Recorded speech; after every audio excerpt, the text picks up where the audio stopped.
with minimal improvements unless stated by state law. I think it's unless governed by state law, rather than say. So with that change, can I have a motion to move approval? Move to approve the minutes, Mr. Chairman. Second. I have a motion and a second to approve the minutes from those two dates. All those in favor say aye. Aye. Aye. Aye. The ayes have it.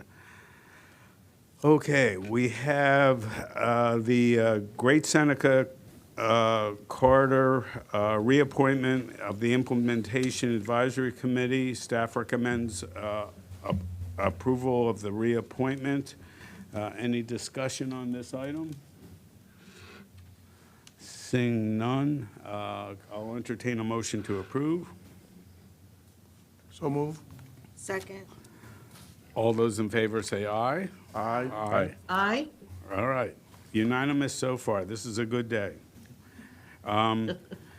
Okay, now we have regulatory items for extensions. We have two extensions. We'll take these one at a time, as I understand. There may be some comments. The first is B.F. Gilbert subdivision of Tacoma Park, administrative subdivision number 6/2021, 1060. Any discussion? You don't? Not on this one, Not no. on this one? Okay. Do I have a motion to approve? So moved, So Mr. moved. Chairman. Okay, and we'll take Vice Chair Presley as a second on that, if that's okay. All those in favor say aye. Aye. Aye. Aye. Opposed? There's nobody left to be opposed, so we're good. All right, we have one more extension.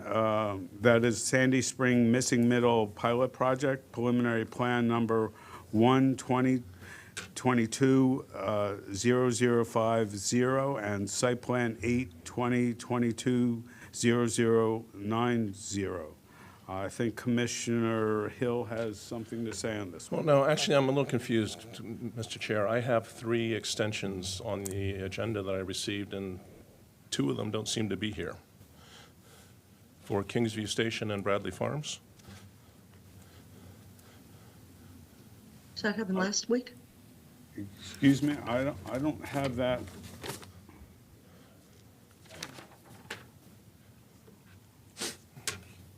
That's all right, Okay. let's proceed. I don't really have any comment on Sandy Sandy Spring. Spring? No. I don't, do we have others on the, I don't see it on my agenda for other extensions. Say again? The printed updated agendas Yeah, okay, I'm confused then. I regret So that. there are but, no- Last week. There are no additional applications for extension, but I will note that for the Sandy Spring missing middle applications, there are additional extensions requested for preliminary plan number 180A, and a site plan 81982. Now we're all seeing that I can't read numbers when, Right, when I'm- faced with it. I understand how difficult it is now. Right, I'm reading. 092A. So there are, I believe that is 4 different applications seeking extension as part of, there's a Sandy Spring missing middle pilot project, as well as Sandy Spring Meadow, and I wanted to ensure those are all on the record. Thank you for that. You should know that I'm reading from a different piece of paper sometimes, and the life gets confused. And everybody should know the secret of numbers in our system. The first number tells you the process. So like a 1 is a preliminary plan and 8 is the site plan, okay? The next 4 digits are the year in which it was first applied, okay? And the digits after that are somewhat sequential. That's the secret. So if you take those 4 numbers as the date, these numbers are a little bit easier. In any event, we have this Silver Please Spring proceed. missing middle extension before us. I'll entertain a motion to approve. So move, Mr. Chair. Second. Second. Okay, all those in favor say aye. Aye. Aye. Aye. Ayes have it, nobody's left to oppose, so we can go on. I don't know what extensions you were, I pulled these down from the agenda on the 20th, or the website, and I got a Kingview Station and Bradley Farm document, and they're not on the agenda, so let's proceed. okay. Makes sense to me. All right, we are on item 4 of our agenda, and a report from the planning director. Good morning, Commissioners. Tanya Stern, Acting Planning Director. For the record, we do have our presentation that we will bring up, but in the meantime, I will maybe go ahead and get started. So last week, we attended a really great project. Next slide. A groundbreaking for a really great project, 4010 Randolph Road. This is a new 195-unit affordable housing project at the former Department of Recreation Administrative Office building site near Veers Mill Road. It is represents a partnership between the county government, AHC, and Habitat for Humanity to provide deeply affordable homes for a family-oriented community. It includes both rental and home ownership opportunities at various incomes, including deeply affordable units at 30%, 40%, and 50% AMI, which is really outstanding. And as well as family-size units, there's bigger units, 3- and 4-bedroom units. So our department, several of us were there. I was there along with several of our staff from Mid-County and others from throughout that community and the county, and quite a number of council members. The county executive was there as well. You see a photo of myself with Alan Goldstein from AHC, as well as Councilmember Kate Stewart. Again, this was a really outstanding project that our department is very happy to have played our part in supporting. And I'm actually going to turn it over to Carrie Sanders from Mid-County to talk a bit more about how we've supported this project. Thank you, Director Stern. Carrie Sanders for the record. I do feel like this is a great opportunity to highlight our master plan process. This was a master plan, the Veers Mill Road corridor master plan that was adopted in 2019. And this master plan had a special focus on providing a diversity of housing types at this site. So we actually worked with the community as well as with the Department of General Services through the master plan process to create zoning on the site that Director Stern was mentioning that allowed construction of medium-density residential uses. The site was previously zoned R60, and through the master plan process, it was rezoned commercial residential neighborhood zone. So the plan specifically mentioned or had in its recommendations diverse housing types on the site. It is close to a future bus rapid transit station on Veers Mill Road, and it is also surrounded by residential communities. So it really provided an opportunity to transition from single family, which is bordering the site in the approval, single family homes, to sort of mid-rise apartments, and then to higher density as it borders Randolph Road. So in terms of the regulatory project itself that followed the adoption of the master plan, we always like to look back and see how long the duration of the review was.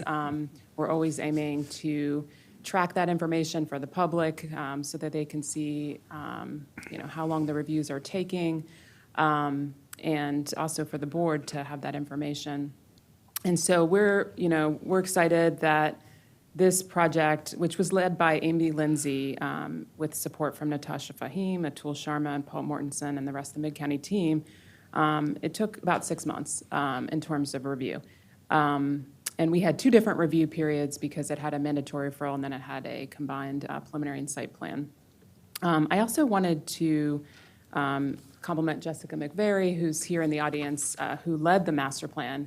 And she worked closely with Luis Estrada Cepera, who also was our urban designer on the master plan. So with that, wraps up my presentation, but I'm happy to take any questions, and thank you for the opportunity to discuss the project. It's a great project. I congratulate everybody involved, and I'm only disappointed they decided to do the opening on a Thursday. But so be it. Yes, so that's why I was not here during the first half of the planning board meeting last week. If you can go to the next slide again, Would you like the final? the final one. Okay, thank you. Yes. Thanks.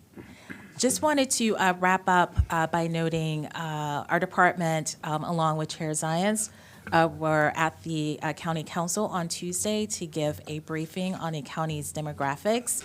Our Research and Strategic Projects Division, led by Carrie McCarthy, produced these analyses and these great data and charts that we presented to the council. The data is broken down by not only countywide, but by district, representing the new 7 council districts.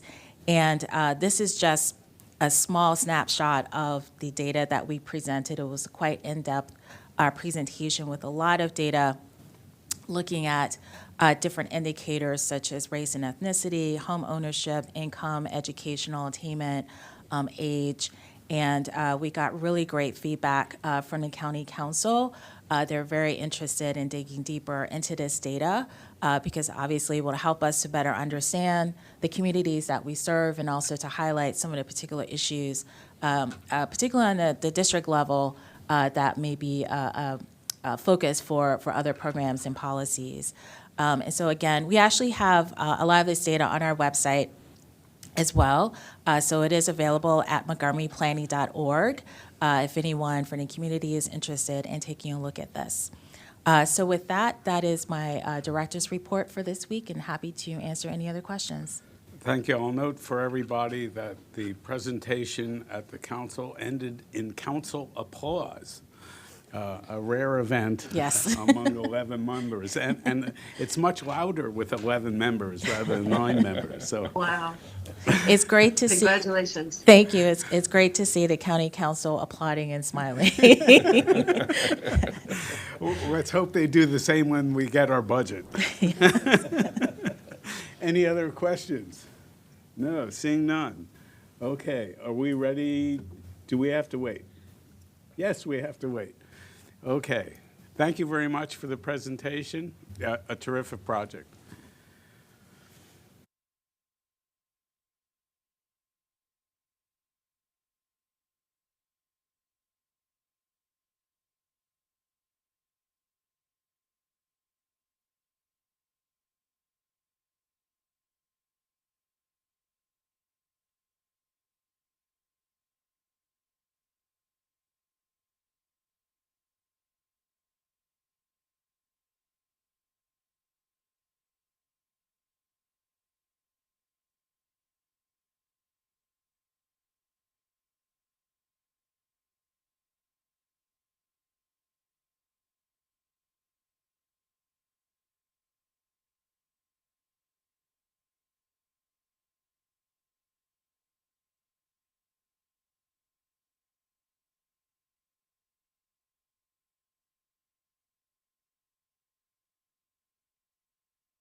Good morning. It's still January 26th in the morning in Wheaton. We're on item 5, Rock Spring Center Preliminary Plan Number 1, 1998, 092C, and site plan amendments for 8/2023-036C, 8/2024 017C, and 8/2009-003A. This is a public hearing, although there are no speakers. We'll hear from staff first. We'll then hear from the applicant. And this is a somewhat complicated one, if we could wait for the presentations for our questions. So if that's okay, I'll turn it over to staff from here. Good morning, Commissioners. For the record, my name is Emily Teitelbaum with the Mid-County Division, here to present a project known as Rock Spring Center. Preliminary Plan Amendment number 1, 1998-092C, Site Plan Amendment 8/2003-036C, Site Plan Amendment 8/2004-017C, and Site Plan Amendment 8/2009-003A. There are 4 applications before you today, and they're all amendments to prior approvals. So staff is recommending approval of all of these applications with conditions shown in the staff report and as will be amended in this presentation. These amendments all update the Rock Spring Center project to align with current market conditions and the Rock Spring Sector Plan that was adopted by the County Council in 2017. This project will serve as a gateway into the Rock Spring area that is currently transitioning from an office park into a conveniently located mixed-use community. We're seeing a lot of changes in this area right now. And as the chair noted, this is a rather complex set of applications. I'm sure you noticed that in the staff report too. And I'm going to do my best in this presentation to guide you through the highlights and make it as straightforward as I can. So here's the property we're looking at outlined in red. As I mentioned, it's within the 2017 Rock Spring Sector Plan area. It abuts 2 major highways, 270 and Old Georgetown Road, and the surrounding area contains a variety of different uses. To the north and east of the property are single-family residential neighborhoods across the major highways. To the south are commercial retail uses and Walter Johnson High School, which is directly across the street from the property across Rock Spring Drive. The Georgetown Square Shopping Center is also directly across the street from the property. To the west are suburban-style office parks that, as I mentioned, are slowly transitioning into different types of uses. So here is a closer up aerial view of the property. It's approximately 53 acres and located within the CR zone. This aerial map shows the property as it's currently subdivided. These orange lines show you the current property lines within the property. As it's currently subdivided, it's consistent with the prior preliminary plan approval. So an apartment complex on the north part of the property is already constructed with 386 units, and the rest of the property is largely undeveloped except for an aging surface parking lot on the west side of the property and an estate house that has largely fallen into disrepair that is right here on the eastern side of the property close to Old Georgetown Road. The center of the property is occupied by a stream valley here and a forested area that is protected within a Category 1 forest conservation easement. So this area is outlined with the orange property lines here. There's an approximately 40-foot wide transit easement that encumbers the property along the southern property line along Rock Spring Drive, right here.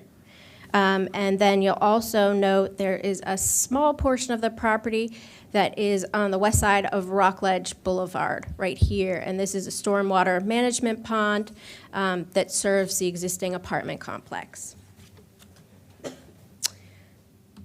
So I'm going to go through a very brief history of the project.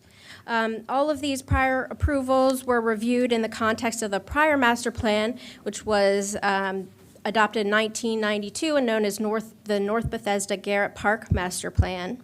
The project was initiated in the late 1990s, followed by a preliminary plan that has been amended twice. And this graphic on the right here shows the preliminary plan as it was approved in 2011. So it's similar to the slide you just saw.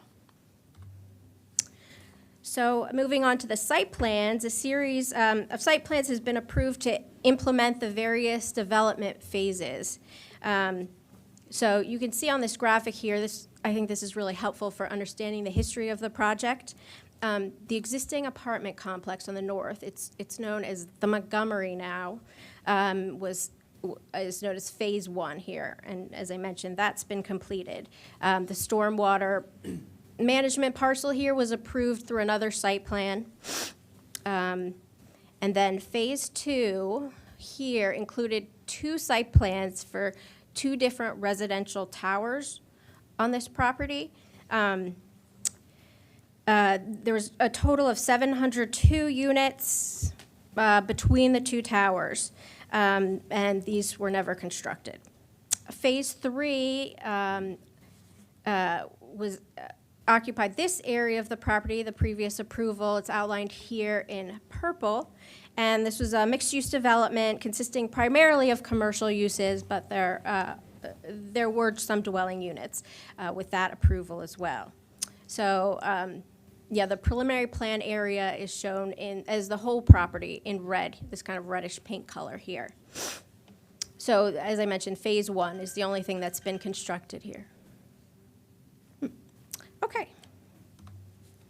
So now moving on to what is before you today. So there's a preliminary plan amendment, which, as I mentioned, occupies the whole site here. And I will go into more details about that in the next couple slides. The 2 site plan amendments that are these 2 properties right here in green and yellow. These amendments are fairly straightforward. What's happening here is the residential density is being reduced, and 453 unbuilt units between the 2 towers are being reallocated to Phase 3 here. And that's really all that's happening in those 2 site plans with this approval. The Phase 3 site plan amendment is for this area in the purple on the southern side of the property, and I will talk more about that further on in the slideshow. And it's important to note, too, that all of the prior approvals were reviewed under the zoning ordinance in effect on October 29th. And these applications that we're looking at are also being reviewed under that zoning ordinance as is allowed in our current zoning ordinance. So if they were reviewed under a zone called the MXPD zone that you see referenced in the staff report. So the preliminary plan amendment, it maintains the same density from prior approvals and modifies the previously approved configuration of lots, parcels, and access points in the southern portion of the property. So you can see here in purple, I've shaded in the area that this preliminary plan primarily reconfigures down here.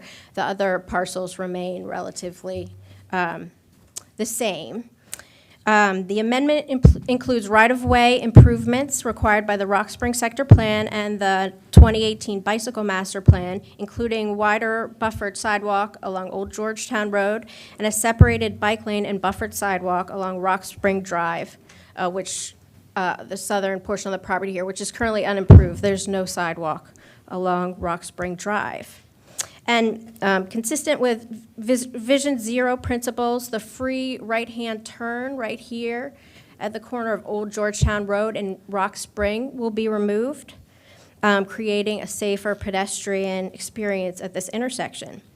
A traffic light will be installed at the intersection of Rock Spring Drive and Stone Spring Street, which will allow safer pedestrian experiences across Rock Spring Drive, including to a bus stop that's located on the north side of Rock Spring Drive that will be relocated closer to the traffic light. It's currently approximately here, if you look at the screen. The proposed development will form an internal grid of private streets with buffered sidewalks, allowing for safe and efficient circulation into and through the development.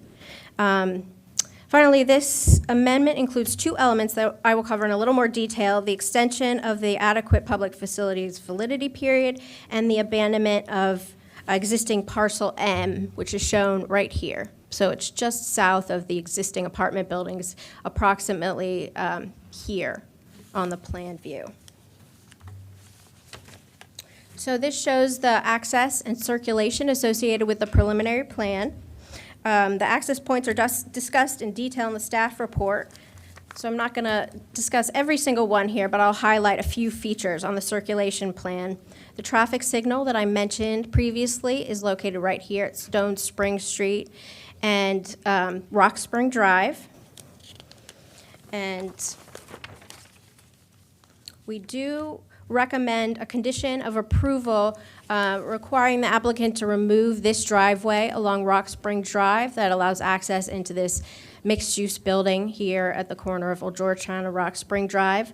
The Department of Transportation and the Department of Permitting Services have also conditioned that this driveway be removed. We think it's too close to both of the intersections and creates an avoidable conflict point for pedestrians and bicyclists. And the building has two other access points here and here, which we think is adequate for vehicle circulation into the building. So an element of the preliminary plan amendment is an extension of the adequate public facilities validity period. As I think you've heard in prior applications, the APF evaluates the adequacy and timing of public facilities needed to support growth and development, including the capacity of transportation network and schools. The APF validity for this project was established with the original preliminary plan approval, and extensive transportation requirements were a part of that approval, including improvements to nearby intersections and highway interchanges. These improvements are all listed out in the staff report. And to the benefit of the public and the Rock Spring community, the applicant has already added significant capacity to the area's transportation network in advance of most of the project's development approvals. They've spent well over $14 million, not even considering the inflation, since the money was spent. So for this reason, the county subdivision code authorizes the planning board to extend the adequacy of the public facilities for up to 5 years. I'm sorry, up to 12 years. We're recommending a phased extension that would bring the validity period to approximately 10 years from now, with checks on the progress of the development after 5 years and 7 years. And granting the APF extension will facilitate the implementation of the master plan transportation improvements that I've described. Playing field capacity improvements at nearby Cabin John Regional Park, which are described in detail in the report. I can go into them if you want, but I'm not going to cover them in detail right now. And additional MPDUs that would otherwise be required for a new development on this property.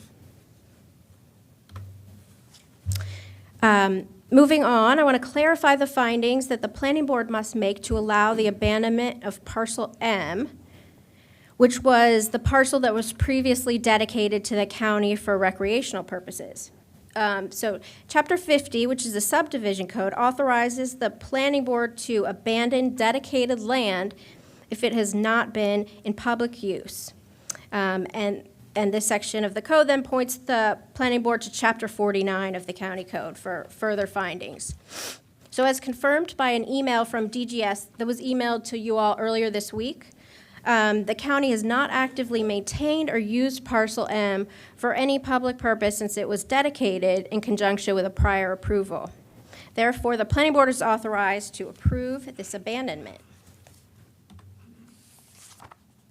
Sorry, these slides are a little dense, but we want to make sure that all the information is out here and we're covering everything. So Chapter 49 of the county code allows land to be abandoned if it is not necessary for future public use. So as also confirmed in the email from DGS, the original intended use for Parcel M was a recreation center, and that recreation center was future use was subsequently relocated to Wall Park down the street in conjunction with the White Flint master plan. So the Recreation Department has not indicated any type of need to use this parcel in the future. We recommend that the planning board abandon this parcel and allow it to be incorporated back into the development. In lieu of the previously dedicated parcel, this project is providing a number of improvements to nearby amenities, including Cabin John Regional Park, and privately owned, publicly accessible amenities, including the urban park that's in the middle of the project that I'll describe in just a moment, a dog park on parcel 15, which is the stormwater parcel, west of Rockledge Boulevard, and the Central Forest Conservation Area, which will include natural surface trails available to the public. So, moving on to the site plan amendment for Phase 3. We're more than halfway through the presentation, I'm happy to say. So Phase 3 has been split into two different phases, Phases 3 and 4. Right now, we're looking at Phase 3 outlined in purple here. Phase 4 will be reviewed and approved in a future site plan. Phase 3 includes a shopping center anchored by a grocery store, 2 mixed-use buildings that will be up to 80 feet in height, 614 dwelling units divided between the 2 mixed-use buildings, including 18% MPDUs, and ground floor retail uses at the base of the mixed-use buildings. The estate house that is currently located on the southeast corner of the property, right here, is being relocated to the center of the property, adjacent to the central forested area and the urban park. The Rock Spring Drive and Old Georgetown Road pedestrian and bicycle improvements that I previously discussed will be provided with the Phase 3 development. So there'll be improvements along the entire Rock Spring Drive frontage and along Old Georgetown Road here. The centerpiece of the project will be the central forested area here that will be cleared of invasive plants and made available to the public with natural surface trails that will lead to, among other things, the rock spring, which is pictured here, from which the area gets its name. Adjacent to the forested area is an urban park, which is shown right here, that includes active and passive recreation opportunities, including play equipment. Finally, the applicant will construct a 10,000 square foot dog park, an amenity identified as desirable for this area in the Rock Spring sector plan. Onto the forest conservation plan. The project will retain 7.74 acres of forest on site within a Category 1 forest conservation easement. I'm showing here the Category 1 conservation easement in the middle of the property. There's some other smaller ones on the northern part of the property that aren't highlighted here. In addition, the applicant is seeking a request to impact 4 trees and remove 16 trees that are shown here on the plan, on the slide. And the applicant has met all proper signage, noticing, and submittal requirements. Staff did receive some correspondence about the project, first from a neighbor that had concerns, various concerns, about, including forest removal and traffic. And the neighbor, I believe, lives in the apartment complex on the northern side of the property. And I think submitted a bunch of photos, too, that you received last night. And I'm not sure if the neighbor realized that the forest conservation area in the middle of the property was being retained, and all of the plantings as part of that apartment complex were also going to be retained. But this project does include a significant amount of forest retention, including the critical area within the stream buffer. The area will also be cleared of invasive species and accessible to the public, as I previously mentioned. We've had a lot of correspondence with an engineer who was previously associated with the project and was concerned about his contact information on the website. As soon as we learned about it, we corrected it. And I think we finally answered all of his very specific questions, which took some digging into our database. But I think we finally solved it. We had a letter of support from a neighbor. And then a few residents calling with general questions about the development. So with the findings I made about Parcel M previously, the abandonment of Parcel M, the project meets all the findings of the subdivision regulations and the zoning ordinance and is consistent with the Rock Springs sector plan. Adequate public facilities exist for the proposed development, and we support all the findings as detailed in the staff report and modified in this presentation.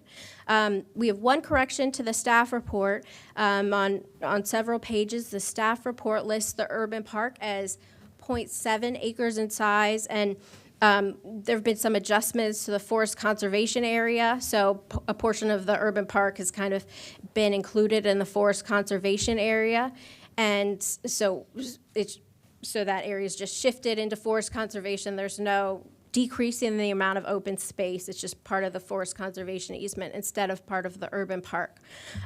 So we're making that correction. There's one clarification to the preliminary plan. We are allowing the applicant to replat the whole property before a site plan for Phase 4 is submitted, because the property is already all platted.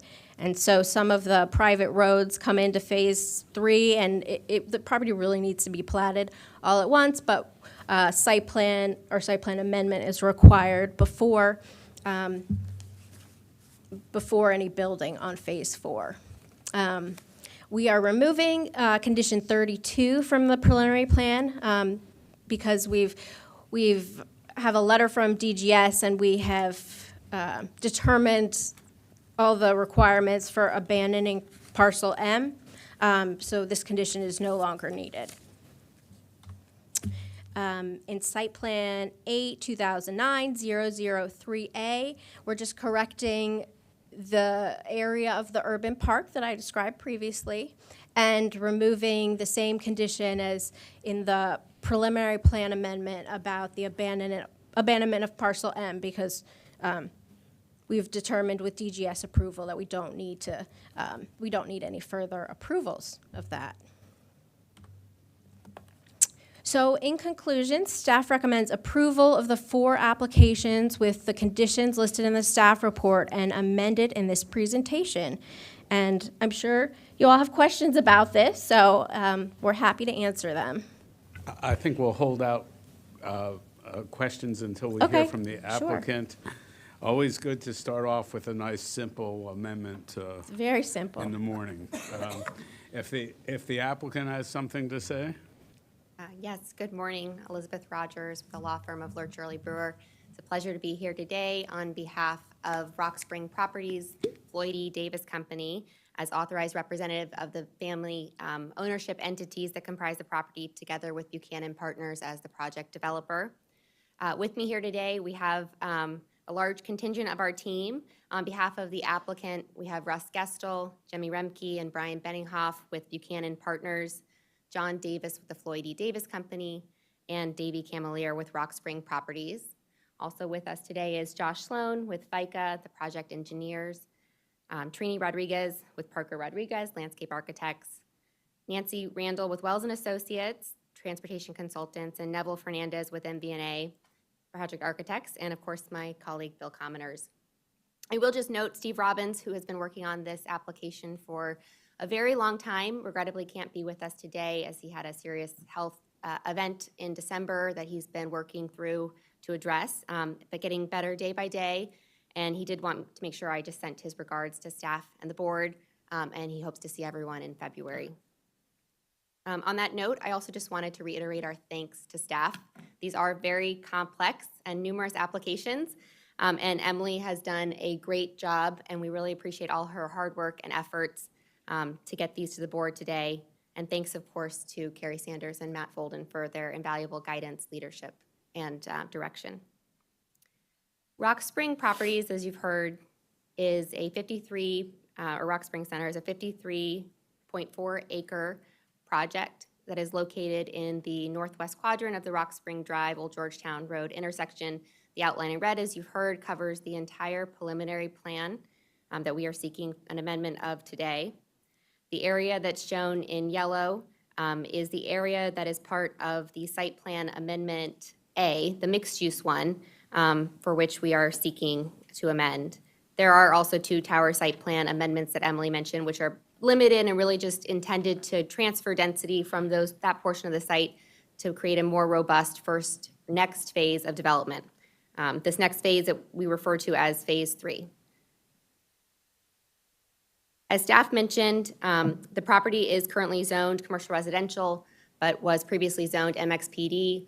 The property was partially developed and fully approved under the MXPD zone, and we're seeking amendments under that zone. This project has a long history. Since receiving original preliminary plan approval, the applicant has made numerous contributions and investments to the Rock Spring community. As detailed in our application materials and as Emily touched on in her staff report, the applicant has invested over $14 million in infrastructure improvements to create capacity in Rock Spring to pave the way for this mixed-use development as well as other developments in the area.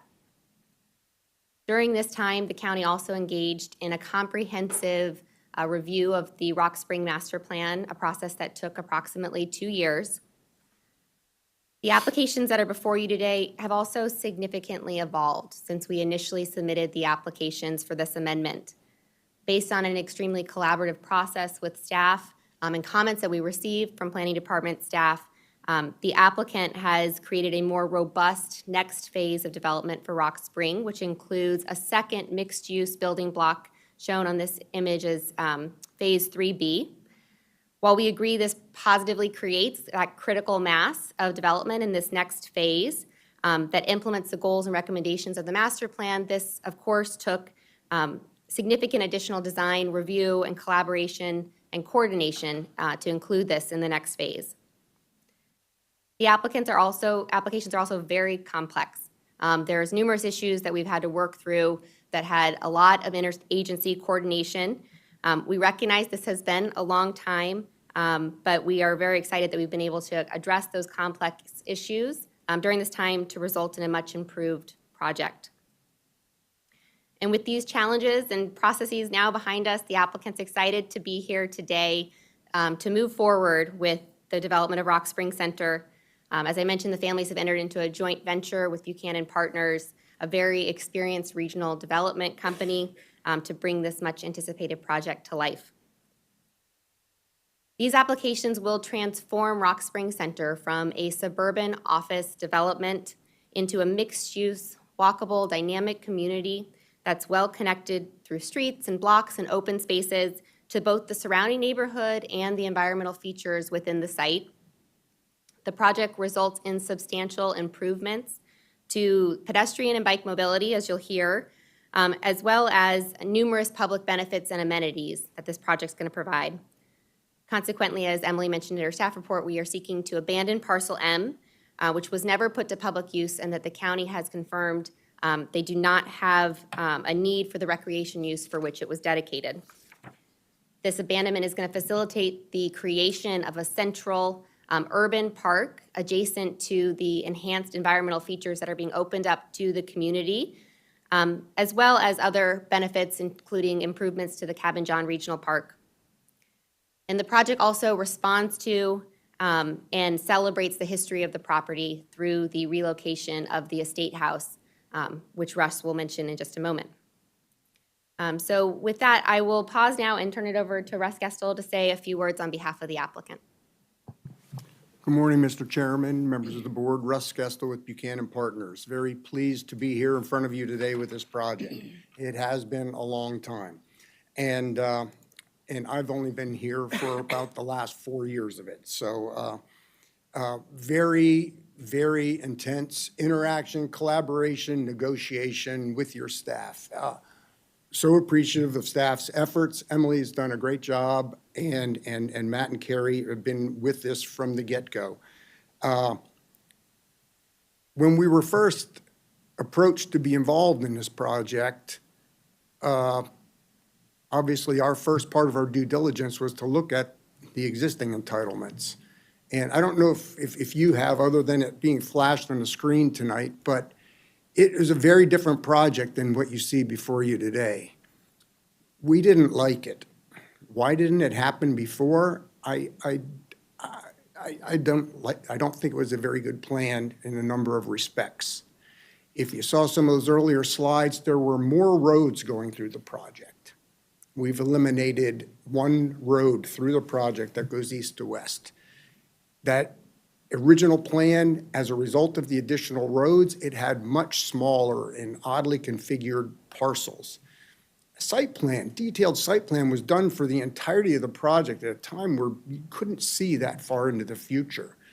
And it presupposed things that obviously didn't happen. You had a conservation area that was delineated by a straight line, no man's land. You couldn't go into that part of the project. And in the initial phase of development was anticipated to be in the center of the project, not in the most likely, most common sense area of the project to start, which is at the corner of Main and Main, Rock Spring and Old Georgetown.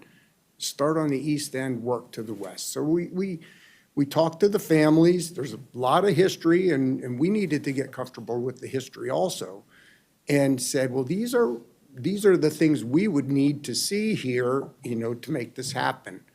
And the family was on board with that. Another, Liz mentioned the joint venture structure. Families will always own the land. They own a lot of land in this area. And a lot of the development that happens on a ground lease. We told the families that we want to be your partners, not just your tenant. And they did agree that we are forming the joint venture to do the vertical development. The families will still be the landlord of the ground lease, but they'll be part of the tenancy also, which is aligned interests, which is going to make this project happen and transform this area the way we've wanted it to for a long time now. The type of residential that was envisioned for these initial phases of it, the towers as we call it, not the best place on the property to start, but also the product type and the type of development far ahead of its time. 21-story buildings, concrete construction. So we told the families getting involved, we need to do something that we can deliver on. And let's not look at this holistically. Let's just look at the part of the project that makes sense in today's world, is consistent with today's type of market and types of products that are being delivered. And that was sort of the ground rules. And we met early on with the prior director and Carrie in the early stage and said, these are the kind of things we need. It's a drastic overhaul to this plan, but this is what's going to let it be delivered. So what we've been, part of it in the family said, well, we are very, very focused on our adequate public facilities. We've put a lot of infrastructure in out here that has benefited everybody except us. partly our own doing, but we wanted to be able to take advantage of that and get the credit for that going forward. So this was sort of the cards that we were dealt. And obviously, there were other issues that came up along the way that we had to, other than restructuring this and reevaluating the entirety of this, there are a couple of other things that sort of came up through the woodwork. We're doing it under the MXPD zoning that existed, just rearranging the deck chairs here. And, but you do have the sector plan that came into play at the same time with its design guidelines. So even though we could say, oh no, we're in this grandfathered box, we had to walk the line between the grandfathered entitlements and the new vision for this area. And I think working with staff as closely and as collaboratively as we have, I think we've done a very good job of that. Parcel M, we talked to the rec department. Hey, we'd like to move your 0.6 of an acre from here to here where you can really do something special in the middle. They don't want parcel M, they don't want relocated it, but they like the idea of a component in the development, privately constructed and developed and maintained to provide the amenity base. And so with your concurrence today, we look forward to parcel M going away and the new urban park being facilitated. The off-site stormwater management pond. We were a little shocked to find that the pond that was built to serve the entirety of this is no longer allowed to. The new stormwater regs will not allow that to happen. So the stormwater pond that we thought we could utilize as a part of our development is not a factor, not a benefit, zero credit for it. So, you know, solving problems like that, we realized that keeping trips off the roads, there is earthwork that needs to happen and topsoil that needs to leave the site. We are going to fill in part of the pond. DPS said, you don't get credit for it, we don't care if you fill it in. So part of the solutions to solving these problems is to fill in part of the pond, short hauls for material leaving the site, and that's where the dog park is going to be. So, you know, these things don't happen in a 5-minute meeting. These things take a lot of time to evolve. The APFO flexibility, you know, we worked through it and researched it, and we realized there's a history of things not happening here. And so this phased approach to the APFO is a way of holding us accountable. If the first 5-year milestone doesn't happen, the rest of it goes poof. So we think that there, you know, again, good solutions for all of these things. Some of the other, you know, the stormwater pond, when we knew that it wasn't going to be viable, we talked about doing ball fields there. And we worked for well over a year trying to solve a ball field on top of an underground stormwater facility. Innovative, I think it's the kind of thing that needs to happen. Park and Planning was there, the applicant was there, we couldn't get some of the other agencies on board with that. And so that led to an off-site commitment to contribute to lighting, facilitate lighting, build or fund lighting at the Cabin John Regional Park. So every hurdle that was presented, I think we've cleared and have done a good job with it. And the result is a good plan that is executable, has the right densities, the right products in the right places on the project. To facilitate that, we've borrowed density from the towers. The intent is that those towers will be developed with future density realized through the CR zoning that has since been put on the project. So the path is there, but you've got to create a there first. And this phase 3A, 3B is a substantial first step. Moving the house, something that was not high on our list. The families were adamant, Park and Planning was adamant. And so we figured out a way to make it work and how to phase it to get that to be realized. So again, I do think that we have a very good plan. It solved the problems. It took everything into consideration as we've come down the road. We've left one hanging chad for you. the entrance from Rock Spring Drive into the first phase of development. These first two multifamily mixed-use phases will have a podium, concrete podium, with parking below it to serve the retail. And then from the podium up will be your typical multifamily building wrapping around its own garage. We think that, you know, talking with senior staff early, the fact that the slip ramp from Old Georgetown onto Rock Spring, if that slip ramp through movement, free flow was remaining, we wouldn't be talking about a mid-block entrance there. It's a long block. But with that free flow movement going away, we talked prior director and said, we think it would make sense, traffic calming, however you want to categorize it, another access point into the garage at that point. This would be primarily for trips that are coming to the retail and can go directly into that parking field on the ground floor under that podium.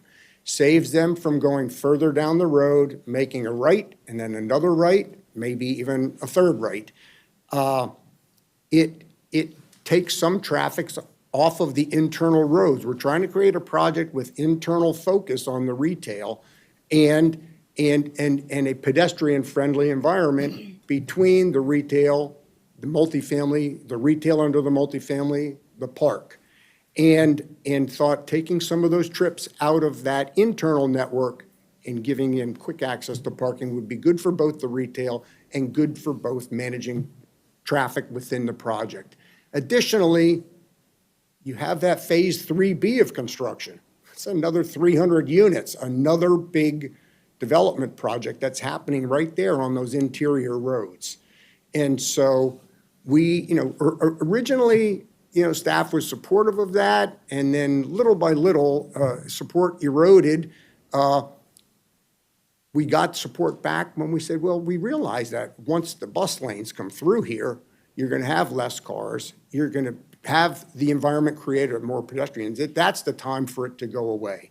And so we committed to do that, and for a while, that looked like that was going to carry the day. So this is not something we're going to fall on our sword over. It is a big project. There are many, many things to create here and many things we can achieve. If you don't, we're going to let it, staff doesn't like it, we like it, we're going to let it up to you. So with that, I'm going to turn it back. So Josh and Trini will talk in a little bit more detail, some of the amenity areas that we've all touched on so far, but thank you. Oh, can I add one thing? As a part of dealing with the sector plan, you know, like I said, we had to straddle that line between the grandfathered MXPD and the new uses. One of the things that really came into the picture was this road diet. The property had always had that 40-foot easement dedicated along, it's an easement, not right-of-way. Part of this application is going to remove that easement and actually dedicate it as right-of-way. But as looking at that cross-section for that road diet, we worked very closely with staff and modified that through the design guidelines and the sector plan ultimately to move the bike facility, two-way bike facility and the sidewalk to our side of the road that would enable them to be built now in their permanent location in advance of any of the subsequent BRT or transitway improvements or the actual road diet implementation. So it gets us that benefit up front, and we're delivering that with the initial phase. So, thank you. I think we have enough to go on. I'll entertain questions from the board if that's okay with the applicant. All right. Okay. I have my hand raised. Commissioner Presley. Yes, thank you. Well, I had the privilege of being part of this review back in 2009. I do think that these are beneficial changes. I would like to hear briefly from the staff about a little more about the opposition to that road, the hanging chad that we're talking about, because it makes sense to me, especially in the interim. So I do want to hear about that. I had a small comment. 10,000 square feet is too small for a dog park. I know that might seem minuscule, but it is. It's less than a quarter of an acre. Ask me how I know. But I have a dog and I use those frequently. But I just wanted to say overall, I think these are really beneficial changes. It makes a lot of sense to start with that corner at, Rock Spring and the edge there. And I know it's taken a long time. It is quite a big endeavor to get all of this done, but I like it. That's my 20 cents. Staff, if you want to comment on the Sure. slip ramp. So it might not have been completely clear in my presentation, but the dog park is a minimum of 10,000 square feet, so it might be larger. I mean, I think we need to wait until we get further into the design details Sure. to determine the exact size, but that's a very good point about the dog park.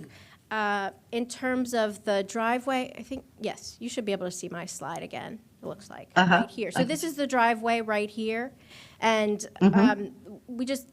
we think 3 entrances for this one mixed-use building is quite excessive compared to lots of the other buildings that we are currently reviewing. We usually see 1 or 2 for buildings of this size, and given that we're putting all this infrastructure for pedestrian and bicycle improvements along this frontage, we just don't think this entrance is necessary and just creates a conflict point right here that really is not needed. We think the interior roads provide, perfect access for this building, and there's really not a need for this entrance along this frontage. What's the dimension of that block without that entrance, and does that block length meet your guidelines? Well, go ahead. You looking it up? So, I mean, while this is a driveway, I wouldn't say that it really creates a separate block. It's just a driveway into the building, so it doesn't, it breaks up the block for vehicles, I guess, that want to enter the building and, creates a break in the sidewalk, but in terms of a block that a pedestrian could turn down, I don't really think it's very beneficial. Thank you for the question. Matt Folden for the record, Regulatory Supervisor with Mid-County. So the driveway that we're recommending to be eliminated is approximately 350 feet from the intersection at Old Georgetown Road. And where the new signal is approximately 700 feet from Old Georgetown Road. Typically, we see block lengths around 600 feet. So that 700 feet is right within that area that we would be looking for. And again, we always try to limit vehicular access across primary pedestrian and sidewalk paths, and particularly given the confronting Walter Johnson High School here in the area, we feel that this is an important elimination. Thank you. Ms. Presley, your hand is still up. That was just answered, so my hand is now lowered. Okay. Commissioner Hill. I have 2 quick questions on this. One is, this doesn't line up with anything across on the south side of the road, so it's a distinct driveway. And second of all, it's been referenced that staff objects to this, but there are also other agencies that recommended it. Can you just be explicit about which those are? I read it, but it doesn't stick in my mind because I wasn't focused on it. Of course, yes. Thanks for the question.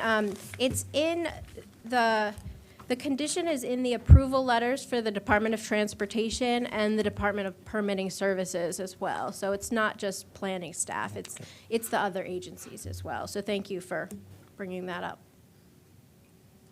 And just for the record, that's referenced on pages 39 and 40 of the staff report as well. I have a new topic, but is there anything on this topic? Anybody else on this topic? No, go to another topic. Okay, I have a concern on page 67, that's actually physical page 68. It's the end of that paragraph, it's the last 2 sentences. And it seems to be saying that the applicant has a right to the approval of this forest conservation variance. And rights usually have names, and I'm wondering what right is it that they have to this approval? So our environmental planner, C. Finley, is going to come up and help answer your question. It's on page 68, you said, this? It's physical page 68, yeah. Physical And page it starts 68. with in addition. Commissioner Hill, as Mr. Finley is getting set, Ally Myers from the Office of General Counsel for the record. If I may, because I am reading this section, and if I may give my sort of interpretation, and of course welcome Mr. Finley to comment as well, but my interpretation on the right specified here, I would agree that there is no general right to be granted a variance.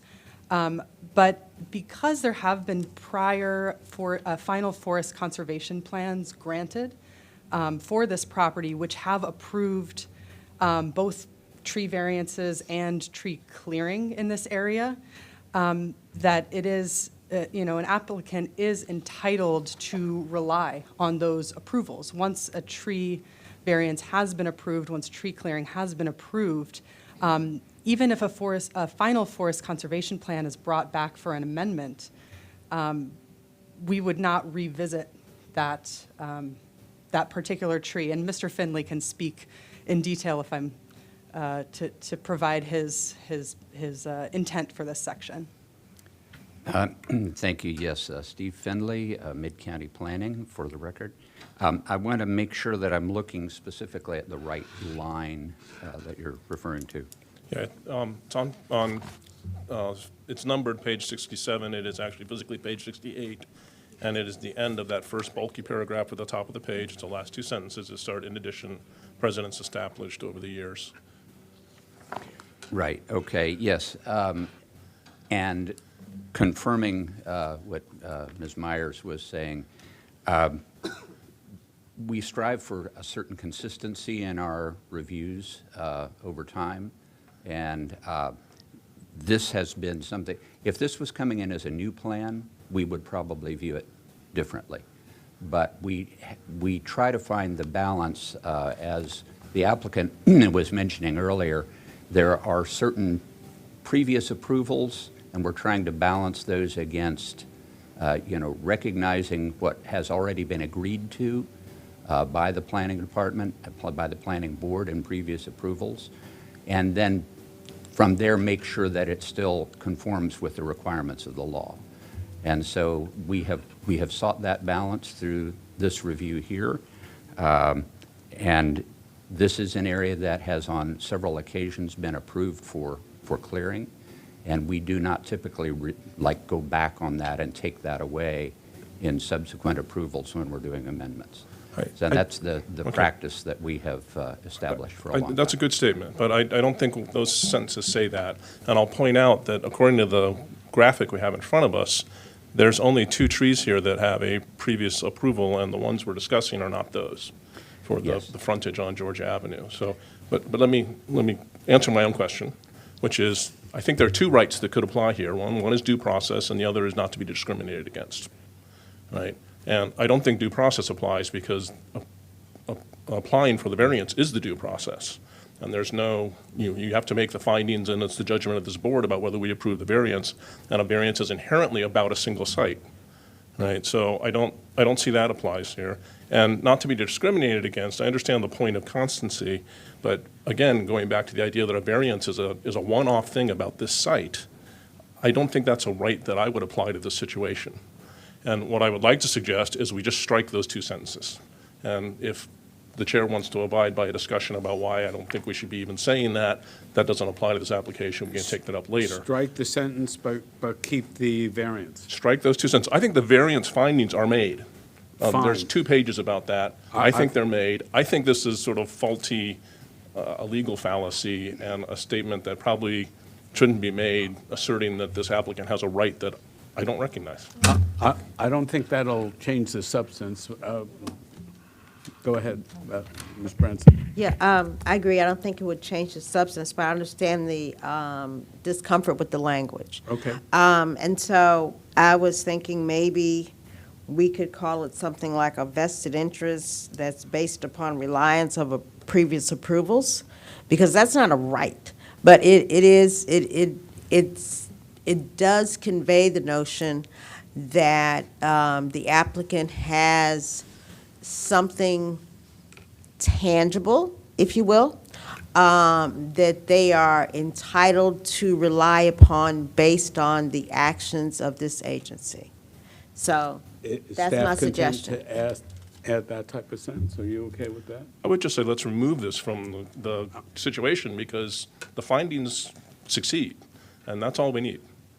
Right, yes, that would not be included in, that wouldn't affect the conditions of approval, which is kind of the official record of the approval of the board. So I understand your concern about the interpretation of this. It is intended to convey that this is consistent with prior approvals, and maybe right is not the correct word to use there. Maybe just say that, if Ms. Branson is okay. and- I would be okay with a simple Okay. statement that this is consistent with prior approval, yeah.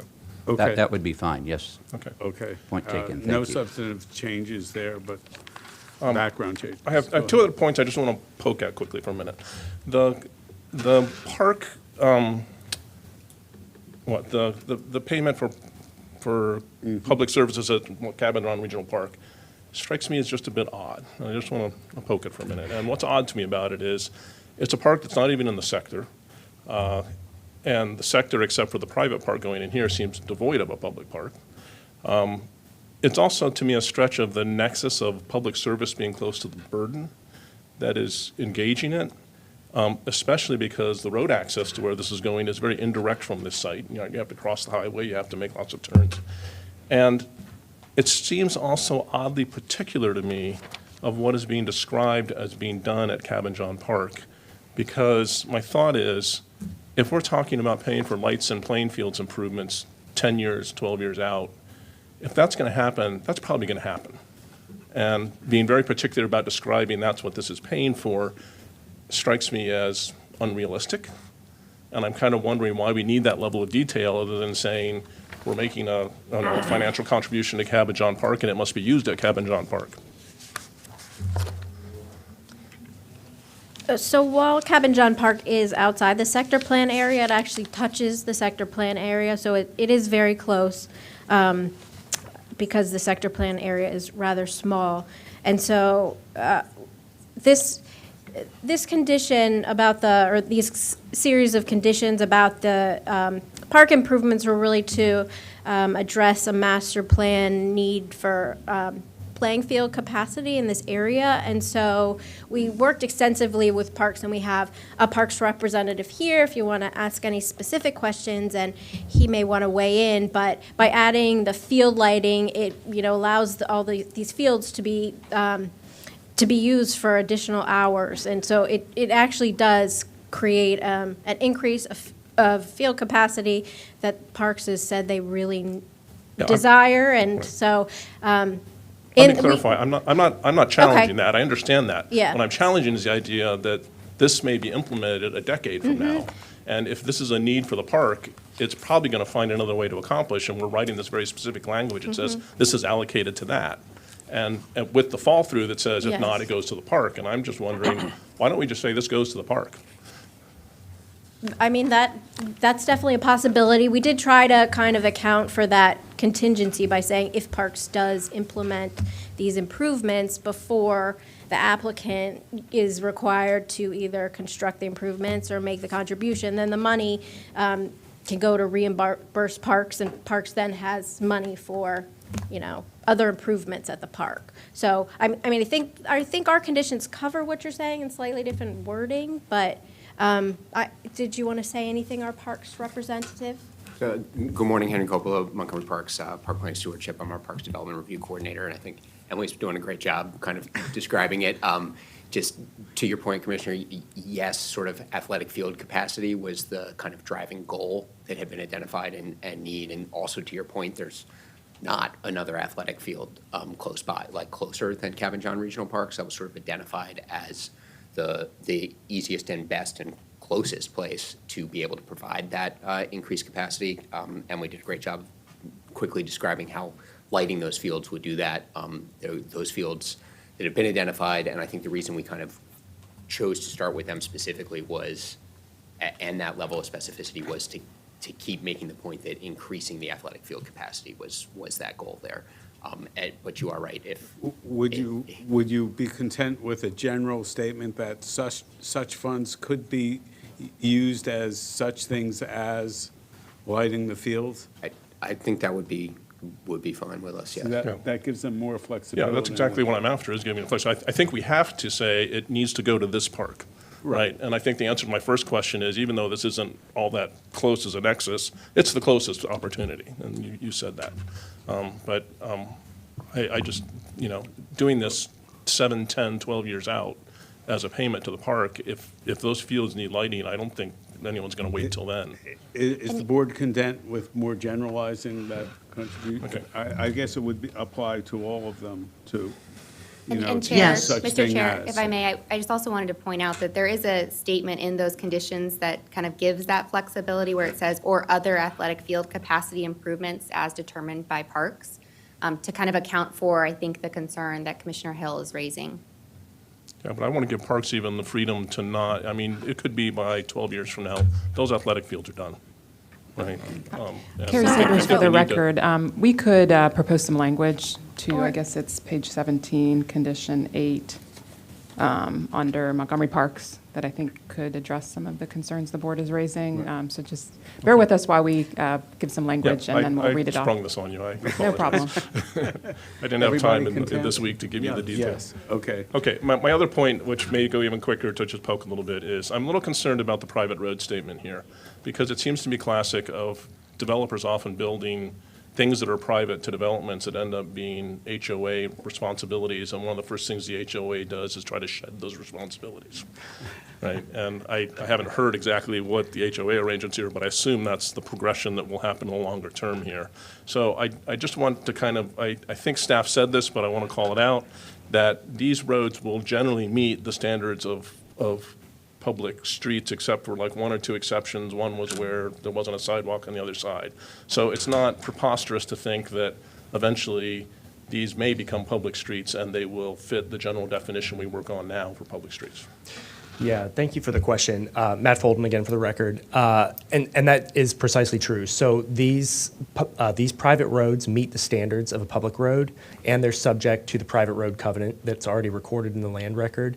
The idea being, if these roads are within their own parcels, they meet the definition of right-of-way, they're built to the county standard. If at such point the county DOT needed to come in and take over the roads, they were already built to a standard the DOT is accustomed to building.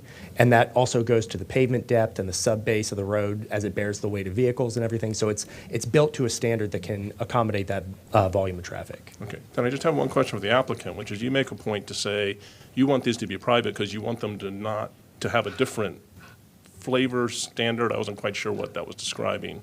And based on what was just said, is what is it you're after in saying that these should be private for some purpose? I'll start it, and then I think Josh or Russ can elaborate a little bit further. I think one element of this, too, that's kind of unique is they are approved private roads today that we're just reconfiguring with this application. So they already platted private roads, and as Matt Folden has clarified, there are clear maintenance standards and funds that have to be set aside for the maintenance to ensure that they're continually held to public standards.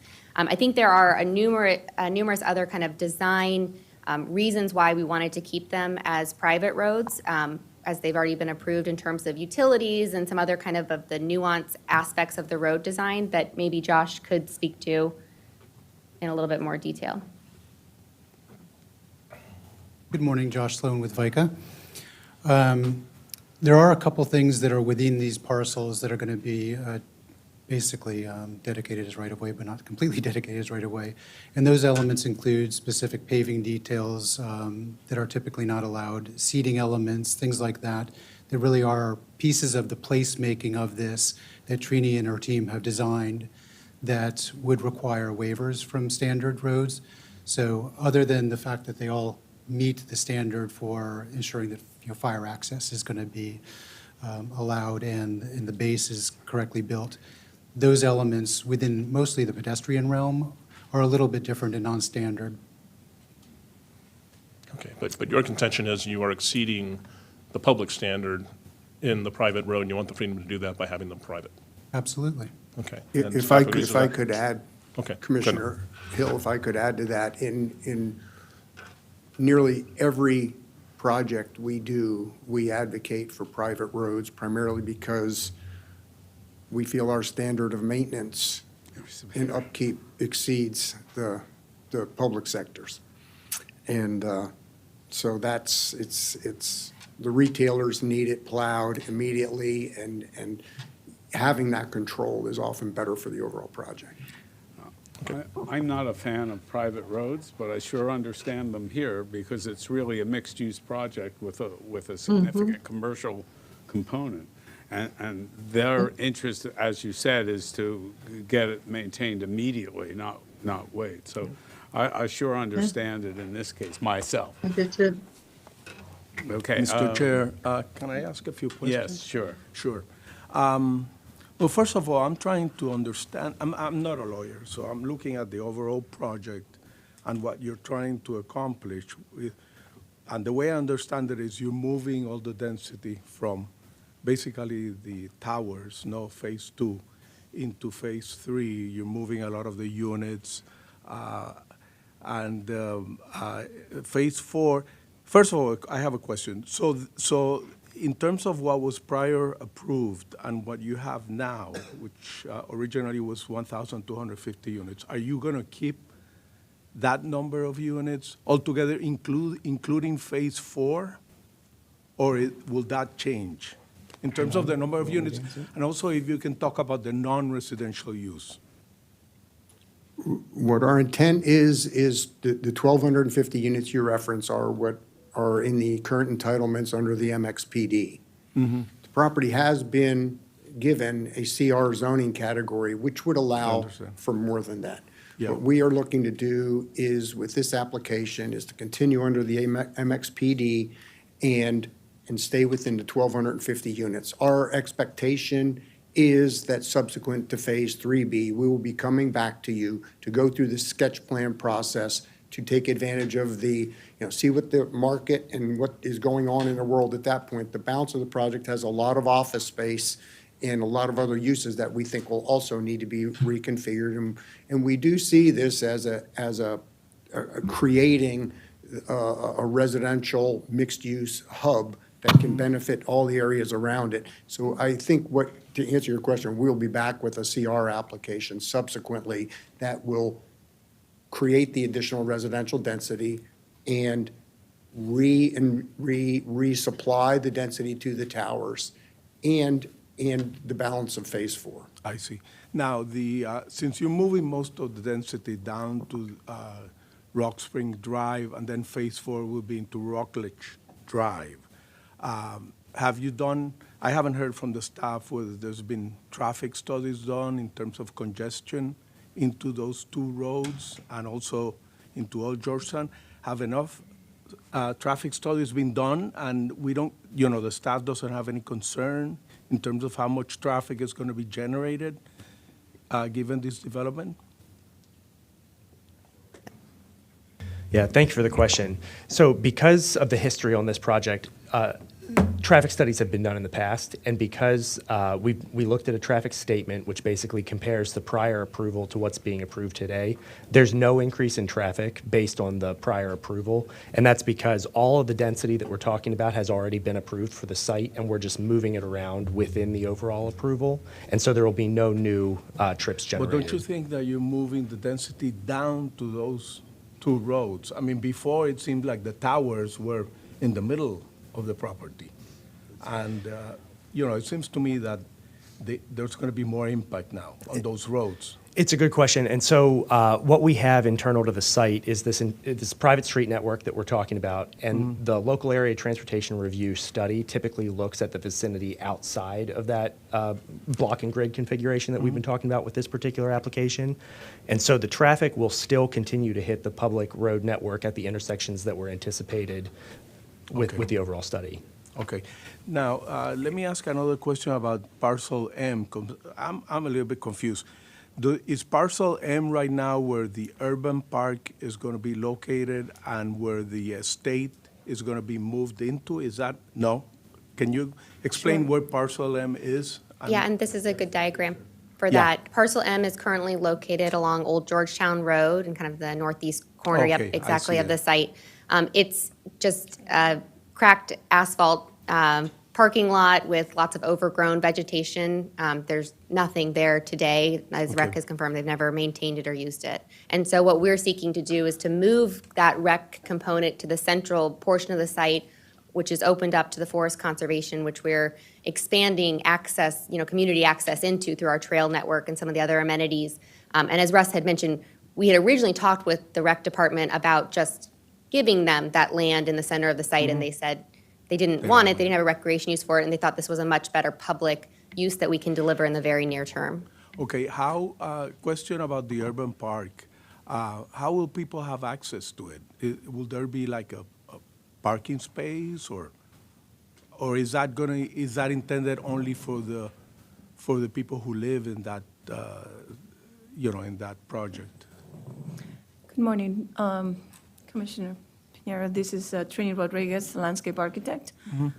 So, a good question. I'm going to go back just a little bit to parcel M. You can see the parcel M was actually a triangle. It was a very odd parcel. It was kind of like a leftover, to be honest with you, very odd. So that's been relocated to, much more central and inclusive area. It's actually now incorporated as part of a larger open space system.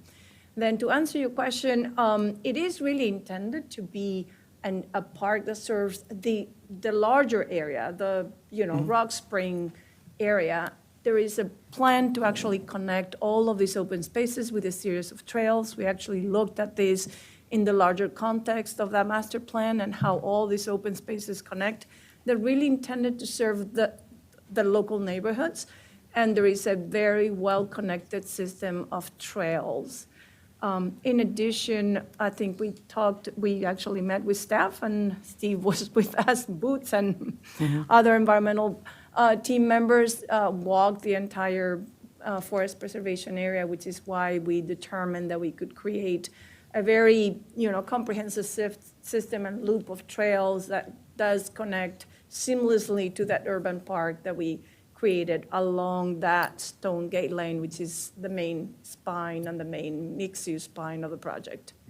So Thank there's you. a. In other words, the trails, I'm trying to envision this, because you have Walter Johnson to the south, you have a shopping center next to it, and then you have basically offices, a lot of medical offices to the west of the property. When you're talking about the local neighborhood having access to the trails, how are people going to get to the trails? Or I'm thinking, how will people have access to the urban park, to the trails, through the forest conservation? What's your vision? Let me help you out in 2 seconds. There's a surface parking lot on parcel P that people could use to access the trails and get to the park. How many parking spaces are there? Yes, as in the mixed-use context, there will be on-street parking, and as I mentioned earlier, the lower level of these two mixed-use bays will have surface parking, and the apartments are built above, and that surface parking is intended to serve the retail and the amenity areas. So it could be the people who are going to On-street parking shop, within the whatever, buildings, and then the retail parking lot. I see. We have some surface teaser parking there for the grocery anchored retail center there. We needed that to compete with everything else there along Old Georgetown. We do have a signed letter of intent with the grocer we can hopefully announce soon.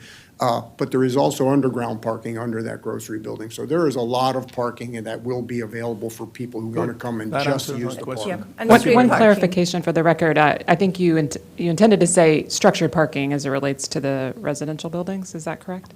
Yes. Structured parking, yeah. It came Yes. off as surface parking, so just want to clarify that. It's structured parking, yes. The Above-grade structured structured parking Yeah. above is primarily for the apartments. Correct. But the ground level there is parking on the surface that's within the building structure, yes. Yes, thank you. That is for retail and the public.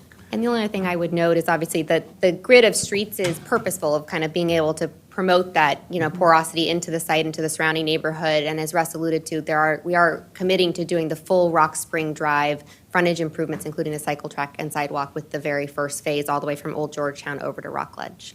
Commissioner Branson. Thank you. I have 2 questions I hope are short.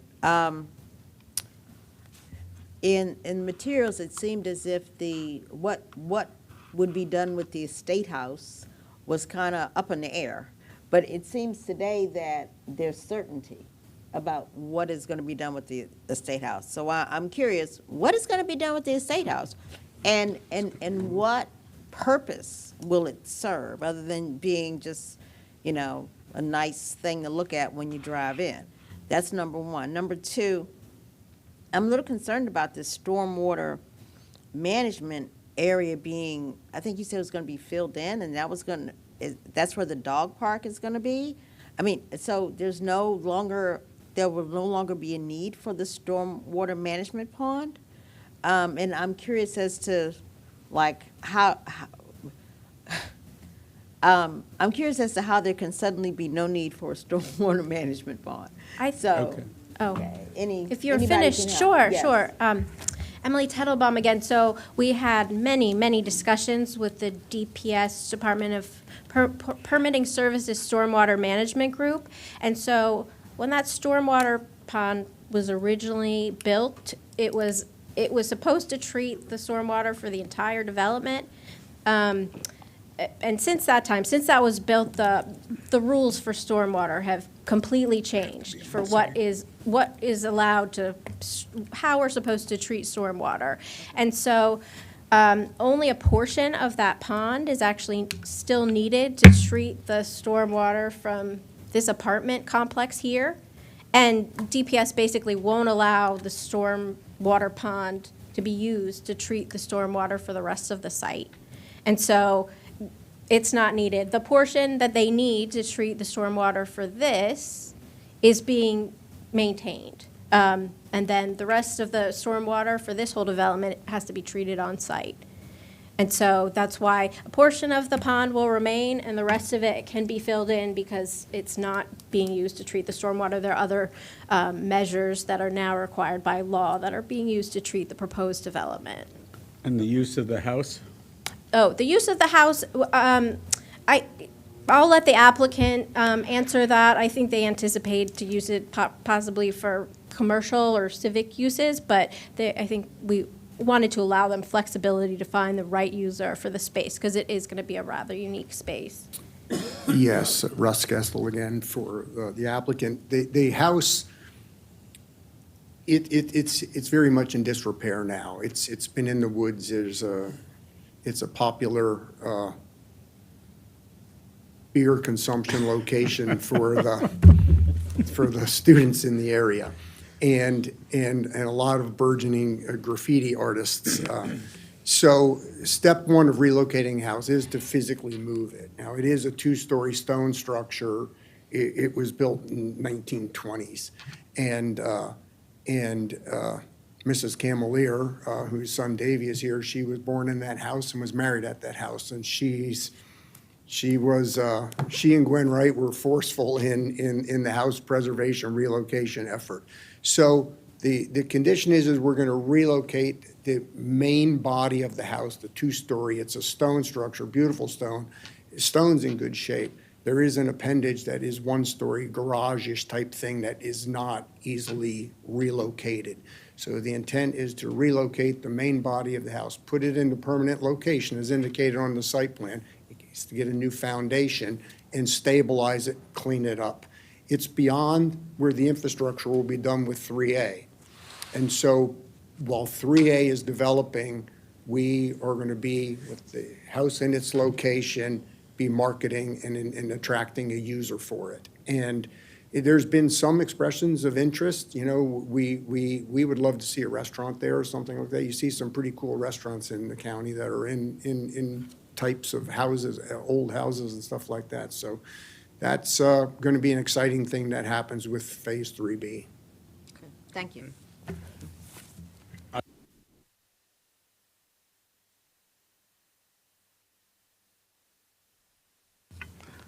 How did I turn my mic off? Just a couple of things. I'll note that your APF approval extension is in fact somewhat conditional, that you're committed to doing all of the buildings, both the retail and and the commercial in Phase 3A. I'll note that I have a numbering problem. When 2 is omitted, you're doing 3 first, and then, but so be it. It's a little bit odd for numbering. I would have noted, as you do, that you are committed essentially to coming back again, probably before that, because you can't do a tower with the number of units you have left. Along other things about getting to the current zoning as opposed to the grandfathered zoning. Who would have been involved in that stuff? I have no idea. You know, but here we are with enforcing the 2014 zoning ordinance again. Fine, it's all okay, as long as we all understand what's going to happen. And this board should recognize we're going to see this fine group again, and it'll be okay. What I haven't heard from anybody, and I'll continue on, is some overriding of the staff on going for that access point into Parcel A. So I think we're going to, so far the staff position is going to hold for that. Are we? Oh, go ahead, Ms. Presley. You're not. No, I'm sorry. No, I'm sorry. Oh, okay. I'll put my hand down. That was a dog whistle, I think. It was exactly. Do we have some alternative language that we'd like to hear? Oh, yes. So we're actually just removing some of the language from the condition. I think this addresses Commissioner Hill's concern. So we have a number of conditions with this language, but basically the condition says that the applicant must contribute an additional $700,000 adjusted for inflation based on the core CPI for field and parking lot lighting improvements, and right now it says, or other athletic field capacity improvements, but we can just remove athletic field capacity improvements. So the money is for other improvements as determined by MC Parks. And I think that addresses your concern? Okay. Yep. And I'm sure Parks is happy with that, and The applicant is indifferent. Yes. With all. oh, I'm sorry, one more time, Emily Teitelbaum. I just wanted to mention the conditions, because there are several. So it's Right. condition 13 through 16 in the preliminary plan, and condition 8 in site plan amendment number 8/2009-003A. Okay. And if we happen to find it in other conditions, we'll change it, but I believe that covers all the conditions. Okay, we'll see it again for the resolution, and Yes. the applicant will have a chance to look at the resolution before we approve it, right? Yes? No? I'm ready to We don't? move. No, I'm just asking about the resolution. No, it'll just come before the board with those changes. Okay? I'll ask for a motion from the board. Mr. Chair, I move, let's first establish what we're talking about. We're talking about 1 preliminary plan and 3 site plans that are referenced by number in the formal agenda. I'm going to spare reading all those. For Rock Springs Center, it is item 5. This includes an APF extension and a foreign conservation plan variance. With the conditions as recommended by staff with the changes of 1, replacing on page 67, the last 2 paragraphs, with the simplified wording mentioned by staff about expectations instead of rights. Number 2, to generalize the description of dedicated funds for Cabojon Regional Park as just read into the record by staff, and that will apply in a number of places that they also identified, and we'll tease that out. And we support staff, MDOT, and the permitting department recommendation to close the eastmost driveway on Rock Spring Drive. And Commissioner Hill, is the parcel M abandonment also part of your motion? Parcel abandonment is included. Thank you. Does the parcel abandonment have to be a separate action, or it's part of the preliminary plan? That would be part of the preliminary plan. Fine, okay. Yes, we would abandon the parcel too. I don't see any, Ms. Presley, you have something to say? Commissioner Presley? Commissioner Hill for restating it that way and seconding. Yes, Oh, okay. thanking Commissioner Hill for restating everything, and I second that motion. Okay. No other discussion? All those in favor say aye. Aye. Aye. Aye. Congratulations to the applicant on working through a very difficult process, and we appreciate your patience, and we certainly appreciate staff working to present a very, very complicated project as simply as they can. So we appreciate it all. Thank you. I suspect, look at that, we have to resume shortly again.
Good morning. This is the January 26th session of the Planning Board, 2023. We are on item 6, 8001, Wisconsin Avenue, sketch plan number 3-2021-0050, and preliminary plan number 1, 2021-0140. This is a public hearing. We do have one speaker who will go after the staff presentation. And with that, I'll turn it over to staff. Good morning, Planning Board Commissioners. For the record, my name is Grace Bogdan with Down County Planning, presenting 8001 Wisconsin Avenue. We are excited to finally be bringing this project forward to the board today. It has been an extended review, and there have been certain things within the Bethesda downtown plan that this project will be implementing, and lots of coordination has occurred between park staff, planning staff, and the applicant to bring it forward today. And we are recommending approval of both the sketch plan and preliminary plan with conditions, and we have a couple corrections for you. So this project is located in downtown Bethesda. It's located on the east side of Wisconsin Avenue. The vicinity on the west side is characterized by taller buildings, commercial, residential. Most recently completed, the 7900 Wisconsin Avenue, just to the south of this site, has the ground floor Trader Joe's with residential above. The east side of Wisconsin Avenue is characterized by lower height commercial buildings, particularly to the north and south of this site, about 1 to 2 story commercial buildings with surface parking. And then to the east, this block of Wisconsin to Tilbury Street, the commercial uses are mixed with single-family dwellings that are used as residences. Some single-family dwellings have been converted into businesses. And then east of Tilbury Street is predominantly single-family residential dwellings, like the neighborhood of East Bethesda. To the north of the project site across Highland Avenue is parking lot number 25, and to the south of West Virginia is county parking lot number 44. Both of these county parking lots are under a request for proposals that the county had issued about 1 to 2 years ago, and that request for proposals is under negotiations currently with a private developer for redevelopment. And if that moves forward, we would be seeing additional Eastern Greenway, which is something we will be discussing today. So the site itself encompasses the entire block from Wisconsin Avenue to the west, Tilbury Street to the east, Highland Avenue to the north, and West Virginia to the south. The site is approximately 2.74 acres in size. There are 4 zones that cover the entire site. Starting to the western side with Wisconsin Avenue, you see the higher density CR3 with the higher mapped height of 90 feet. As you move into the site, the aerial on your screen with the dashed line shows how the zones transition down. To the east, being Tilbury Street with the lowest density of CRT 0.5 and a lower mapped height of 70 feet. The entire block is also under the Bethesda overlay zone and within the 2017 Bethesda downtown sector plan. The aerial on your screen shows the existing development on the site. As I previously stated, the commercial development fronts on Wisconsin Avenue. There's 1 to 2 story uses with the bank on the corner. And then there's, as you move in, there's single family dwellings. There's 2 that are being used as businesses currently. And there is also an alley on the site, I can show you with my mouse, that begins at Highland Avenue going south to West Virginia Avenue to serve those commercial businesses. This image here shows the existing lotting exhibit for the block. The portion that's highlighted in orange is that alley. The applicant recently went through the formal abandonment process to abandon the public alley, and that went through the planning board and up to county council and has been adopted, and that resolution is attached to your staff, to the staff report for your review. The block itself, as you can see, the existing lots were created back in 1916 and have been consolidated and changed over time. Just as a quick refresher to the board today, we are reviewing a sketch plan and preliminary plan. And so the sketch plan is the first step in the regulatory process for optional method developments. That's the type of development being considered today. And what sketch plans do generally is set a maximum building envelope, so a maximum density and a maximum height. We also review the general design concept that's being proposed, the circulation patterns, a conceptual public benefits package, which is required with optional method projects, and the relationship of the project to the pertaining master plan. With preliminary plans, we're creating the subdivision for future development, and through that, we're analyzing the infrastructure capacity, we're conducting the adequate public facilities test, and performing environmental review, including forest conservation. The last step, which is not part of the planning board's consideration today, would be a site plan. So if the planning board were to approve these projects today, a subsequent site plan application will be required to finalize a lot of the detailed design. So that's when we're talking about actual building footprint, final architectural design, landscaping, lighting, all those nitty-gritty details. And so the applicant is proposing with a sketch plan a mixed-use building for up to 375,000 square feet of density. That density is comprised of 360,000 square feet of residential uses. 15% of those would be moderately priced dwelling units, and up to 15,000 square feet of non-residential uses. And given that this project is located within the Bethesda overlay zone, and that zone allows the applicant to go above the mapped height, this overall density does include a portion of BOS density of up to 159,689 square feet. And so this square footage would be finalized at the time of site plan, and this BOS density does come with a park impact payment that, again, will be reviewed at site plan. With the preliminary plan, the applicant is proposing to create one lot to consolidate all those existing lots in the block for one lot for up to 350 units and up to 15,000 square feet of non-residential uses. The preliminary plan does include a waiver request for reduced truncation at 3 corners, which we'll get into in just a minute. And there is a staff waiver request for the exterior noise analysis. And we just want to make one clarification in the report. That analysis was included in the proposal section, and this is a staff waiver. And so we've included that in the report to say that what we've determined is that the analysis is acceptable, and we approve the waiver, but there's no further action necessary by the planning board for this. And so the conceptual design is located on your screen. The applicant is proposing one building that will front the entire extent of Wisconsin Avenue, and that is where the applicant anticipates to locate ground floor commercial uses, activating the Wisconsin Avenue frontage. And then as the building moves into the site, it goes into sort of a spine, if you will, through the middle of the site and extends down to West Virginia Avenue, creating 2 interior courtyard spaces and extending the length along Tilbury Street, and is also providing an eastern greenway. And so this eastern greenway is anticipated to be 70 feet in width.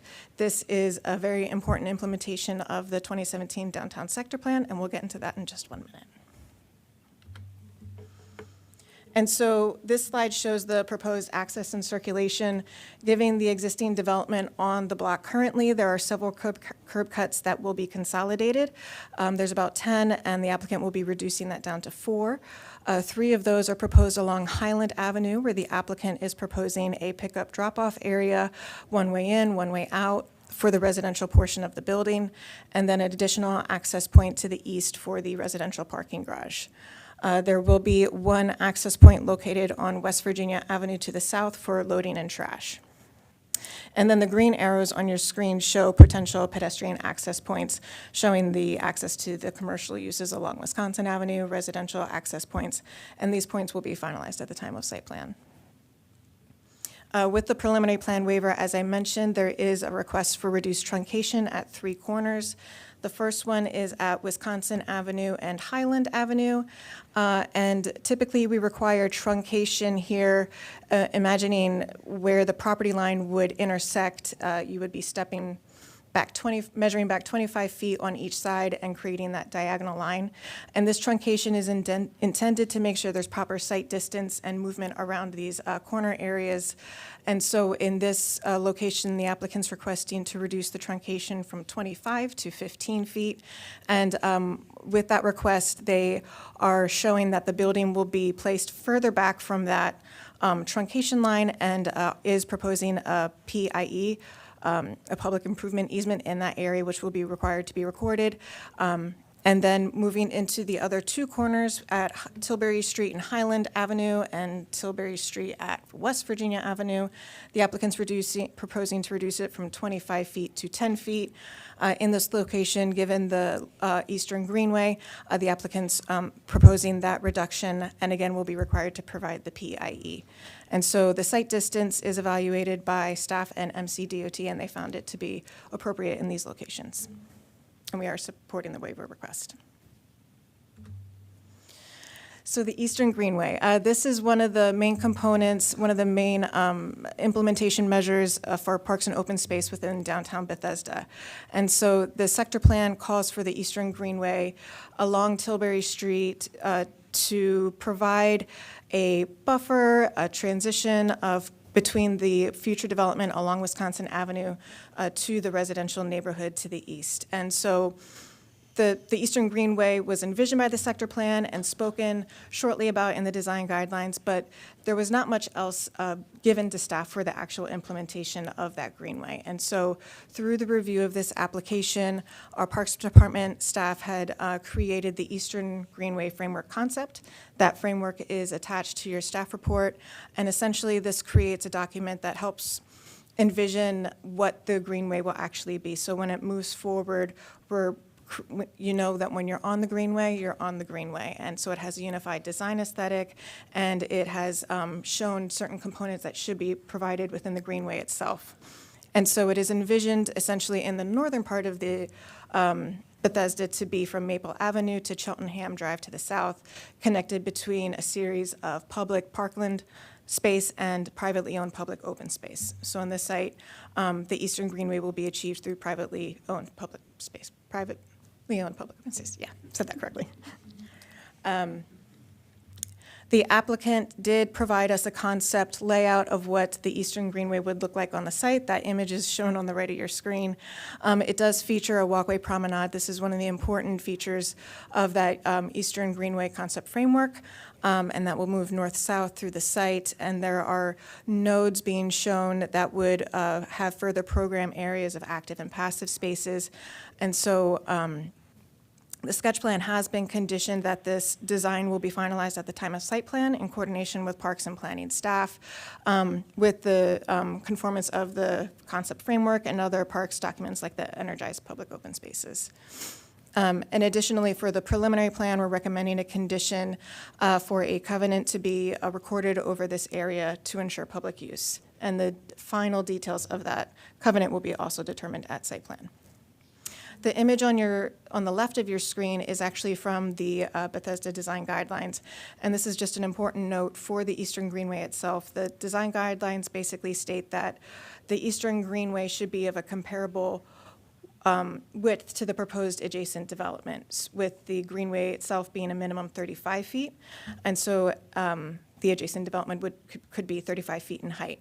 In this case, the applicant is proposing a 70-foot greenway width, therefore they can achieve up to 70-foot mapped height on their site. And so these details will also be finalized at site plan. Can I just inject for a moment? When you've got this diagram here, there's a 60-foot right-of-way setback that's required here and a 70-foot greenway setback, and I'm not really clear whether that's cumulative or whether that overlaps partially, and it seems to me relevant to this cut-through diagram. Sure. So the greenway would be measured from the face of curb to the building face, and the right-of-way itself could extend actually beyond that curve. So there could be overlapping space between the right-of-way and the Eastern Greenway. But essentially, for your physical and usable purposes of the greenway, to measure it would be from the curb to the building. I got that, but the detail of that overlap is to come. To come. Okay. And so this slide shows the conceptual massing of the building. This image is being viewed from Wisconsin Avenue looking south at the Highland Avenue intersection. So essentially, we're looking at the northern corner of the building.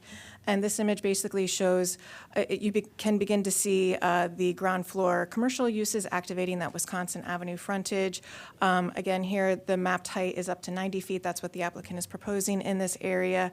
And looking into Highland Avenue, you can begin to see the pickup drop-off, the portico share area, and how that massing has been framed around that frontage.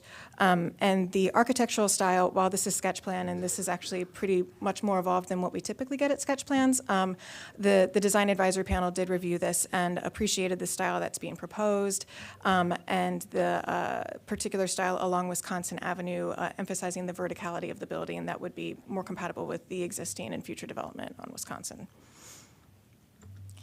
And this massing is taken from West Virginia Avenue at Tilbury Street. So you can begin to see the Eastern Greenway in the foreground with the building fronting on that space. This, again, the building height would be stepped down to 70 feet in this area. And with that architectural style, you can begin to see how it's changing to be more compatible with the residential areas. So you can see the introduction of sloped roofs, balconies, and window details. Again, all of this will be finalized at the time of site plan. And so 4 projects within the Bethesda overlay zone are required to go to the design advisory panel. They presented at the November 2021 meeting, and the panel voted unanimously that the project's on track to receive the minimum 10 design excellence points for the Bethesda overlay zone. As an optional method within the CR zone, they are required to provide 100 public benefit points minimum. At sketch plan, we require a conceptual public benefit points package to make sure that they are on track to receive these points. Again, final points will be determined at site plan review, but the 4 categories are listed on your screen that the applicant is proposing, and they are requesting to receive points for the construction of the Eastern Greenway, which is a major public facility, providing minimum parking, which is an important sector plan priority, the exceptional design. Again, this is a requirement for Bethesda overlay zone projects to receive a minimum 10 points. And then just to point out, in the protection and enhancement of natural environment, this project is partially located within a high performance area, and so they are required to receive points for energy conservation and generation, which they are on track to receive. As part of the preliminary plan, the applicant has provided a forest conservation plan, and that worksheet shows that based on the project size, 0.28 acres of afforestation is required, and the applicant is proposing to achieve that through a fee in lieu payment, and we are recommending a set of conditions for that to occur. With this project, the applicant did submit a variance request. There are potential impacts to 3 specimen trees, which are located off-site on the east side of Tilbury Street, T7, T11, and T12 on this image. And the applicant is proposing to remove 3 specimen trees that are located on the periphery of the site for the Tilbury Street and Highland Avenue frontage. These trees would be impacted by the frontage improvements and the future design of the Eastern Greenway.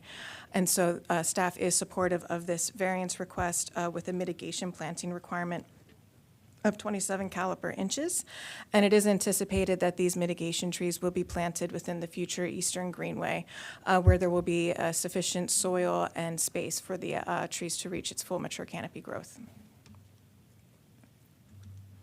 And so we do have 3 minor corrections for you today, and that is to fix the prior twos to before on condition 3, and to strike, however, from condition 22BI and another prior to.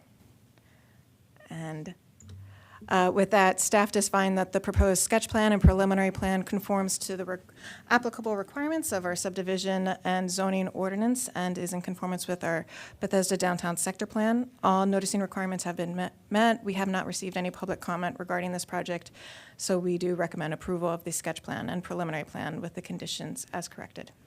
Thank you. Thank you very much. I think we'll hear from our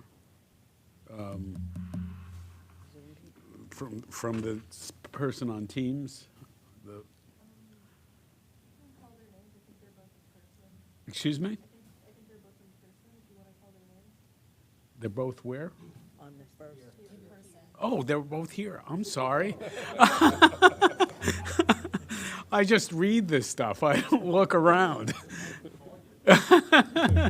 Well, if the applicant can make space, why don't you come up? We have Paige Nuremberg and Amanda Farber. If you could each take about 3 minutes apiece. Thank you. I didn't realize you were here.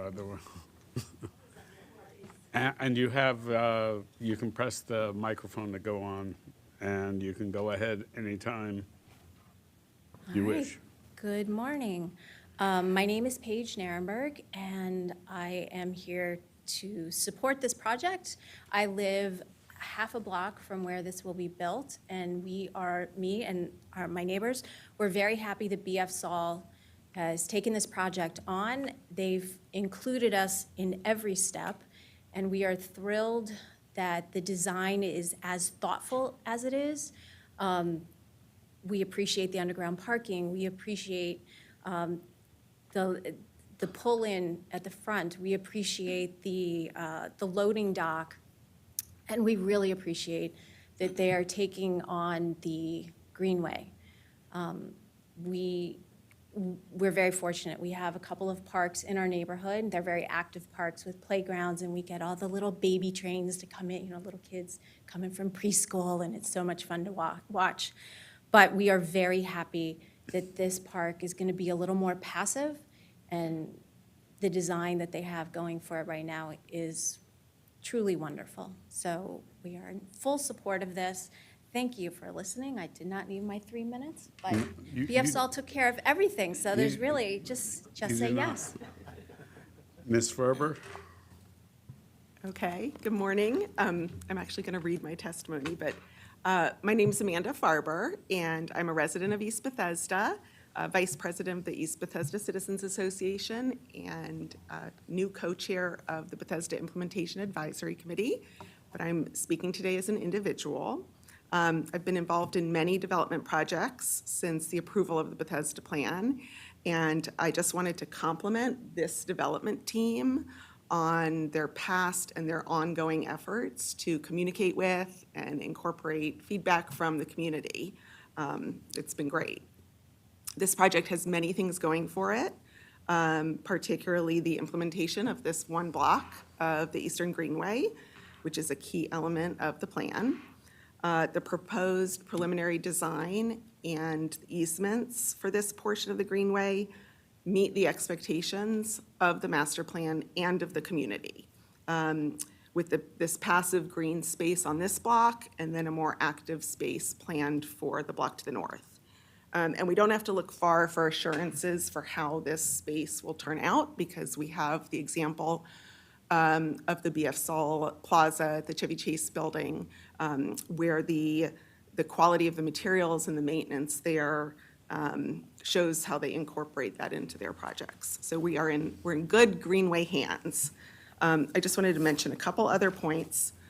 First, again, as Paige said, neighbors are very appreciative that the developer incorporated the pull-off, the arrival court, or the court chair, as they say, into the design on Highland Avenue. I'm asking that during the site plan process, that the design of the delivering and loading area on West Virginia be deep enough to fully accommodate delivery vehicles. We've seen in Bethesda sometimes how they're not designed deep enough, and then it impacts pedestrians. And third, there are 3 street trees included along Wisconsin Avenue that are in an area designed for a future BRT station. So I think it's important to incorporate the design of the streetscape to accommodate both the canopy trees and the future BRT station. We don't want DOT to come back and tell us later that they have to remove the canopy trees in order to accommodate the station that we know is going to be going there. We think all those elements should be able to coexist. And lastly, if you'll just quickly allow me this, I want to give a quick shout out to one of the tenants on the block, Peter's Carryout. It has been there for 33 years, and if you haven't been, I suggest stopping in, and their Old Bay fries are the best, and we've just appreciated having them as a small business in Bethesda on that block for 33 years. So thank you for the opportunity to testify, and we continue to look forward to working with the applicant. I'm sure Peters appreciates the shout-out. If I can have the applicant back up if they wish to speak and delay our approval of this project.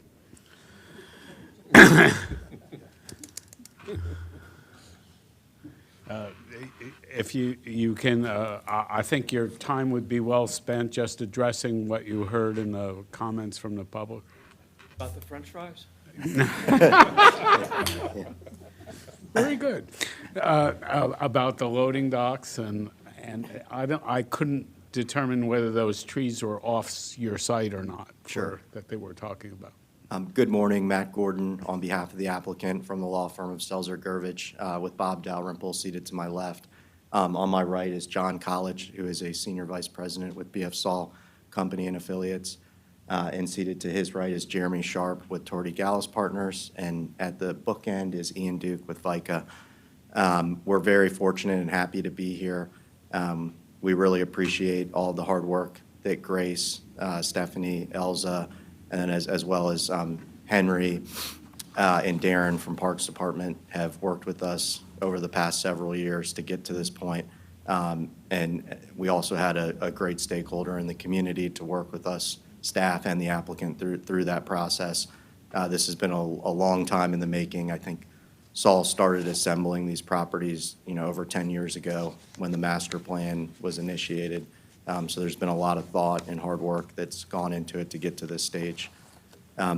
With respect to the specific comments, the loading bay at site plan, and we'll defer to Grace and Stephanie and Elza, but we'll work with them to ensure that it meets the zoning ordinance standards and that there is not a conflict with pedestrian movements or otherwise on the sidewalk there. And then the BRT station, our understanding, Bob and I, having worked with the applicant who has entitlements on the other side of Wisconsin on this block, as well as this one, is that they haven't really designed it. DOT and the state are still working on where the station is going to be, but they've asked us to reserve space along the frontage nonetheless. But I believe that DOT shares the same position as the applicant and park and planning staff, is that the goal would be to make sure that the station doesn't require removal of any of the street trees that we're showing on the plan. But those details will be worked out at site plan. But we're all in agreement that that's the goal. It depends on whether they've designed the station at site plan or not. If they haven't, then it's easy. We just install the trees as proposed. Does staff think we need any change to the language to do the loading dock accommodation? I don't believe so. At site plan is when we require the truck turning templates to essentially demonstrate how it moves in and out of the site, so that will be part of our review at site plan. Okay. I'll entertain any questions from the board. I just have one question. I mean, I think this is a wonderful project, and we're glad that the community is behind it. I think, congratulate you on that regard. Question about the Bethesda overlay zone. I mean, they would be allowed to extend the square footage by 159,000. Right now, they have how much? 375,000. Are they supposed to stay within the 90 feet and then all the way into the 70 feet? Is that going to affect their height in any way? No, so the density can be used wherever on the site area itself. Mm-hmm. However, they are restricted by height. Wherever the zone is mapped to 90 feet, the building can only be 90 feet in height, and where the area is zoned 70 feet in height, they can only go up to 70 feet. So that is restricted, Okay. regardless of the density. All right. That's my only question. Thank you very much. Commissioner Hill? Yeah, this may be a site plan detail, but I would observe, and I'll quote from the sector plan, The sector plan design guidelines describe how development adjacent to the eastern greenway should be oriented towards the open space and the type of uses on the ground floor. And from what I've seen so far, it seems to me this building is turning its back on the greenway. So I would encourage that as a point of emphasis going forward. Thank you for bringing that up, and I think that did actually have a discussion at the design advisory panel, and I can let the applicant speak to it. I think in this area there is some topography that they're trying to work with, but they have mentioned that they're trying to get at least one access door onto the greenway itself, and we'll be orienting the balconies towards the greenway as well. And so those details will be better figured out at site plan. But that discussion did occur, yeah. Comment at all? Thank you. Matt Gordon, again, on behalf of the applicant, and I'll let Jeremy Sharp speak to this as well. But there are some challenging topography changes, but the intent, and one of the things that the applicant did study over the last couple of years is whether a retail use would be viable there. And the determination was that it would be really challenging. There's a lot of challenges even along Wisconsin Avenue. But the idea was definitely not to turn our back to the greenway. It was actually to activate it with the residential units. And I think Jeremy can kind of speak to some of the design on how that facade, which is to be designed at site plan, does sort of interact with this future, space. Yes, if you move the slideshow. If you move the slideshow to the image of the backside. We've activated that side with balconies, lots of bay windows, residential areas. So I don't think the back side of the building faces the greenway. I think it's a residential frontage. If you want to call the back of the building, I think of loading docks and parking garages. That is kept away from the greenway. Okay, I will just note that the guideline says, activation at the ground floor. And I'm not requiring you, or not suggesting you solve that now, but I think that's a point of emphasis going forward.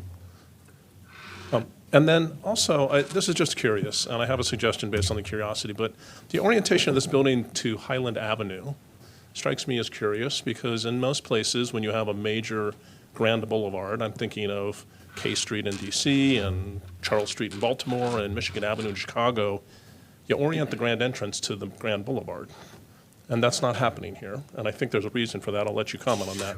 But I have a suggestion, which is maybe this building should be addressed off of Highland Boulevard so people coming to it can find the major entrance. Because right now, it's addressed off of Wisconsin Avenue, and that strikes me as potentially a pitfall for visitors coming to this site. Park and Planning's in charge of addressing addresses. But go ahead, please. Sure. Well, the reason for that is probably what you assume, which is that commercial uses better desire the Wisconsin Avenue frontage, and allows for more uses like sidewalk dining or other commercial uses to face Wisconsin, have visibility on Wisconsin, and also keep that use facing Wisconsin away from the neighborhood back. So, not our great neighbors, don't want to see the commercial uses start creeping down the block. So, and the grand entrance, is partly addressing the site to the north, the large park, the public park that's planned on the Lot 25 area. So that pull-off area, has a certain size to it. When you look at the plan, it doesn't really kind of fit on Wisconsin, and there's, if you widen out the plan, the street is teeing into the middle of the block there. So there's just, it's a crowded site on Wisconsin to have a pull-off and a porte cochere on that side. And that's why we addressed it that way. Okay, thank you for explaining. Any other questions? Seeing none, I'll entertain a motion. Mr. Chair, so move that we approve the, the preliminary plan. Yeah. And sketch It's plan. a sketch both. plan. Do I need to read the numbers, or? No, I Okay. don't think that's necessary Okay. with the conditions that staff With the recommend. conditions, yes. Do I hear a second? Second. Thank you. All those in favor say aye. Aye. Aye. Aye. They are all ayes. I don't have to ask for nays. Thank you very much for the presentation. We appreciate it. Mr. Chair, may I? Oh, we need a preliminary plan Oh, motion. You're right. separate. Oh, okay. Could I entertain a motion for the preliminary plan? So move. Mr. Chairman, I move that we approve the preliminary plan number 120210140 for 8001 Wisconsin Avenue with the conditions recommended by staff. Do I hear a second? Second. Okay. All those in favor say aye. Aye. Aye. Once again, it's unanimous. Sorry for the premature congratulations. Mr. Chair, may I make a comment to staff and my fellow commissioners on some point here? I want to connect something we talked about in the last session. And that is, it seems to me undoubtedly this plan met the school adequacy requirements. But it seems to me odd that we have a building that is purporting to have 350 family units in it, and that was really emphasized. And yet the student generation for this site is 10 elementary school students, 5 middle school students, and 5 high school students. So that's like 3.5%. Right, of these family units would have students in them. And I want to bring this up because I made the point of a cultural shift that's likely to happen, and we need to be really careful not to miss it. And it seems to me that this is almost precisely evidence of that point I'm trying to make. Right, is if we assume that we've got 350 family potential living in a building and have that low a student generation, doesn't make sense to me. So I just wanted to point that out. the APF guidelines for school I concede adequacy? that we've met the requirements. I didn't bring this up during the application because it doesn't pertain to that. But it seems to me that there's a problem going forward with those requirements. Then it should be addressed at the time that we review the standards by which we do APF review and when we do school adequacy. If this That's is, the if time I, to do it. if I can just jump in, Tanya Stern, Acting Planning Director, we are launching the next update to the growth and infrastructure policy, which guides those decisions. So that's, we will take that feedback and keep that in consideration for the scope for that project. Okay, thank you. Do we have to wait? We do have to wait. Then we're waiting.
Good morning. It's still morning. Welcome to the January 26th session of the Planning Board 2023. We are on item 7, Silver Spring Downtown and Adjacent Communities Plan Draft Design Guidelines. Now, this is a continuation of a session the board had already had, but we are we invited the public to have any comments they wish to make. We have one person here, Stacy Silber, from Lurch, Early and Brewer, and if she'd like to make some comments, please do so. Take 3-ish minutes. Sounds please. great. Good morning again. For the record, my name is Stacy Silber with the law firm of Lurch, Early and Brewer, and it's a pleasure to see you all in person today and to be here. We first want to commend staff on their efforts in drafting the Silver Spring Design Guidelines.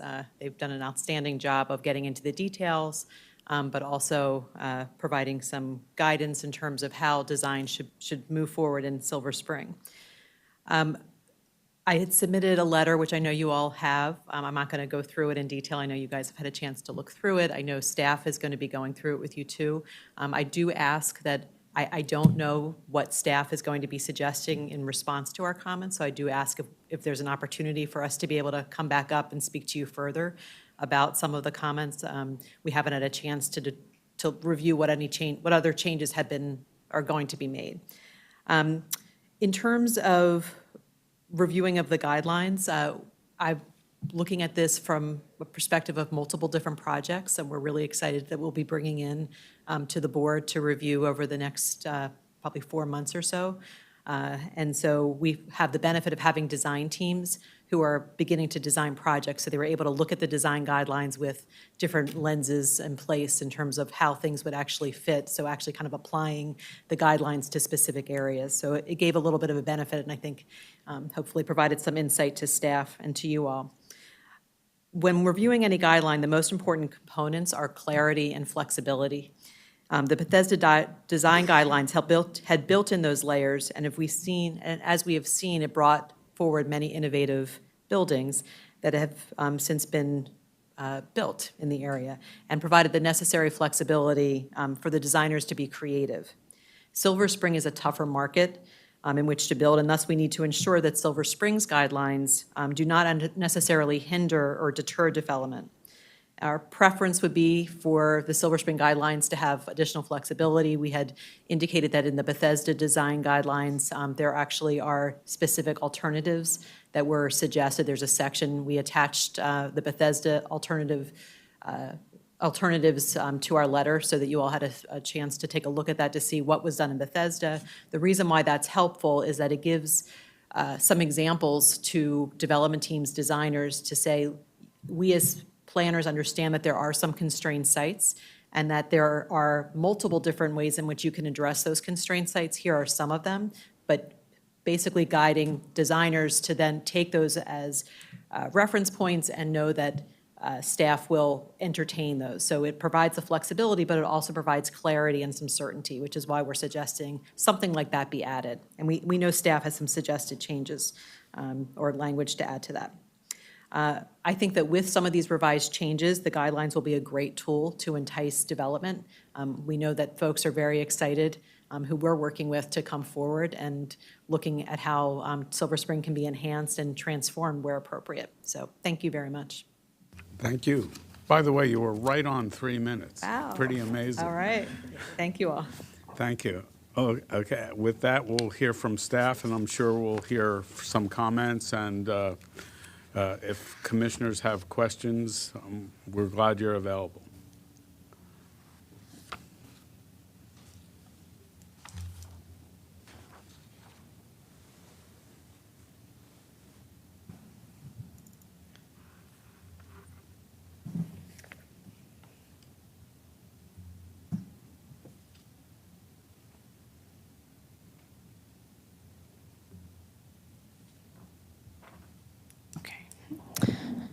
Okay, I have a presentation on the screen. Is it visible? There we go. Good morning, Chair and Commissioners. For the record, Atara Margulies, Down County Planning, back again to talk about the design guidelines.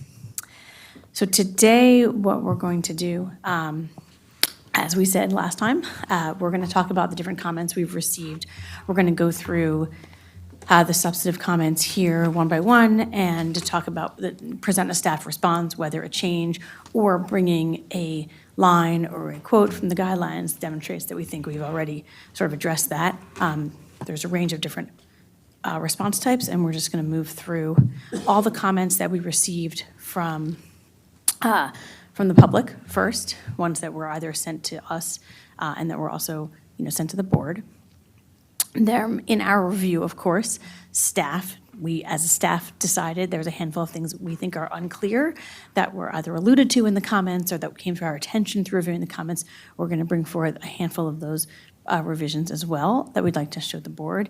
And then we'll describe, we have many other editorial comments from a few people, and so we'll just run through who we got those from and talk to those generally. And if you want to review them more in detail, we brought some of them with us, but they're really editorial in nature and not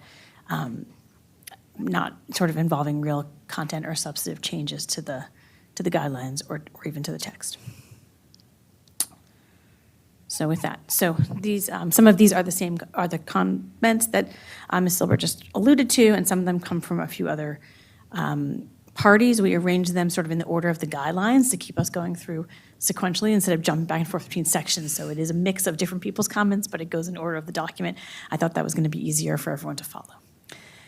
So the first comment is about flexibility. So the comment is that while flexibility is clearly discussed, there is not sufficient flexibility as in the Bethesda guidelines. And the comment asks for a similar section to section 2.4.8 in the Bethesda downtown plan guidelines, where there are alternative methods of reducing bulk, i.e. if you cannot achieve the step back in the Bethesda guidelines, there's a little section that says, well, if you can't achieve the step back, here's other ways to achieve sort of reducing the bulk of your tower. So our response is that we do have overall language throughout, but even in the first section in particular, where it says that there's flexibility and these guidelines are here to provide predictability for applicants, but they do not preclude creative solutions. And I do think that we didn't necessarily reference site constraints. So we proposed to add the following word that you see in orange here, and I'll read the whole sentence, and the orange bold is the new words. Design proposals will be evaluated during the development review process based on the surrounding context, site conditions and constraints, and how the projects meet the sector plan goals and design guidelines intent. I think this sentence captures the fact that every project is going to be reviewed not just according to the guidelines text, but also according to its context and where it is and what's going on and what individual site issues there are. And lots of the ideas about reducing bulk are actually inherently in the tower middle section guidelines, although it does not specifically say if you cannot provide the step back, do this instead. And we really wanted to sort of simplify our guidelines and say, here is what we would like to see. But if for some reason you cannot achieve that, bring a creative solution, and that's what the design review process and the DAP are for. And that was kind of the approach we took, and that's why we sort of are proposing this response to that comment. Any comments, or you want, yeah? Yeah, I mean, just, is it your intention to review conditions and constraints of every site? When a project comes forward, the development review process, and of course also the process at the DAP, every project is not looked at in a vacuum. It's looked at relative to its site context and what the specific site conditions are. No two sites are the same. They all have their own challenges, as you've seen from looking at different development projects that have come before the board. So there's a whole paragraph about the inherent flexibility of the guidelines. Now, everything is sort of a recommendation, but if your site cannot abide by those, there's room for flexibility. And the goal is to see that the project meets the overall intent, and we do have lots of statements in these guidelines about what the intent is, even if it cannot meet, some of the dimension ranges of certain things. And that's clear in that introduction. Well, see, that's why I'm asking, because I understand what you're saying totally. I totally get it. But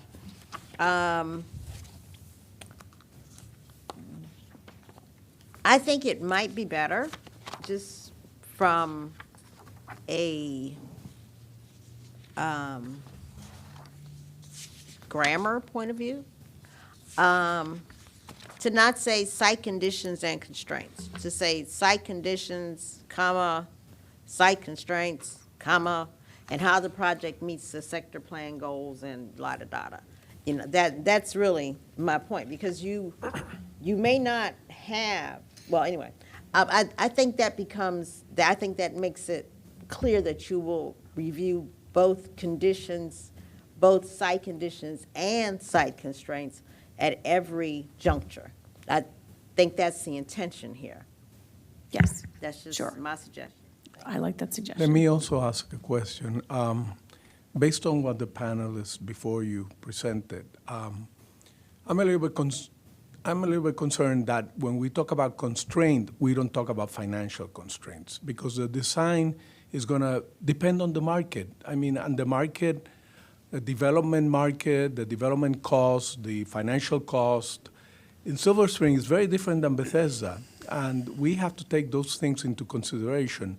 So that's why I would not limit it to site constraints. I would also limit it to development constraints or financial constraints, because,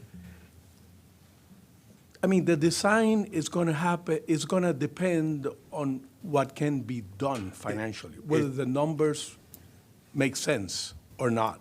It just says constraints in what they're proposing, I'm- without yeah. limitation.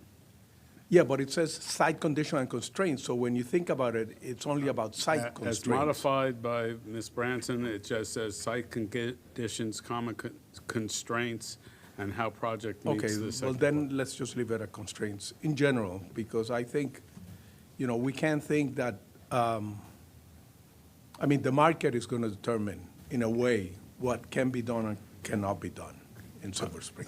Though I think at the same time, Elza Heisel McCoy, for the record, Chief Down County Planning, I think we want every building to be beautifully designed. Oh, yeah, I agree. And so while certain materials, structural approaches can be more expensive, I think you can have a humble building that is beautifully designed. So I don't think, you know, and this was part of our interview questions for the DAP. We have panelists who have experience in the private sector and understand the cost of some of the design comments. So I think we wouldn't want to be so specific to have somebody come in and say, I can't give you a beautiful design because I can't afford it. We want them to come up with a beautiful design they can afford. I agree. Commissioner Presley has a comment. I agree with Commissioner Branson's comments. It should be specific if that's what you mean, Elsa, that maybe site conditions, comma, site constraints, as she suggested, because constraints in general could mean financial. So we don't want any misinterpretation. Also, just a small typo, how the projects meets, it should be meet, but anyhow, sorry about that. Thank you. Everybody's a grammarian. Yes. Okay, moving on, whenever you're ready Yes, to move on. great. So another comment, which we are in agreement with, is that the relationship, so in the sector plan, and I know we didn't go over this here, but I'll just give you the brief overview. We do provide, I think it's 37 or 38 street sections that are in the sector plan, and we worked those out very carefully in collaboration with MCDOT and others. And so we didn't make it clear in the comment is that, and we agreed that it wasn't clear what the relationship is between those street sections and the street diagram and sections that we are in the guidelines.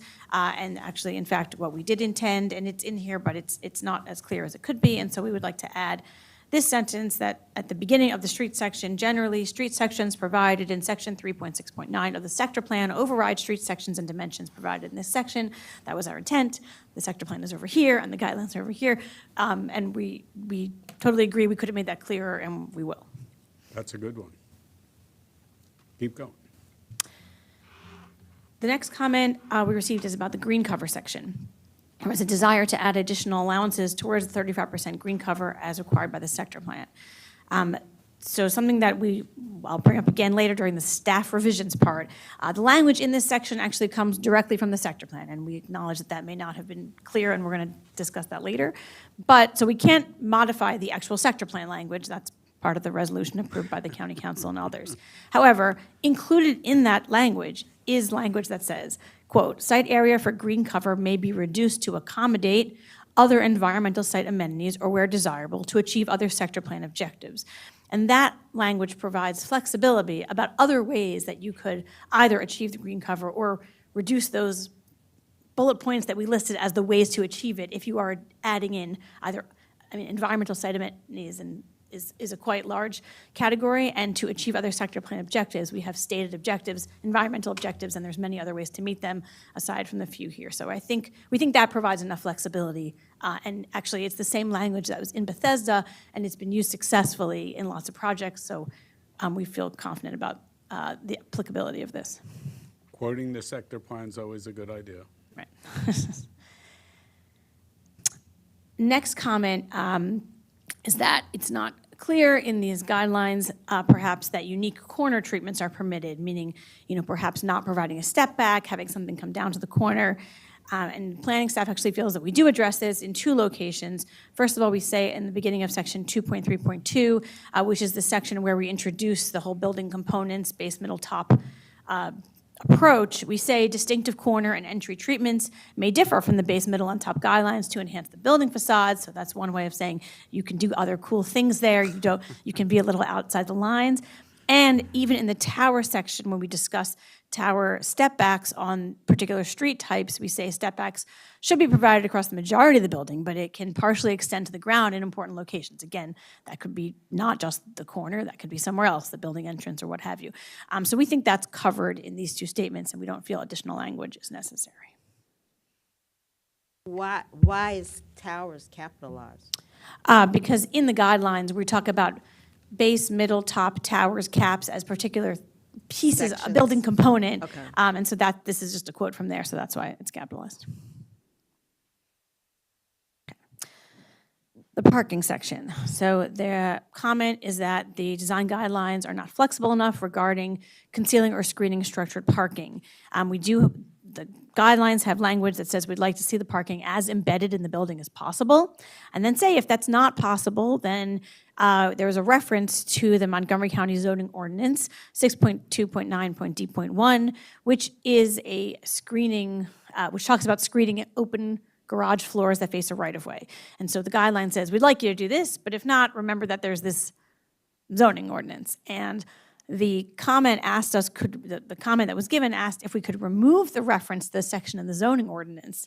And our comment is that we bring that, that zoning ordinance applies whether or not we mention it in the guidelines or not, and we bring it in there as a form of sort of reminding that if you can't achieve what we're asking for, which we realize there may be site constraints, we should just be reminded that the zoning ordinance has something to say about this. This is where to find it. I don't think we were, that was not a means of being, more restrictive in any way.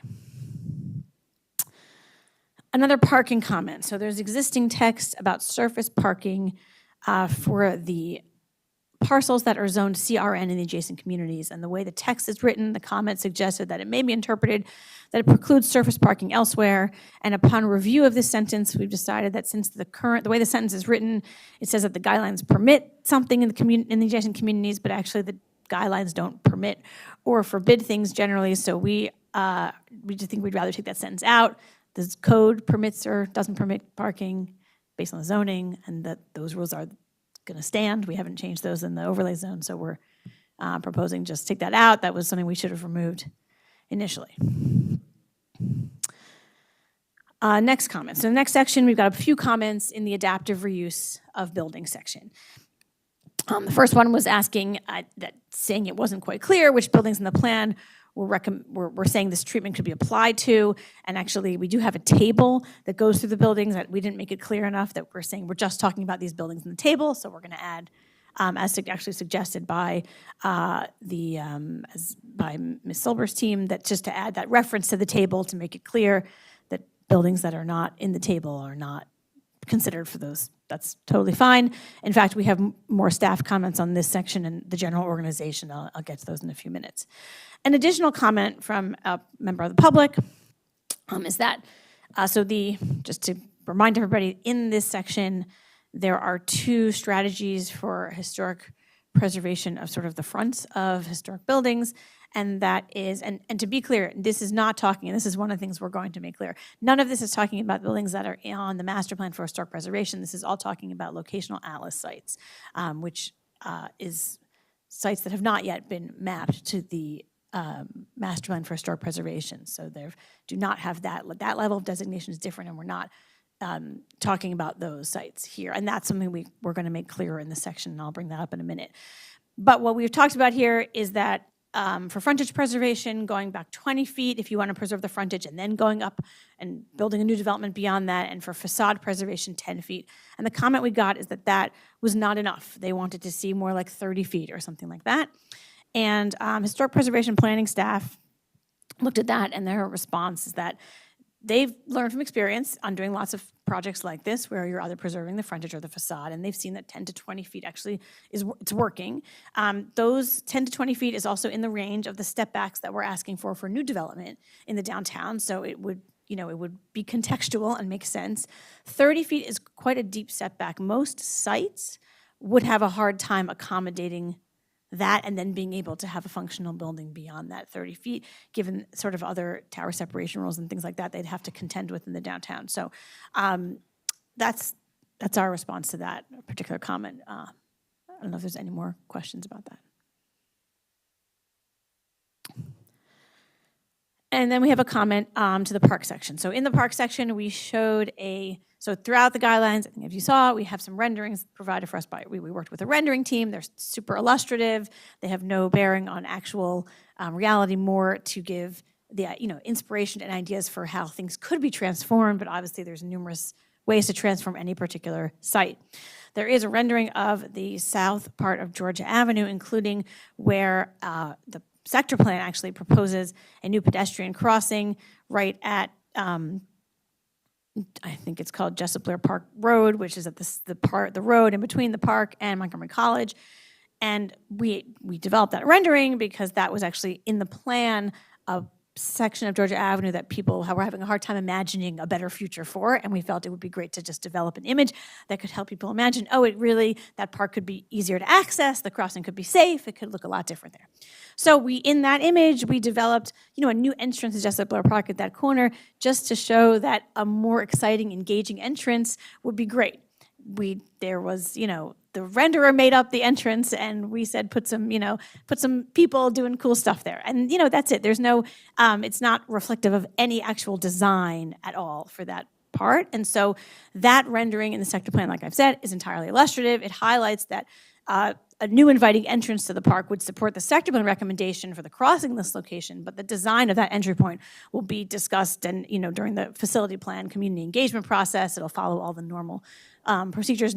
That rendering will not have any impact on the final design of the park or that entrance or the treatment of any trees or hardscape there. So,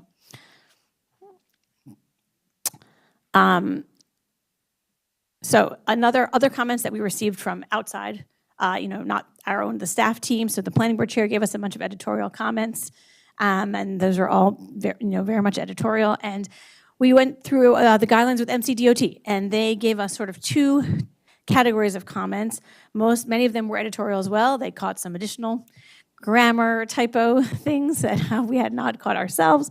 And they wanted to make sure that we were clear in our language as it relates to the Complete Streets Guide, and making sure that we make it clear, that if we didn't mention that something was permitted, they want us to make sure we mention that so it doesn't seem like we're conflicting with anything in the guide, because we aren't intending to. So there was a bunch of clarifications of that nature. No new recommendations, really not even changing any text that goes to recommending anything.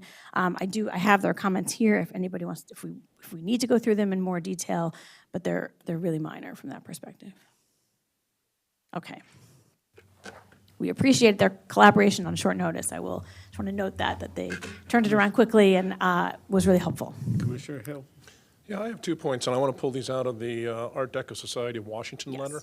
And one is sort of, you addressed one of their points about the setback for historic buildings. But this was more general, and that is, I brought up last time that there really is no vernacular architecture, right, in our region, because we're in between north and south. But I thought the Art Deco Society made an interesting point, that the commonality of distinctive architecture in Silver Spring historically might be Art Deco as a style. And I just wanted to put that forward as an idea. Last time I think we talked about this, we were sort of like, well, having lots of unique buildings that somehow are sympathetic to each other might become the style there. But they make a good point about, the commonality of what's there already, mostly as a period statement, I think, is that type of style. And I just wanted to pull that out. Yeah, it's certainly, there are certainly a lot of Art Deco buildings in Silver Spring, and we noted that, in our sector plan explorations. The guidelines don't speak to any particular style. You could have an Art Deco building that follows the guidelines. You could have a modernist building that follows the guidelines, a traditional building. All of those styles, we expect to see a wide range of styles, and I think something, that is something that if somebody came forward and presented something in that style and presented as particularly sensitive to the context, I think the DAP would be interested to hear, to hear about that context. But it's, we're leaving, we don't really want to comment on architectural style in the guidelines. It goes a little bit beyond the scope of what the purpose of the document is. Yeah, I don't think this is like some California towns that have, we like white-facing stucco and orange roofs. So we're not looking for that kind of uniformity. And as guidelines, these are leaving a lot of the design options open. So that's the real response to that. And their second point I just want to tease out for a minute is they mention about preserving garden apartments in significant areas.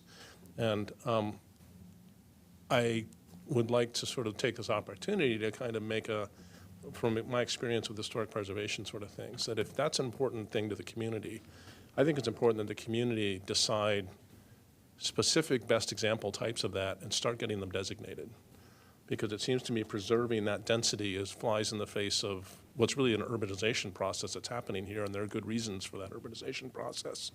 And that one of the problems you have sometimes in historic preservation and changing areas is you don't get ahead of the ball, and you end up only being able to preserve the things that are organically left behind because they didn't get built on. And if this is an important community value, I think we need to move on that.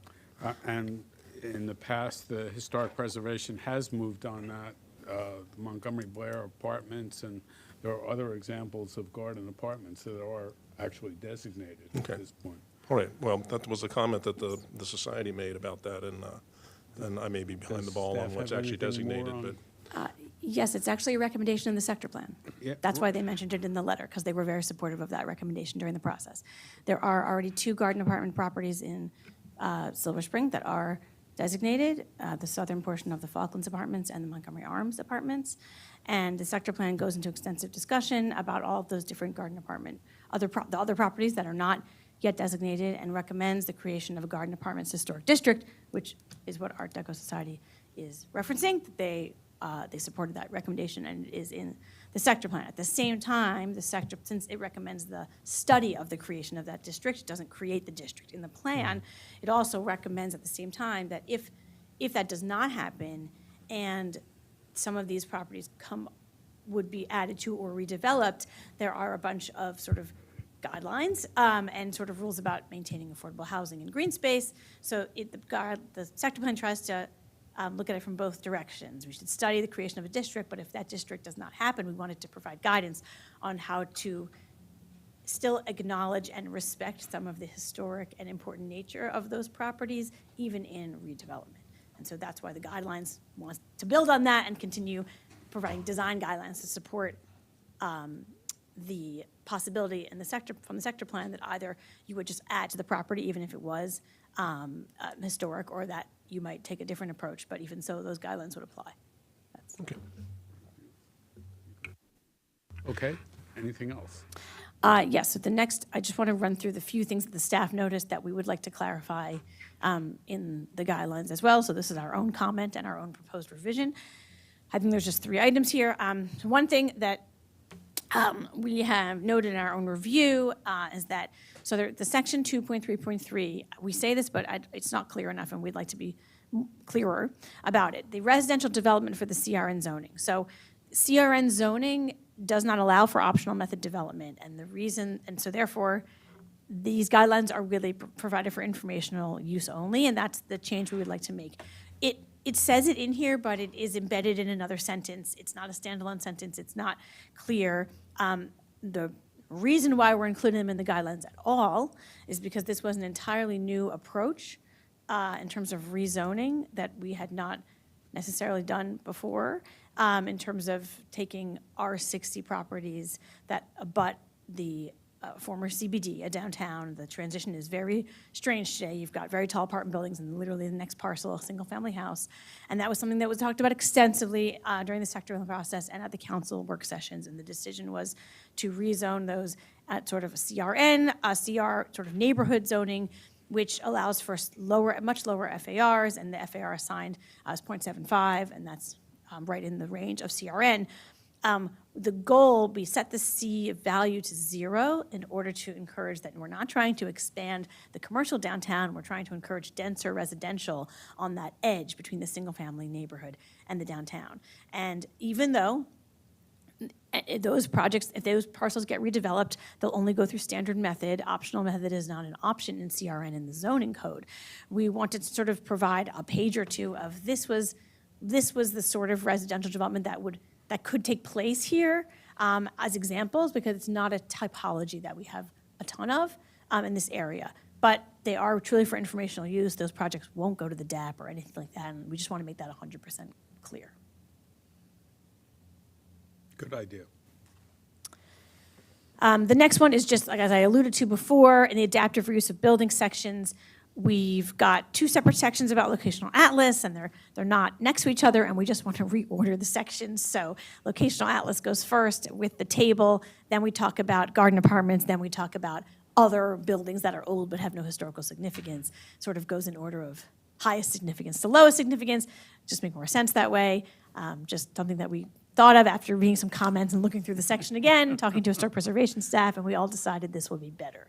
So that's a change we're going to make, unless there's any opposition. And as I alluded to already in 2 cases, but there are a few more cases, there are several locations where the guidelines restate the sector plan recommendations, and it's not always perfectly clear in the text which bullet points are from the sector plan.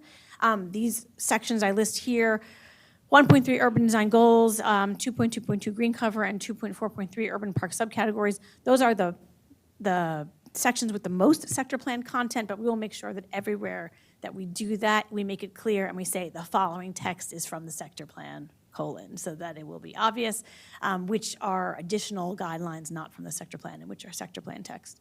And I think that that's something that we should have been more rigorous about, and we will do that. And I believe that is the last comment. And so we are, the original plan, I think, was for us to ask for the approval today. Elsie, Can I interrupt? So just sort of reading the board, so we have 2 options in terms of next steps. If the board seems generally comfortable with everything we've talked about. One option is for the board to approve the design guidelines today with the changes that we've discussed. The second option is to sort of have a final document come back.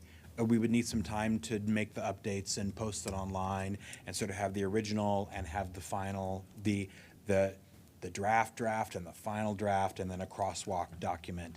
And then we would ask the board to approve that in 2 weeks. So I think both options are available to the board today. I had generally said that we should approve things where we have the language in front of us. So I sort of would go for the return on the 9th, but I think the changes do not seem particularly extensive in any manner, way, shape, or form. I agree, So, yeah. are you Minor content changes. with approving it Approving today? it Are as you it is approving right it now, today? yeah. I would wait until we have Yes. the final wording, and we've had a request from someone in the public asking for that, I believe. We did? We just added in the testimony. To see the language? Come on up, Stacy.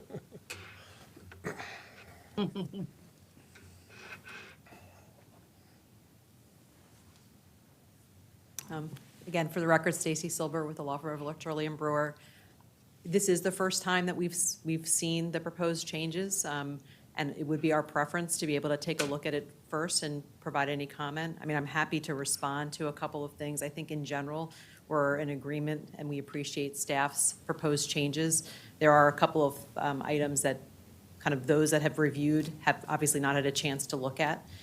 So I'm happy to kind of provide a couple of points of feedback if that's helpful and What's the board's option? Do you want it in writing and coming back, or no? I mean, I'm indifferent. I think, yeah, we can come back, I think. Why don't we get it in text, and then you can see how it looks to you, and come back on the 9th, if that's okay with the board members. Okay? Okay. So we'll come back on the Okay. 9th. thank Well, you very much. Thank you. Okay. And thank you, Ms. Abrams, for tolerating our dialogue. Can we go to approval of the committee, or are we waiting? Is that a separate section? It's a separate item, yeah. A separate item? I never know how the items split. But, okay. Oh, you're right. I should look now and then.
All right, welcome to back to the afternoon session, the morning session of January 26, 2023. We are now on item 8, Silver Spring Design Advisory Panel appointment of members. I'll turn it over back to staff again. Thanks. Tara Margulies, Down County Planning. So we are bringing the nominees for the Design Advisory Panel for Silver Spring. I don't know if we have to recap what the Design Advisory Panel is. I think we've covered that here. But it is being implemented as a recommendation from the Silver Spring Downtown and Adjacent Communities Plan. I think that's worthy of note. And to talk a little bit about what it will be, is there'll be a 5-member panel made up of a range of different design professionals, and those related have a interest in the built environment. And this note that the Silver Spring Design Advisory Panel needs to represent the diversity of the community as per the Silver Spring Downtown Overlay Zone text in the zoning ordinance. So here are the roles that are going to be filled on the panel. So we need to have a registered/experienced architect from the greater Montgomery County community, a registered/experienced landscape architect from Montgomery County, an architect/urban designer who represents the academic community, a Silver Spring community member who could be a professional or just have a personal interest in design and development, and a member of the development community. So we're going to go through our, I would note, we got 28 applications in our process, which was a pretty good response, actually. A wide variety of folks who met all of the, were each applying for some of these different roles. We did have a lot of design professionals from Silver Spring itself, which I thought was particularly great, that we had so many people from Silver Spring who were really invested in the future of the downtown. So that was a great selection. It was difficult. We had so many qualified people.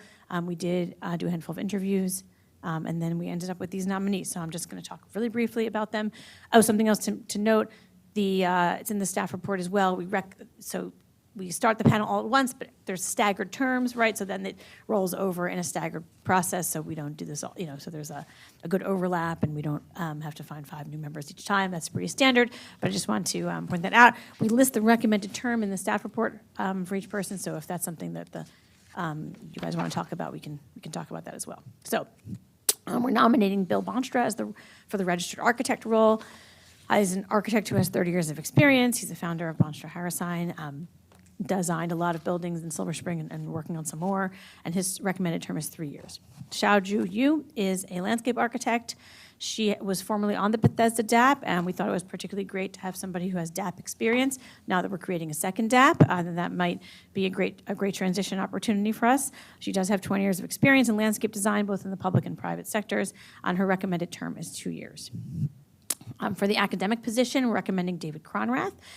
He's been at Maryland for a long time. He's currently the Associate Provost of Planning and Special Projects. He's the former Dean of the School of Architecture, Planning and Preservation, a 40-year career in architecture and academia, and his recommended term is 3 years. And the longest resume I've ever seen. And a very impressive CV, yes. For the community member, we are recommending Alice Enns. She is also happens to be a licensed architect and an urban designer who's worked for at least 10 years in the area, and her recommended term is 4 years. And from the development community, we're recommending Praj Kaspakar, who is a developer at Enterprise Community Development. She has 15 years of affordable housing development. She was a former member of the Silver Spring Citizens Advisory Board, which we thought also added a good additional Silver Spring connection to this DAP, and her recommended term is 2 years. Those are the folks we're recommending to start off the DAP with. We're really excited. We think it's a great, diverse group. They really represent the interests we're interested in terms of those roles, but also there are at least 2 people who live in Silver Spring now. I think at least 3 people who have lived in, there's a lot of Silver Springers here, which we think is also just important and kind of important for Silver Spring, in fact. No, it's great. Commissioner. Yeah, I just have a question. As a Silver Springer myself. Yes. Well, former Silver Springer. just to be clear, what is the number of slots on the advisory panel? Is there a preset number? Yes, these 5. Okay. The 5, there's always 5, like the roles I listed here, 5 roles. These are the 5 roles. Okay. This pretty much matches up with the Bethesda DAP generally in terms of architect, landscape architect, somebody from the academic design community. It could have been an architect or landscape architect. It could have been a range. We had a range of applicants for that. So a Silver Spring community member, that community member could be another professional. It could be somebody who is retired and had a career in something related. It's again, a wide range for that. And then a member of the development community. Turns out that we have overlap. We have a number of Silver Spring community members who also check these boxes, which Right, no, adds some but strength what to I'm the asking is panel. 5 the ceiling or the floor? Is It's that the the only. number. It's it's the, okay. It The is both. ceiling and the The floor. ceiling It's and the the floor. ceiling and the floor, Yes. okay, that's it. Just, I will add that DAP meetings are public. Anybody can attend. And that's in the rules of procedure. That was also an attachment to this item. I didn't go over those here, but those are basically the same as the Bethesda rules of procedure that they've been operating under, but happy to take comment on that as well. And so the way it works is everybody can attend the meetings. They're hybrid, so you don't have to show up here to attend them as a member of the public. And I think when they go through the DAP, whatever is in front of them that day, if there is additional time, they allow members of the public to comment. But certainly people can always submit comments to us at any time. That's part of our process. So it is, and then there will be, every time there's an opening, we'll repost it and all that stuff, and we'll have another public nomination process. So is it subject to the Open Meetings Act when you say everybody can attend? I would believe so, yeah. It It is. is? Yeah. Okay, all right. Yeah, absolutely. Commissioner Question. Presley. Oh. Commissioner I just wanted to say, what a fantastic lineup. We're real honored to be able to have all 5 of them on the team. So great job in getting them on board. Commissioner Panero. Yeah, just a couple of questions. I assume that these are volunteer positions. They're Yes, not getting paid. this is or totally anything. volunteer. And the second question is, because you mentioned that somebody was an architect on projects that he had done and projects that are coming up. If a project is coming up for the design guidelines, they have to recuse themselves from it? Yes. We've had that experience in Bethesda, yes. If it's your project coming before the DAP, you would Yeah. recuse yourself from that I conversation. assume, Yes. yeah. Okay. Yes. Thank you very much. Sure. Anyone? No, I see no other hands or lights or anything. I'll entertain a motion. Mr. Chair, I nominate I move that we accept the nomination. Wow, I'm torturing myself. I move that we accept the nominations recommended by staff to populate the Silver Spring Design Advisory Panel. And the rules of procedure? Second. Oh, let's do the rules of a procedure in a second here. All those in favor say aye. Aye. Aye. Aye. All right. Now, we do have rules of procedure that staff wants us to approve. I never object to making rules for somebody else, but to a large degree, I would sure like them to make their own rules. The rules dealt with a lot of the selection process of the members themselves, which is an issue for us. Yet the rules did not go into detail on how meetings are conducted, who conducts, who presents. It did go into public comment and what happens to public comment. And I thought those routines were fine.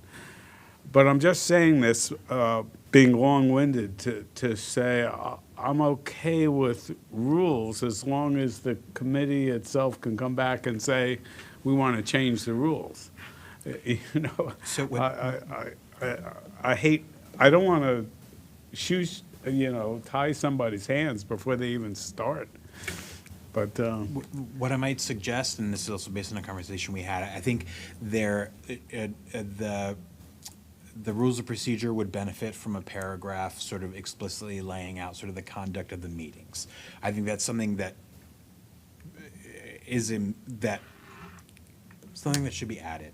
In terms of, so for Bethesda, as we were doing this, we, originally we didn't have a provision for public comment, and then we got the request, and then we brought that back to the board.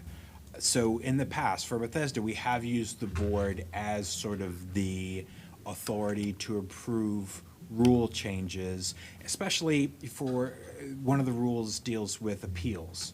And so I think we didn't want the DAP to be in a position of saying, no, you can't do this, no, yes, you can do that. So I think we would still prefer to come back to the board with substantive. I mean, if they're minor changes, then maybe not. But if there are substantive changes, I think we would still want to come back to the board with those. Okay. I would like to see, I would like you to insert the paragraph on procedures a little bit myself. I see some nods. Yes, I'm seeing nods. I always look for nods. Ms. Presley, I see your hand up. Commissioner. Yes, I'm in agreement with the chair's comments, really. I mean, you guys have a model for doing this with the Bethesda DAP, and you have like a self-governance, and we've approved, or will be approving the positions. Other than something, as you mentioned, like appeals process, I would think you would set your own structure in accordance with open meetings rules and, Robert's Rules of Order. And I just would hate for future boards to get in the habit of having to review and revise and approve your revised governance rules and conduct rules. Is it only with DAP that we're doing this sort of thing? It is. The DAP has, it's a unique function within the department. And again, I think we're happy to make smaller changes. I think if they're changes that affect the public, that have a larger impact, like I said, we would want to come back to the board to address those types of things. Right. I particularly like what was in your guidelines on if the public makes comment to the DAP, it gets to the board directly. I think that's really very. Okay, that's sensible. It's very good, really. Commissioner Pinero. I don't have any questions, but I'm okay just with your what the mic's chair. Oh, my mic is on. Oh, sorry about that. It's okay if you wanted to speak. Why don't you make those changes and bring it back when we approve the, unless is there going to be an interim medium of the board we just appointed, or no? No, because until the design guidelines are approved, and they can't actually do, Okay, fine. So Winston McGillicuddy. I didn't understand that. I'm sorry. I think she's talking to her. Oh. I can't tell that. Okay, why don't you come back on the 9th? We'll bring it back on the 9th with the guidelines. Okay, thank you for that. Okay. Thank you. Thank you. Thank you. Very good.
Good morning still. This is the January 26, 2023 session of the Planning Board. We are on item 9,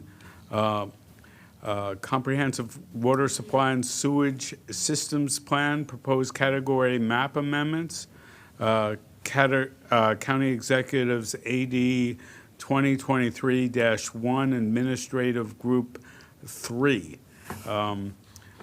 And I'll turn it over to Catherine Nelson, who I haven't turned it over to in a long time. Nice to see you. Good to see you. Good morning. For the record, I'm Catherine Nelson with the County Planning Division. And before you are 3 water and sewer category change requests. I'm going to go through them with some descriptions, even though these are the easiest of category changes that the board will see, just to get you oriented to this process.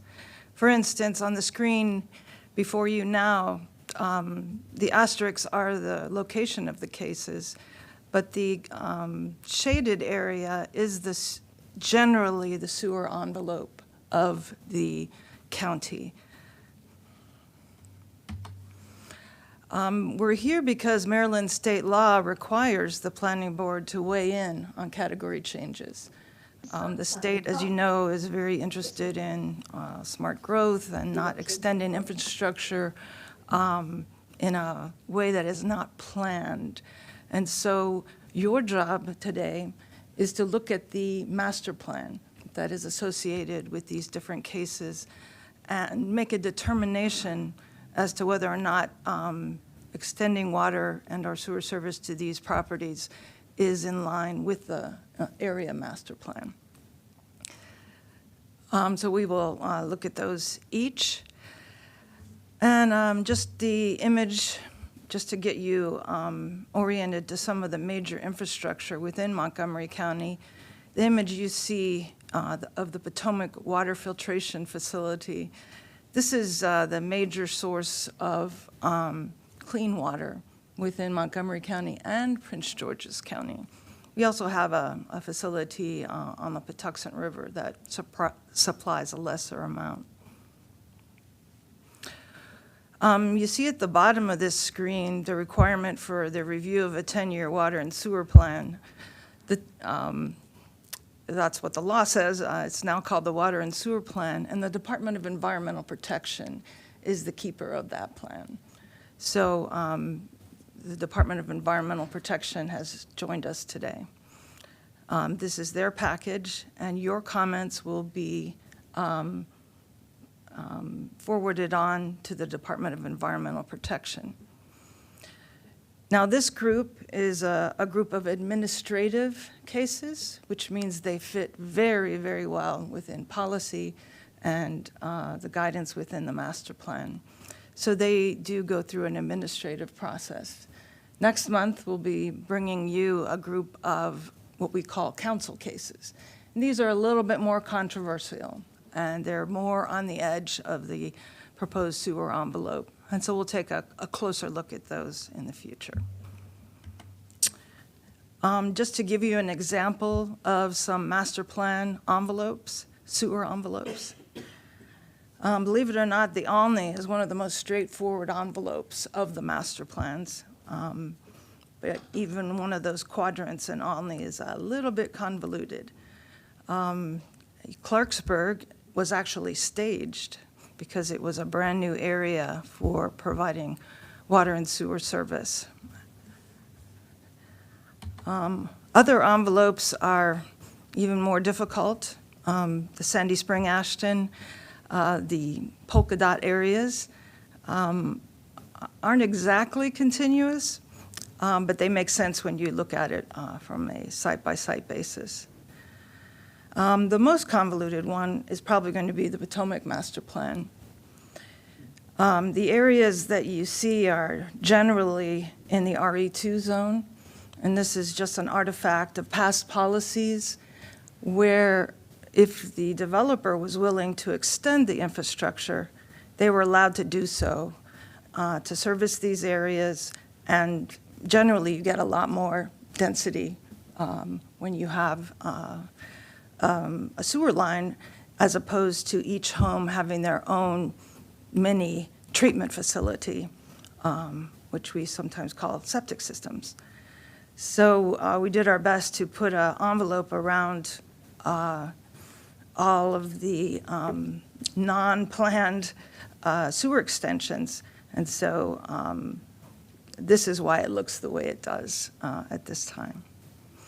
Okay, end of little mini primer on this process. So the individual cases, we're in Damascus, Anya Alia and Anwar Fuentes property.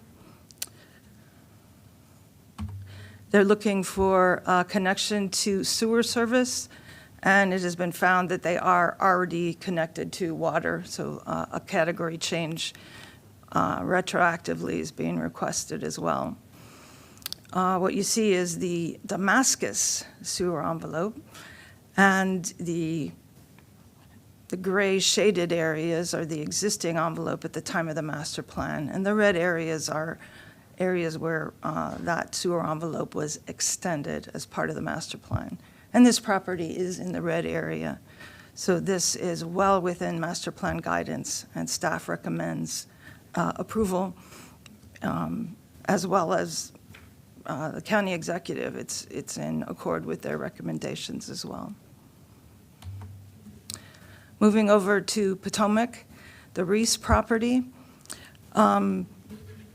This is the property in the middle. There is a sewer line right out front. So this property was developed on an individual septic system, but they have requested to connect to the sewer. The abutting mains policy allows a single connection. There's another policy called the Potomac Peripheral Sewer Policy, which also would allow them to connect their home to the sewer system. So the recommendation is approval. And they're located within the sewer envelope, within kind of a donut hole in the Rock Run watershed. The final property is located in Glen Hills. Again, they just want to connect their existing home to a sewer main. So that you can see the sewer main out front. And so again, with the abutting mains as well as the peripheral sewer policy allows the connection of this home to the system. This concludes the presentation.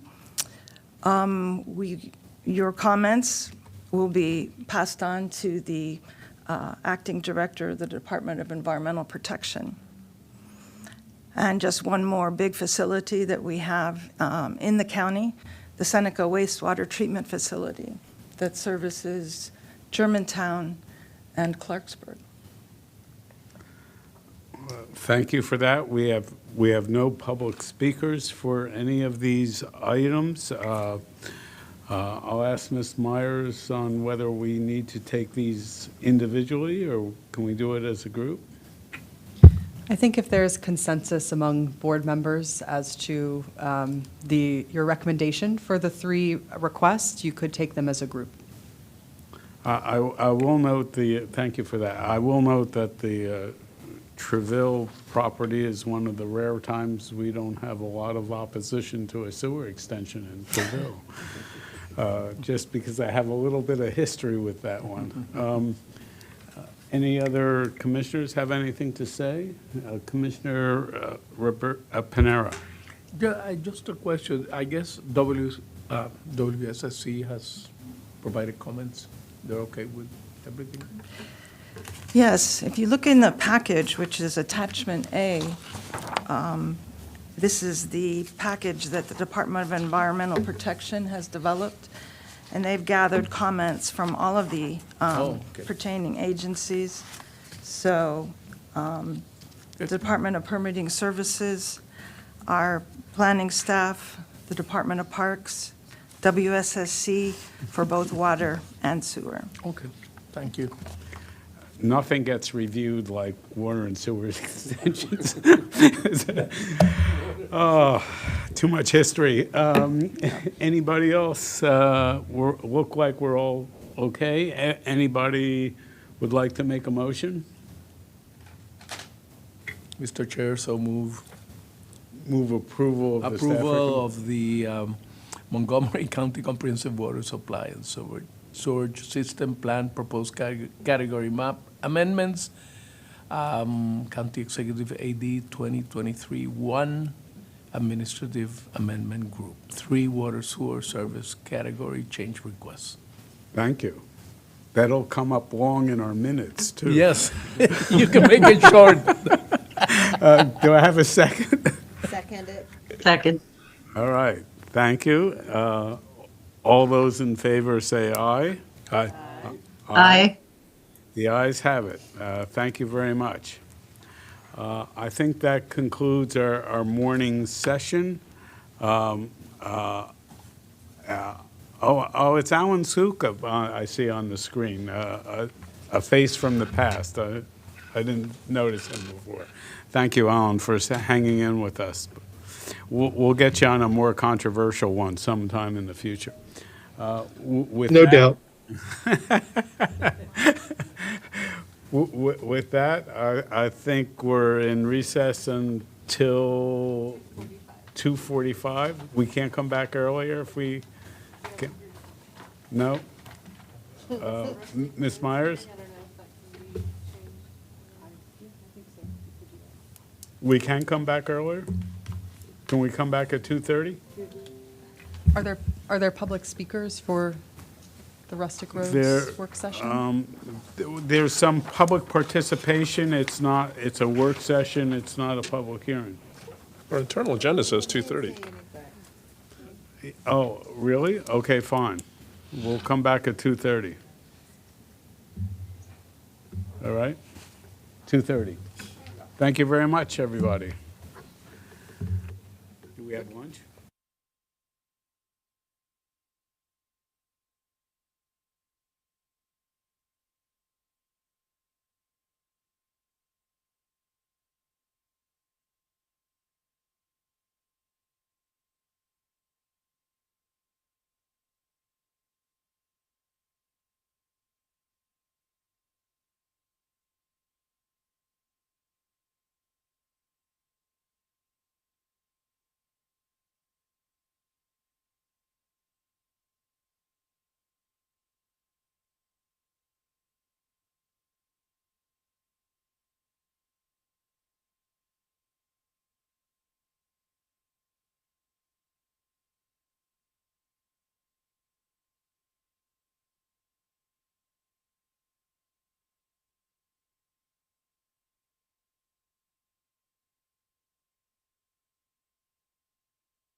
Good afternoon. Welcome to the, I hope it's still December 26th. December. It's not December.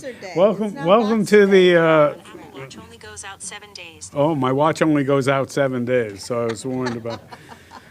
Oh, it's welcome to the January 26th meeting of the Planning Board. We are on item 10. It's the Rustic Roads Functional Master Plan update. This is our second work session. We went through a fair bit of material, some of which is back for us to make some more penciled-in decisions, and we'll go through the memo. This will not be our last work session for sure. We'll have another one dealing with remaining issues and some recommendations on legislation to change maybe the makeup of the board. With that, I'll turn it over to staff to take us through their memo. Good afternoon. For the record, Roberto Duke with the Up-County Division. I'm here with my co-lead, Jamie Pratt, and Casey Roan from Historic Preservation. And we're going to go over a number of topics today for this work session. First, for work session number one, of course, it was on January 5th, so 3 weeks ago. And we discussed 3 topics: overall support for the programs in the plan, and background information specifically about dedicated but unmaintained roads, bridges, and state and road and park roads. And we went through recommendations by categories, and there were, I guess, a number of categories to go through, 7, I believe. And today is work session number 2, and we hope to be back on February 9th with a 3rd work session. For today's discussion, we'll start with the continuation of work sessions number 1 items about some individual road recommendations and that sort of thing. Then we will go through the plan content and organization of the plan itself. And finally, the other main topic will be about rustic roads maintenance concerns.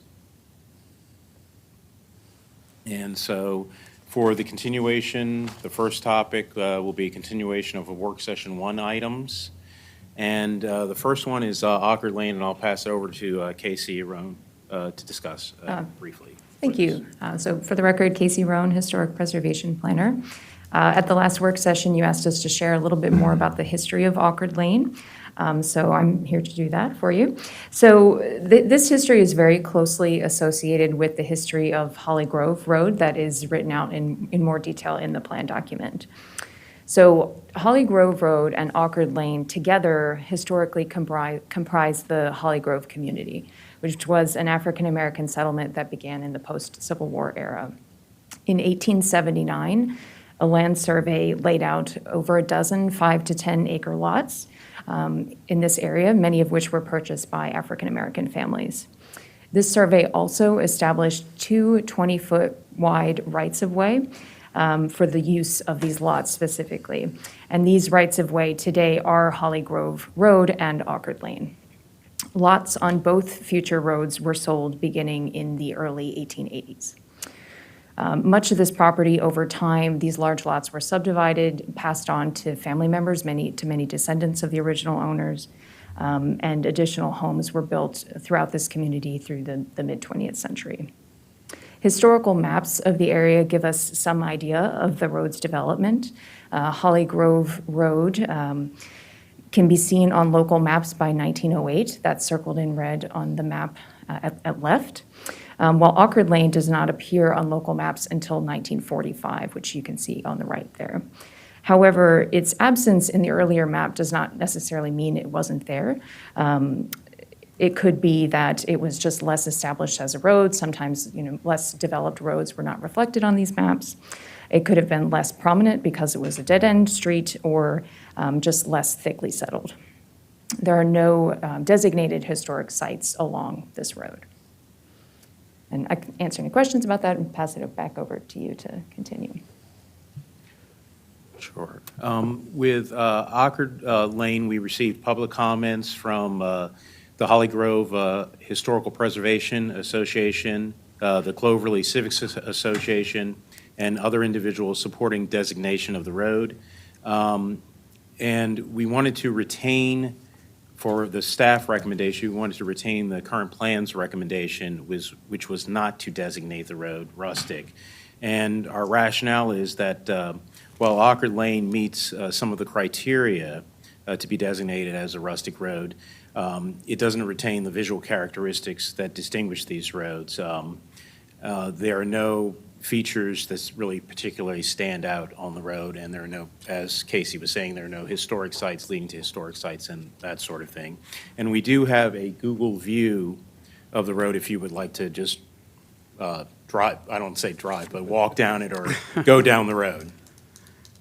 So if I get this right, you're saying that it's historic, but it's not historic and scenic, which would classify it as rustic.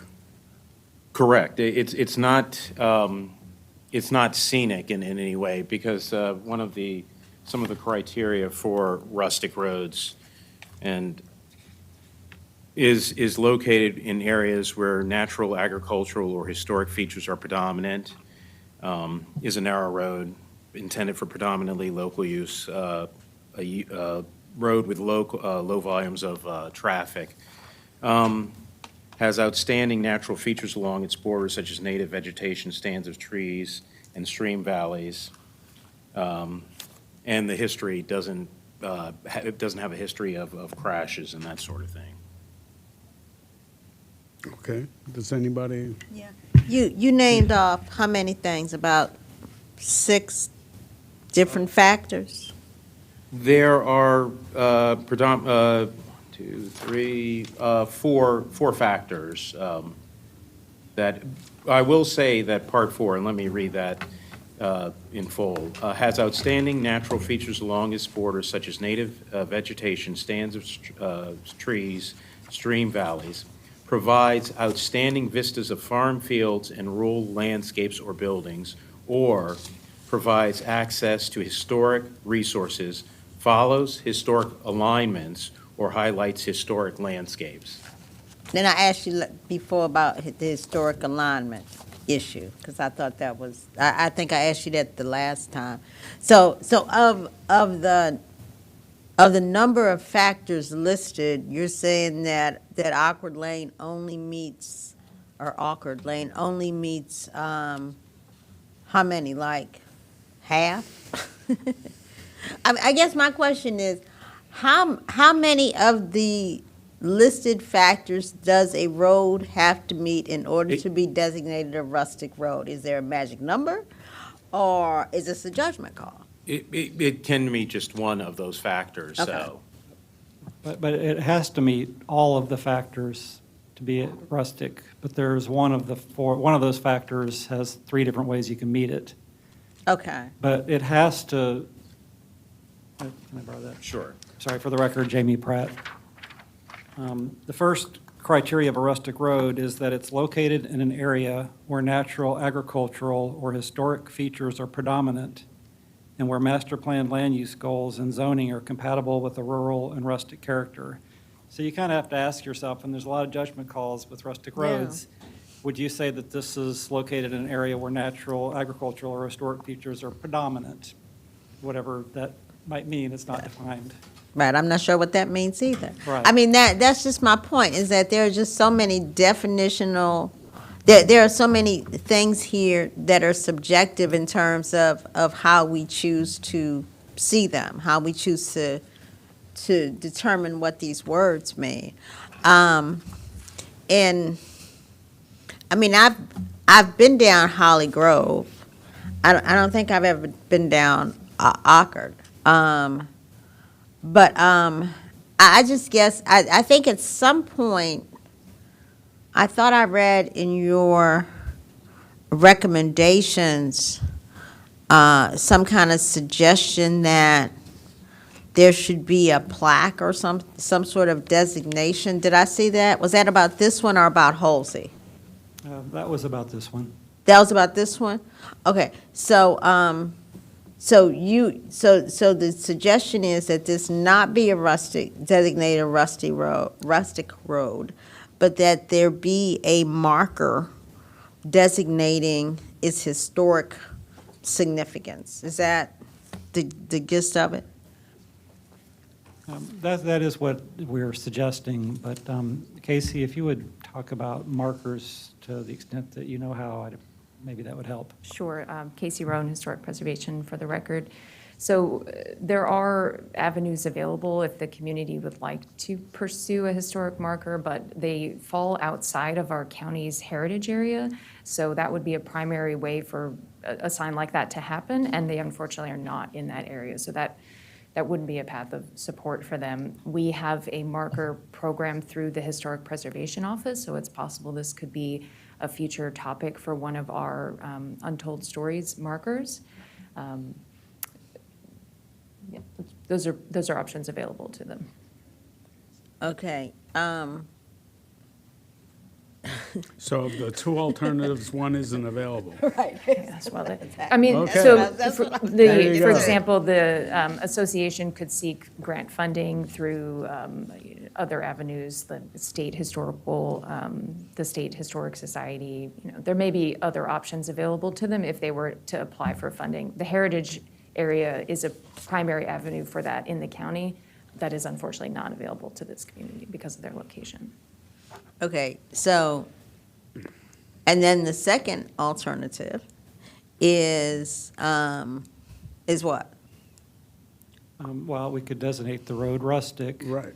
And then we would say, we have to Isn't describe. this where we started? Right, but we have to Like, who's describe on what, first? what is the significant feature of the road that must be protected when it's maintained. And so right now, all we've really got is its alignment, and it's not like DOT is planning on moving the road or anything like that. So it could honor the history at a small level by adding it to this program. But it doesn't seem like the visual character thing kind of comes into this, where it's like if you drive down a lot of these rustic roads, there's no doubt this is a rustic road. I'm out in some rural area, and this one doesn't have that same feel to it. Even Holly Grove does, because it's got some horse farms and a few agricultural fields. But I just never get that sense when I'm going down Awkward. Keep going down. Yeah, I mean, I'm just sort of at a loss here because, I mean, I don't think, I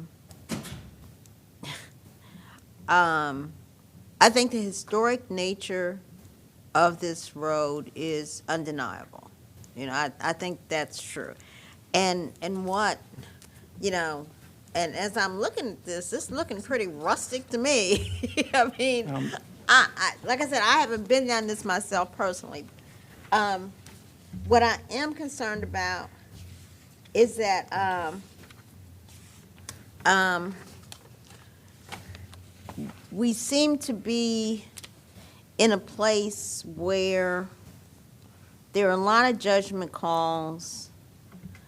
The residents would like to see it become rustic or be designated rustic. And the factors you've mentioned seem to me to be able to go either way.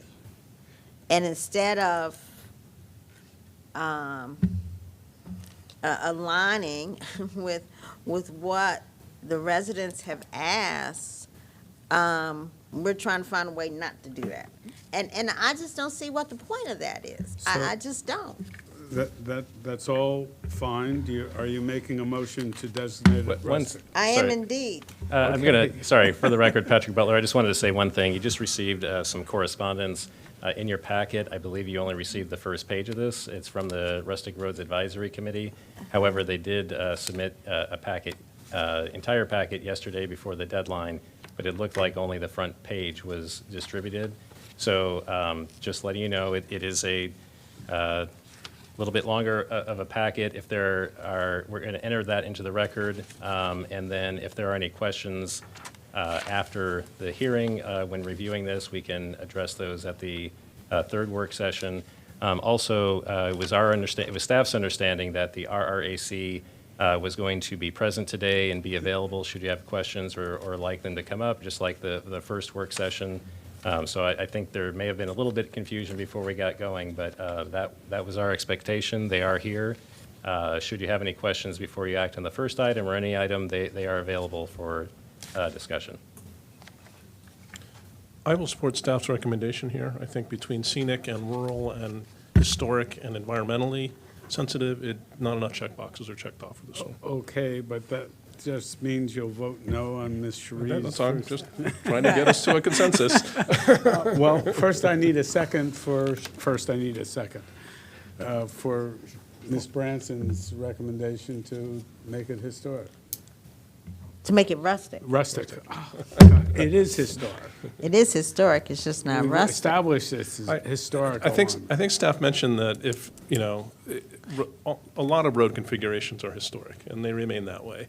And if that's the only thing we can hang our hat on here, it's still a historic road alignment, but we have lots of those that we don't recognize.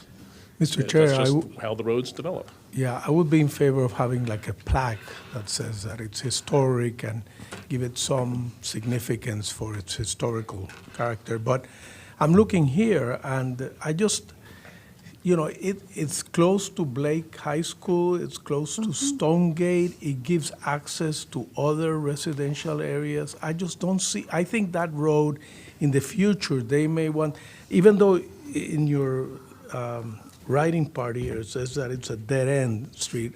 I don't think it is. I mean, I'm looking at a map here, and it gives access to a residential area south of it. So, I'd be inclined not to follow the recommendation from the staff.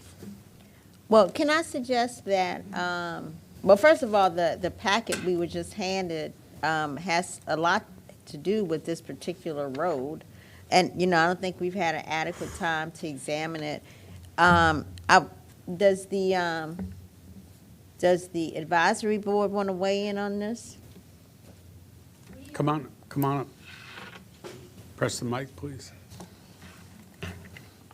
Laura Van Etten, I'm the chair of the Rustic Roads Advisory Committee. We did not vote on this. We really didn't have enough members to do all the roads that were on the east side of the county. We didn't take a position on Holly Grove or Ockard. I think what's missing here is the commissioners have not been run through the tests for a road and what criteria it meets. And when we evaluated this road amongst ourselves, we felt that it did meet several of the criteria. And then the optional ones are historic alignment. That's one of the ones that you get to select one of three, I guess it is. But just recently when we looked at it, we felt honestly like Avery. When we ran Avery through our test of the criteria in the code, we felt there were several reasons why Avery could be designated rustic, but we never got to show you how you work through those sections of code.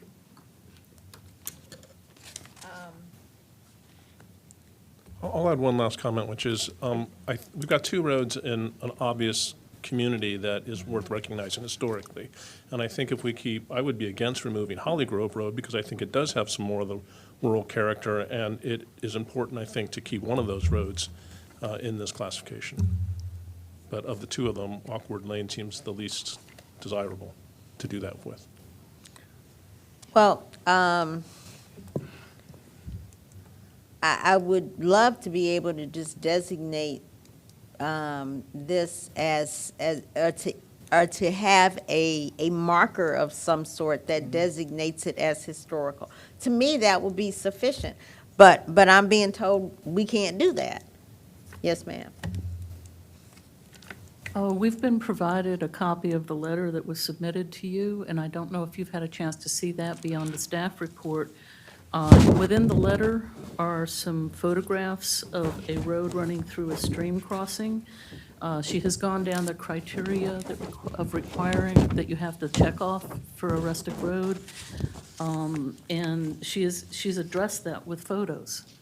So I think it's different than looking at a map. because a map is not going to show you and I can't show you because I'm looking at it, but there are some beautiful photographs of a gravel road that's running through a stream crossing. She says, yes, the eastern half of the road has a lovely tree canopy as the road descends into a stream valley and crosses the right fork of the northwestern branch. She says, okay, I'm going the wrong way, but she has gone down the criteria and the checklist. She says, yes, Awkward Lane forms the spine of the eastern part of the historic Holly Grove community established in 1879. And as far as traffic safety, there's no crashes on the road. Anyway, I'm sure you've been given a copy of the letter, and I think it would bear reviewing. It's a fairly organized community, and most of the members would like it to be rustic. And the photos that I'm looking at look far more rustic than the photos in the presentation. Yeah, I mean, let me just say that, that's kind of my point.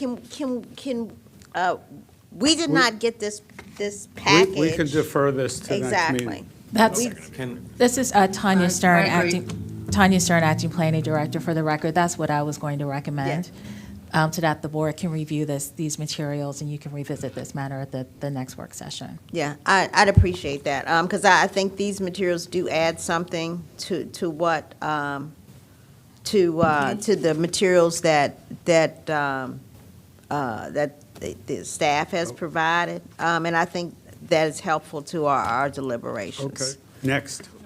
Actually, the staff report does say this final segment would likely qualify as a rustic road, but is not a public road and is therefore not eligible for the program. So if you Right. see in this Yeah. picture right here, the pictures that she provided in support of rustic designation were taken in the non-public, private part, unmaintained, ineligible part. So right at where the cursor is right now on the screen is the end of county maintenance.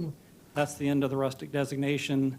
And she is using this segment beyond that point to justify the rustic designation. So I just wanted that to be clear, that she's gone too far down the road. She's right, it does look really rustic down there. That's literal. But she's past the public road, so you have to think about that when you're evaluating what she wrote. Sure. That was too easy, Jamie. Be that as it may, if you still, again, want to take some time and consider this, we can certainly take it up at the third work session. Let's take this one up Sure. next time. Next one. I'm sorry, Commissioner Presley, are you? I just wanted a small clarification. Does that, since it is not a public road, is that one of the must-have criterias where we don't have to wait, but if it isn't, it can't become a part of the program? Is that a singular criteria fact that must be met? Yeah, that wouldn't become part of the program even if we designated the right-of-way section that we do maintain. Yeah, Right. half the road is public, half the road is private. Mm-hmm. Okay, well, as long as we can have more detail next time. Thanks. Thank you. Okay, next.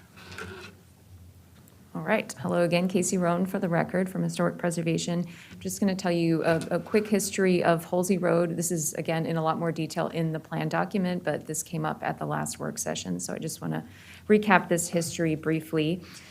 So local tradition here holds that Holsey Road was first settled by African-American families who had been formerly enslaved at the nearby Mullenix plantation, and that the road itself may have originated as a path leading to that plantation. It is also tied to the history of the nearby Friendship community, which is just at the end of Holsey Road where it meets Ridge Road, which was established by the 1880s. Holsey Road was clearly established on local maps by 1909 as an unimproved road with widely spaced buildings, probably houses apparent on the map. Free African-American families were living in this area much earlier, by 1850, including Richard and Mahala Holsey, who the road is named for their family and their descendants. Holsey Road is also notably home to the Inez Ziegler Maccabee House, which is on our county locational atlas and index of historic sites. Inez Maccabee purchased this home in 1945, and she lived here during the time that she was working as a civil rights activist in the county. Her work began in the Damascus area and helped over time to desegregate the county during the civil rights movement. So she was a very prominent figure in our local civil rights history. And that's the summary of the history here. I'll turn it back over. Yes, and Roberto Duke again. Staff did receive testimony in support of making this a rustic road and testimony against making it a rustic road.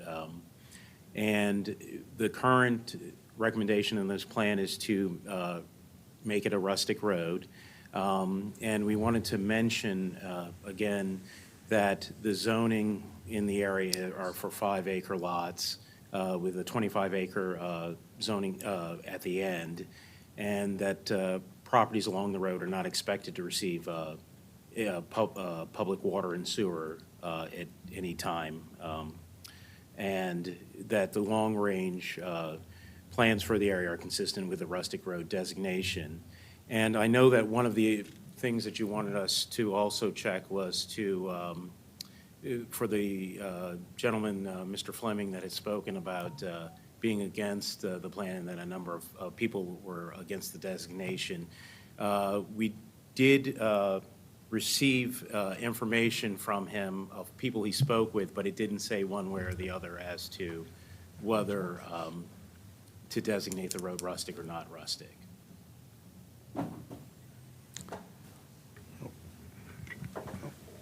Mr. Panera. Yeah, I'm looking here at a Google map, and I'm a little bit confused about what Holsey Road is. Seems like when you're going on Ridge Road and you turn right, there's a very long Holsey Road, but then once you get to a certain distance, you can turn left and go north, and that street is also called Holsey Road. So are you talking about both roads or just one, everything that's designated as Holsey Road? Really just the road that's perpendicular to Ridge Road. That Oh, comes- so that's that's a small road that goes up to a community there. But for example, the road that goes through Mount Lebanon Fellowship Church or through River Bottom Trail Riders, or that continues going east, that's not being designated. But that's also called Holsey Road. Well, there's an extent definition somewhere. Right. Yeah. Here's the Halsey Road that we're talking about. If you look at my cursor, is following. Oh, so it's a long one. But, Yeah, but it's a long Holsey one. Road is also, if you focus a little bit closer in, you will see that there's a small. Oh, right here. Yeah, that road that going up, portion. it's also called Holsey. Is that No. also designated? No, that would not be designated with this plan. It would just be the longer The extent. long one. Okay. All right, just And clarifying. just right to approximately the bend right there. Okay. All right, thank you. All right, we have a staff recommendation to declare it rustic. Anybody want to offer anything opposite that? Okay, it's rustic.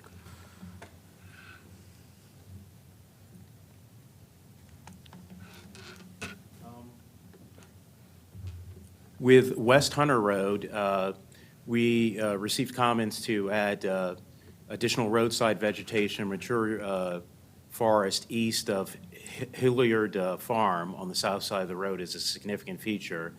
And the RIC also pointed out that previous work under the utility lines took away some of the vegetation in the area.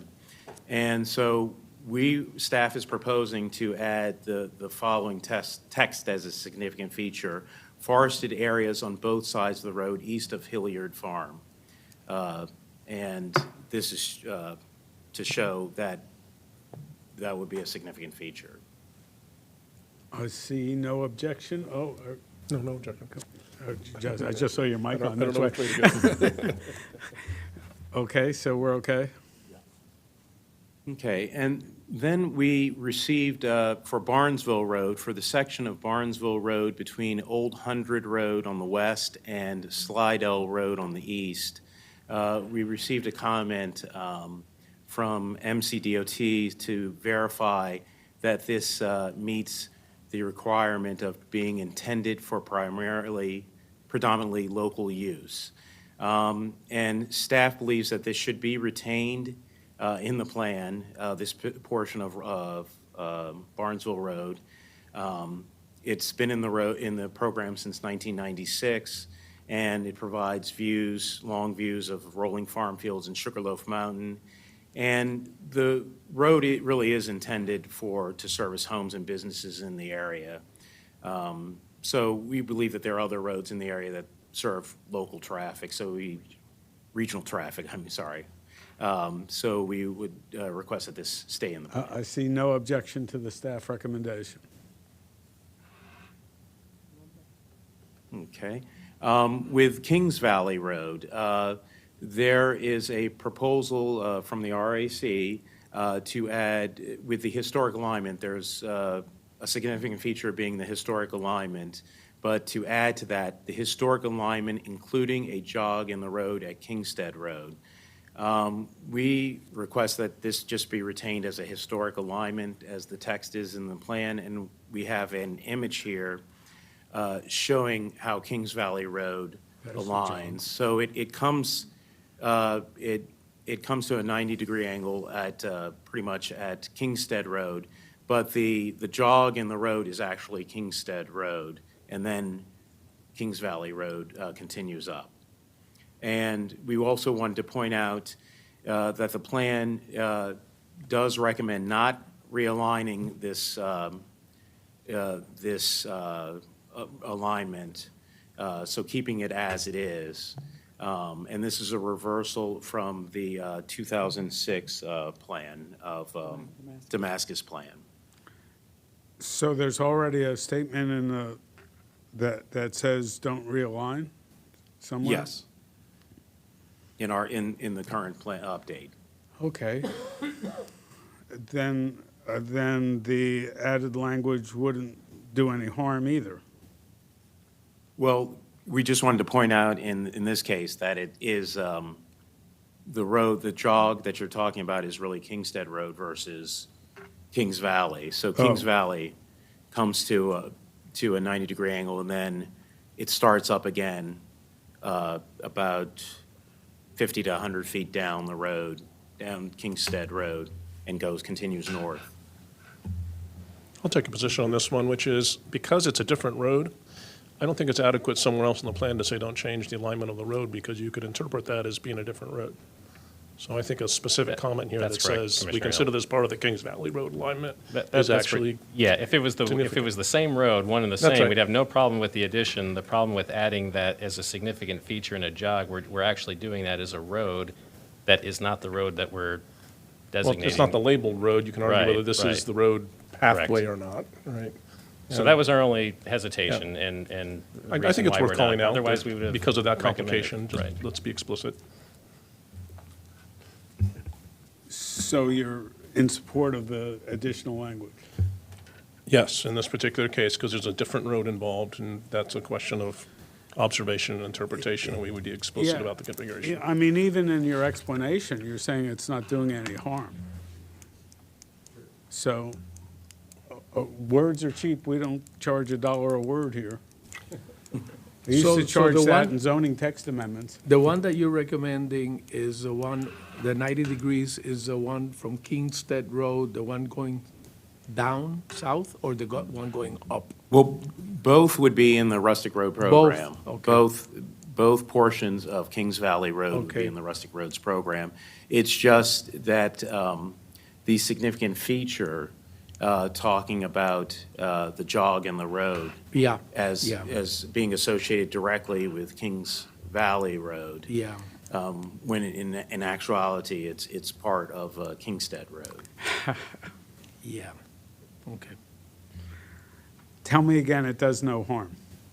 I mean, it does no harm one way or the other. Okay, all right. I see a consensus to put the words in. Okay. With Lewisdale Road, there was a recommendation, or the Rustic Roads, excuse me, the Rustic Roads Advisory Committee recommended adding the hedgerows that are in the traveling experience. So they are mentioned in the traveling experience, and adding them as a significant feature. And staff has looked at this and felt that it's difficult to determine exactly the hedgerows and everything, because they're not as organized as you would typically see with hedgerows. And we do have some Google Street Views of that if you would like to see. Well, is anybody interested in anything other than the staff recommendation here? I look for Amy. No. So go ahead. We're fine with the staff recommendation. And with Mount Carmel Cemetery Road, add the mature trees on the south side of Mount Carmel Cemetery Road is a significant feature, and this was suggested by the RAC. And we propose not adding that.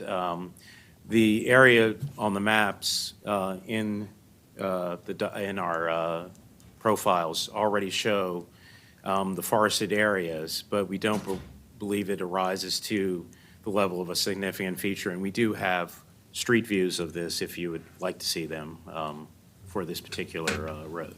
We're choosing between the trees and the forest. Looking at this picture, I would say those trees look significant to me. Just to be clear, I'm just the road is going to be designated as a rustic road? Yes. Is that- Yes. And so the only issue here is whether to include in the description a mention of these trees as a significant feature. Correct. Okay. Yes. And so staff does not believe that the trees are a significant feature. And so my question is why? Well, we believe that they are, appropriate, they're nice trees in the siting of the land and everything, but they're also on private property. And it's an area where if MCDOT is coming to maintain things, they'll maintain the overhang and that sort of thing, but will they do any other maintenance on these trees? No, it's unlikely. Okay, I mean, I think, I just keep going around Robin Hood's barn with you all about this. And that is that there's really not a lot of fleshing out of what these words mean. There's not a lot of definitional clarity. And all I'm asking is that you use words or descriptions that provide definitional clarity. I don't have any problem with what you have described here, but I think it would be good for the public to understand that you do not consider these trees a significant feature because they are on private property and yada yada. I mean that people, instead of just saying it's not significant, let's just keep it moving. I mean, I really think the goal has to be helping people understand what is and is not. Because, that way people can agree, people are going to agree with you or disagree with you anyway. But at least, you'll know why. I mean, my question is, do you, in any other definition of a rustic road, consider the trees? Because to me, trees don't have anything to do with the road. I mean, you're looking at the road, whether there might be trees today, there might not be. Does that change the definition of rustic?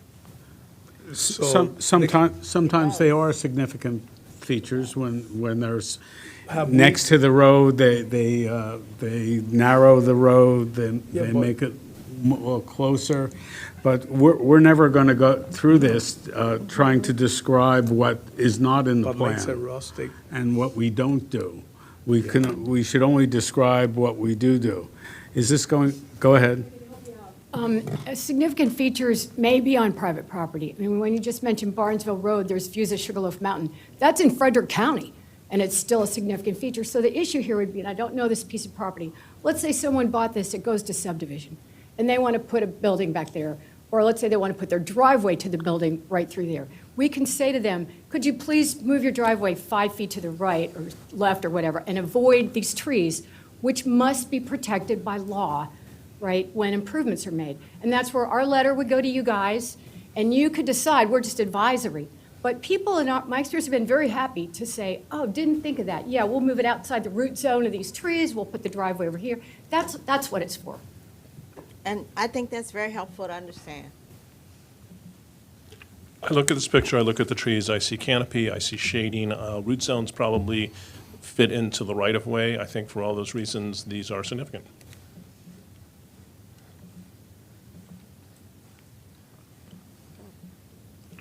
I mean, I don't see anything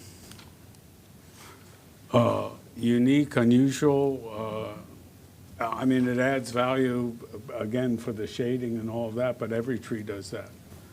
And every stand of trees does that. But I'll go with whatever the majority wants. Do you want to say that these trees are significant?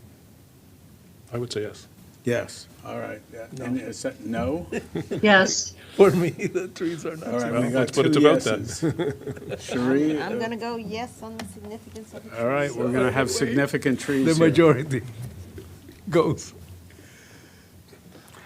All right, mouth of Monocacy Road.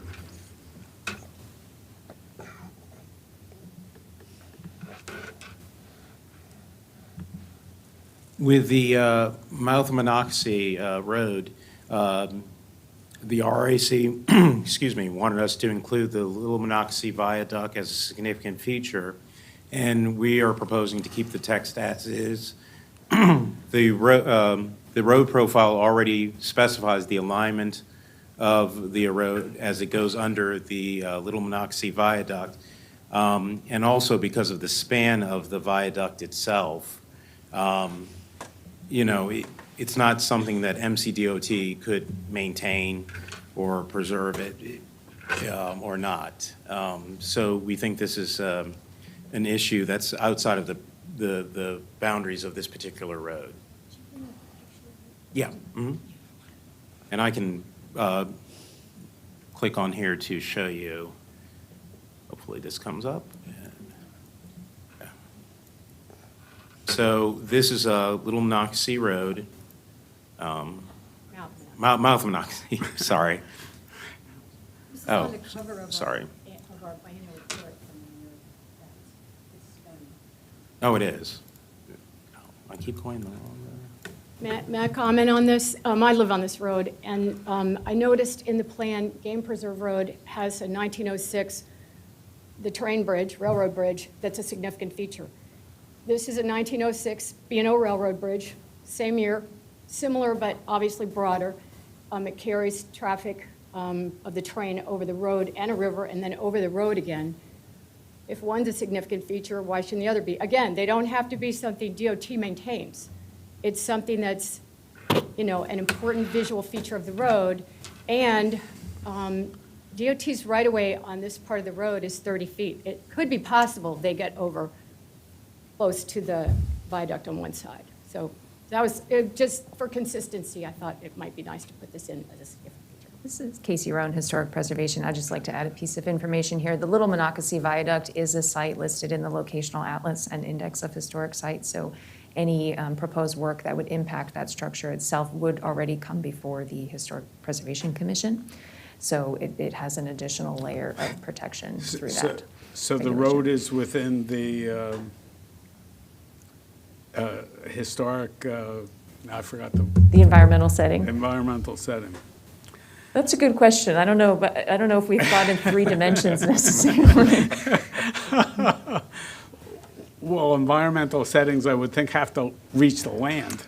Yes, so They can't be if the in road midair. were to be, widened to the point that it was impacting the structure of the viaduct, that would come through historic preservation regulation.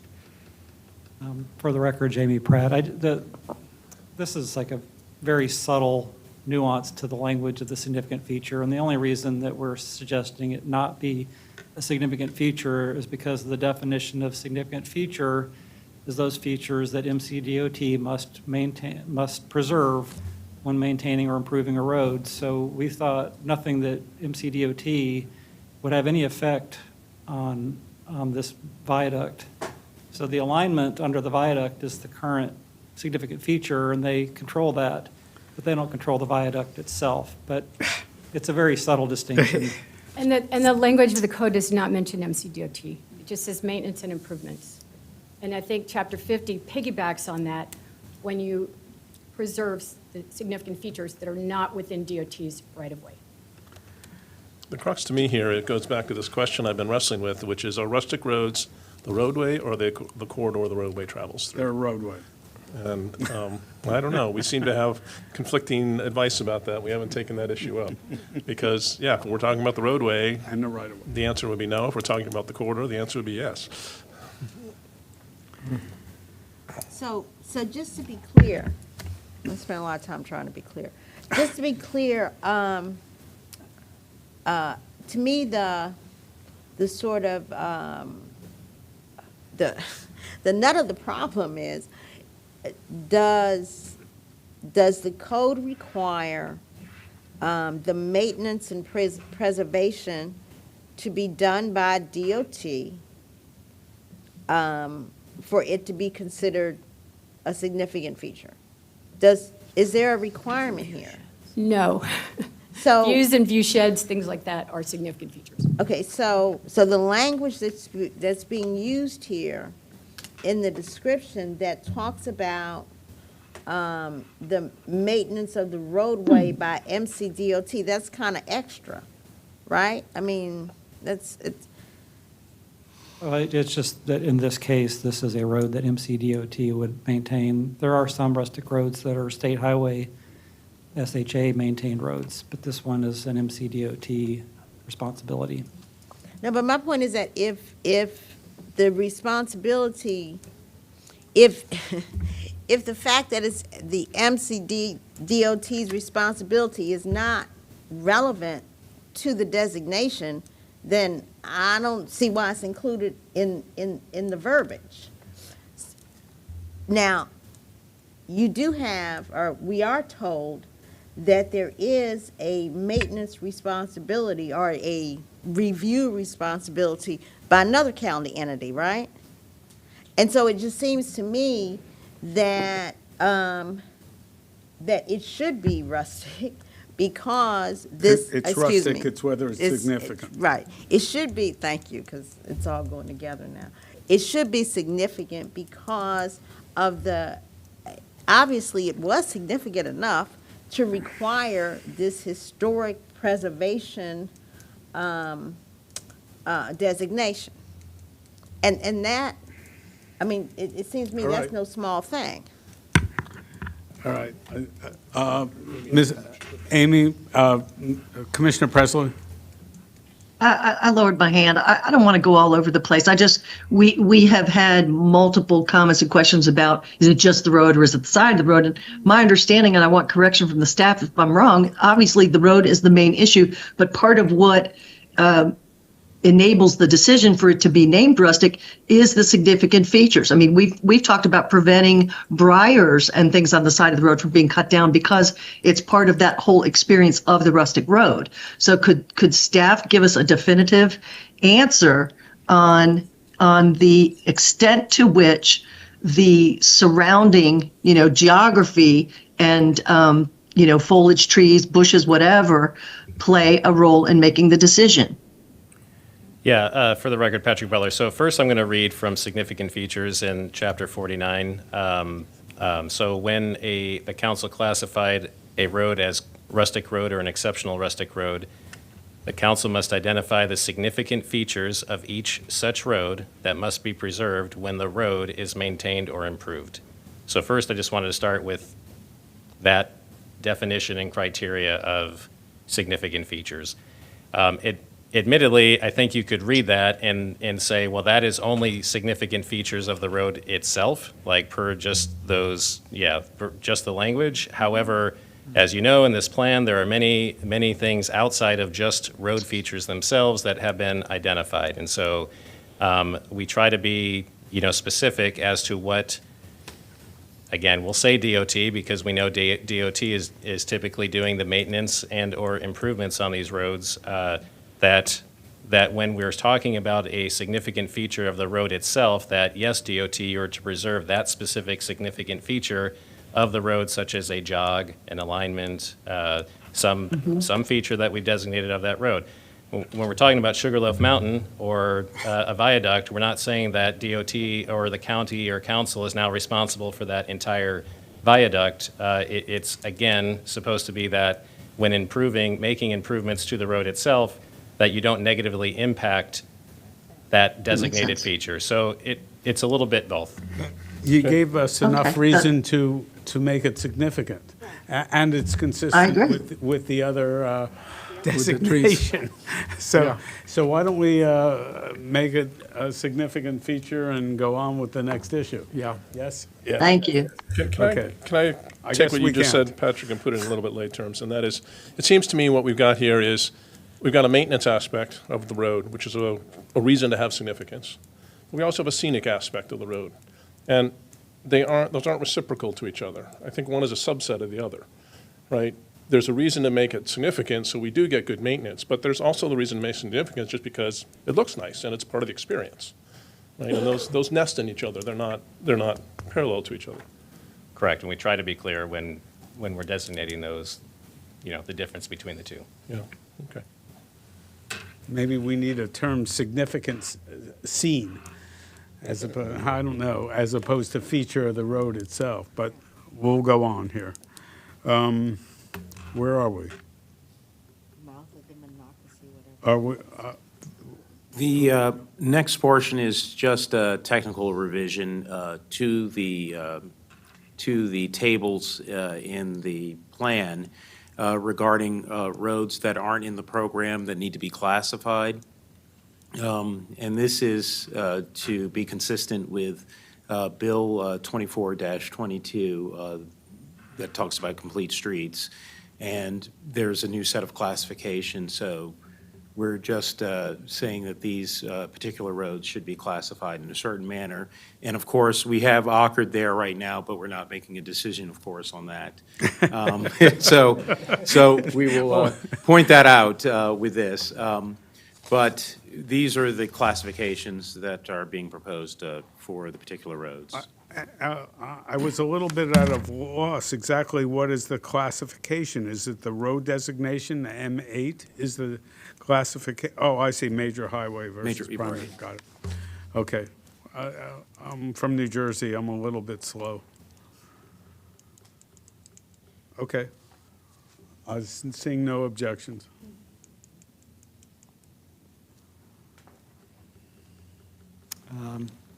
For the record, this is Jamie Pratt again. For the record, you're still Jamie Pratt, I Yes, think. and you're not. Thank you for that. So we received a letter from the Maryland Department of Planning that had a few suggestions. They were supportive of the update, stating that they believe it will enhance the county's agricultural reserve. But they did suggest that we incorporate the 12 visions from the state's land use article. course.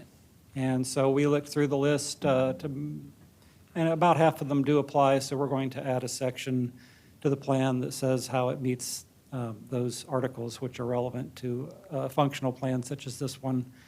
Many of them are land use. Just please visions. don't suggest that you're going to do mining along the road. Yeah, we do have one road profile that does discuss a mine that used to be that's along the right. road. Oh, that's right. A copper mine, actually.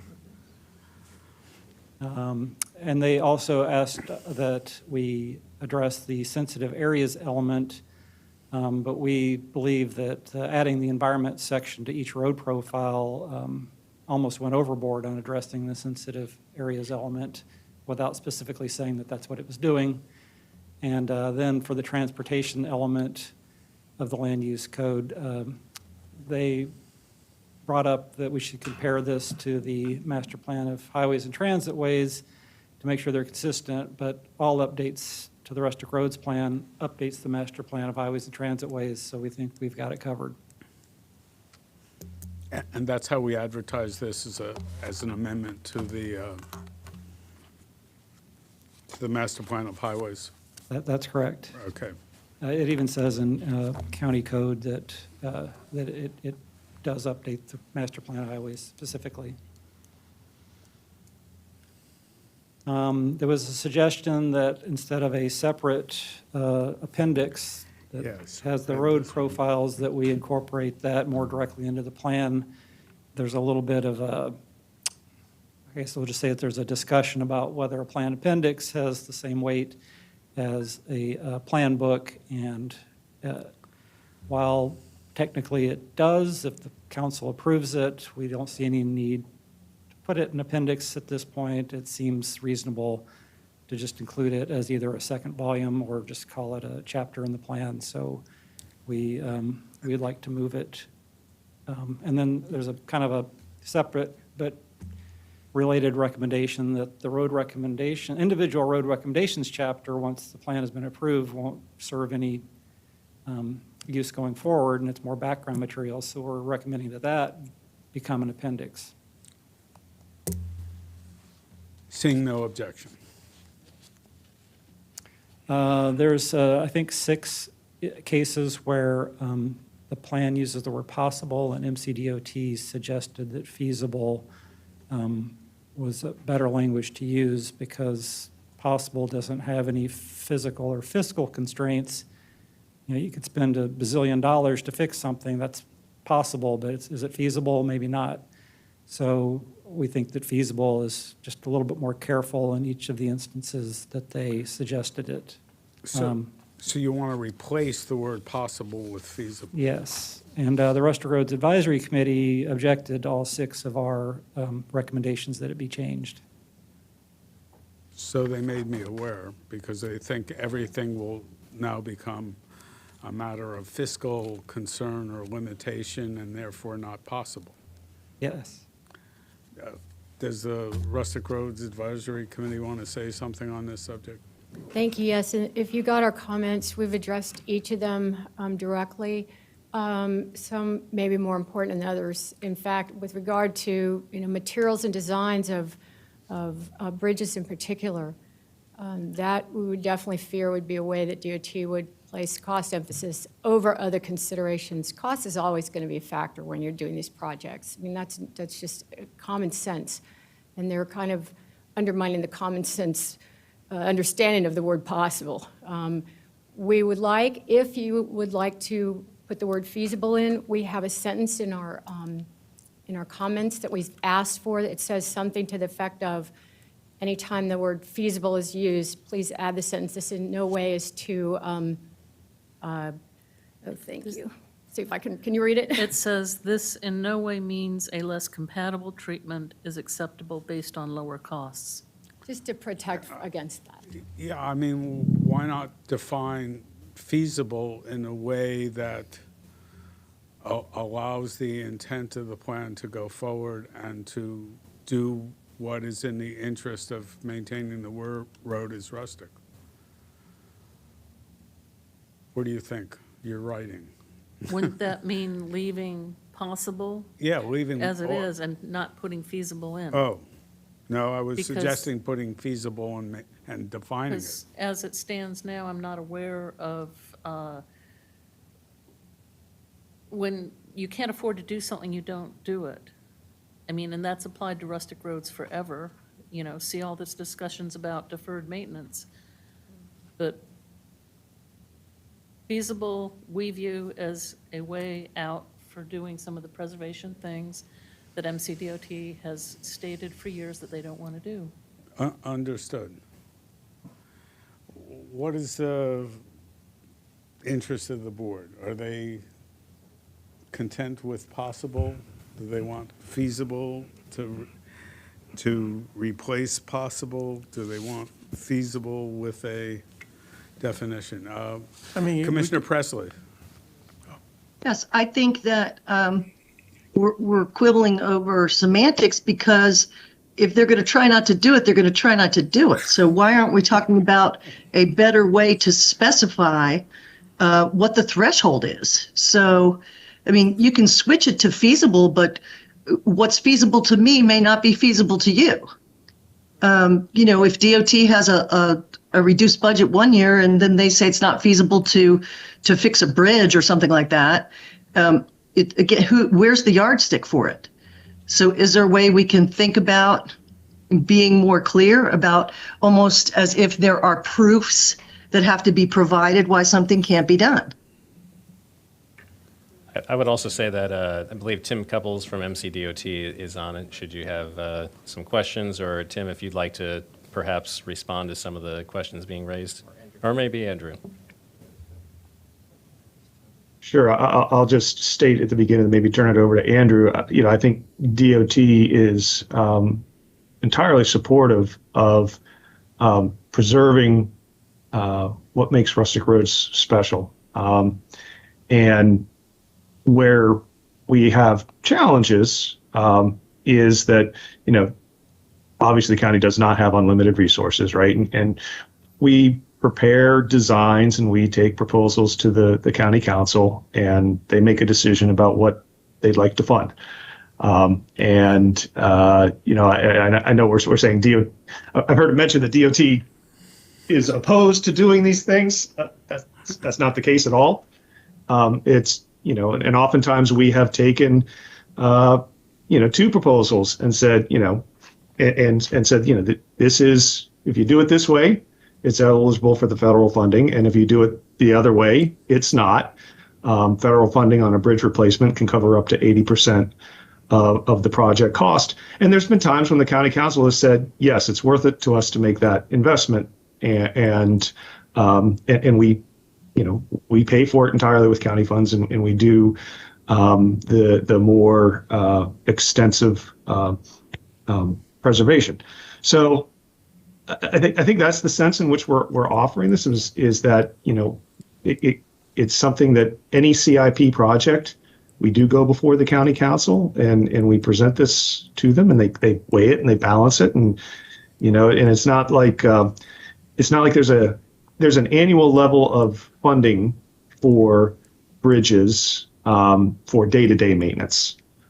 That's not what we're talking about here. Mm-hmm. That's really going out and putting back together what gets damaged, you know, because somebody strikes it with a vehicle or it needs to be painted or something like that. Where we have these come up is when we have a capital project, something that is, you know, going to last for 100 years, and we go to the county council and we have to get a standalone CIP created. So here's the follow-up I have to that, because it really exposes an issue that we have, not just with programs like Rustic Roads, but with master plans. The council approves it, and so they're going to be approving the designated rustic roads, but there's no nexus between that and then when something comes into play about how much can be spent or what can be done to actually preserve the significant features, et cetera. So what I'm asking is there some other definition or commitment we need to make? Because we could sit here and approve this next rustic roads plan, but as you said, then it's going to go full circle back to the council. And if there's no connection between what the threshold should be or is, then some of them are just hollow promises. And I think that's what upsets most of the citizenry about anything that we approve and say we're going to do. You know, and then all of a sudden it's pulled out of the CIP project. You know, you're waiting 40 years for this park and 30 for that, and, you know, a bridge falls apart. So what can we do? I'm asking fellow commissioners and the chair, is there anything we can do to request some sort of guideline? Because if not, then we need to be, I wouldn't want to do this, but we need to be telling the council, then stop approving more roads if you can't put the budget towards it. Well, Commissioner, since you asked me the question, master plans are divorced from capital appropriations. Yeah, true. And that will always be the case, no matter what language you put in a master plan. The county council will decide its fiscal abilities and what it wants to spend money on. But that does not mean that we shouldn't put forward our aspirations for what's wanted. I admit that it may upset residents who think that's a concrete promise, but it is a plan. And I would rather be aspirational in what we put in plans than to limit our ability to what we think the fiscal budget is now. Commissioner Branson? Yeah.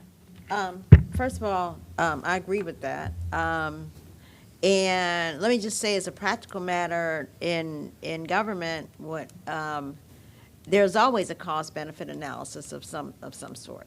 The problem with this language, possible versus feasible, is who gets to make the decision. The council. And not really. That's the problem. That's the problem.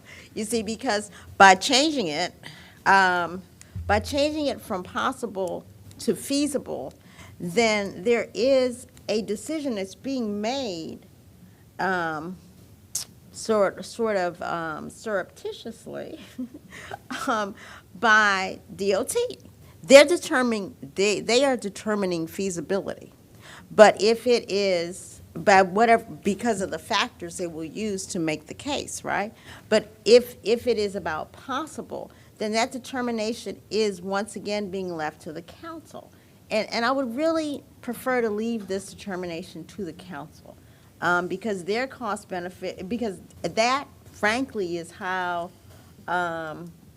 this government is supposed to run, that the council makes the budgetary determinations.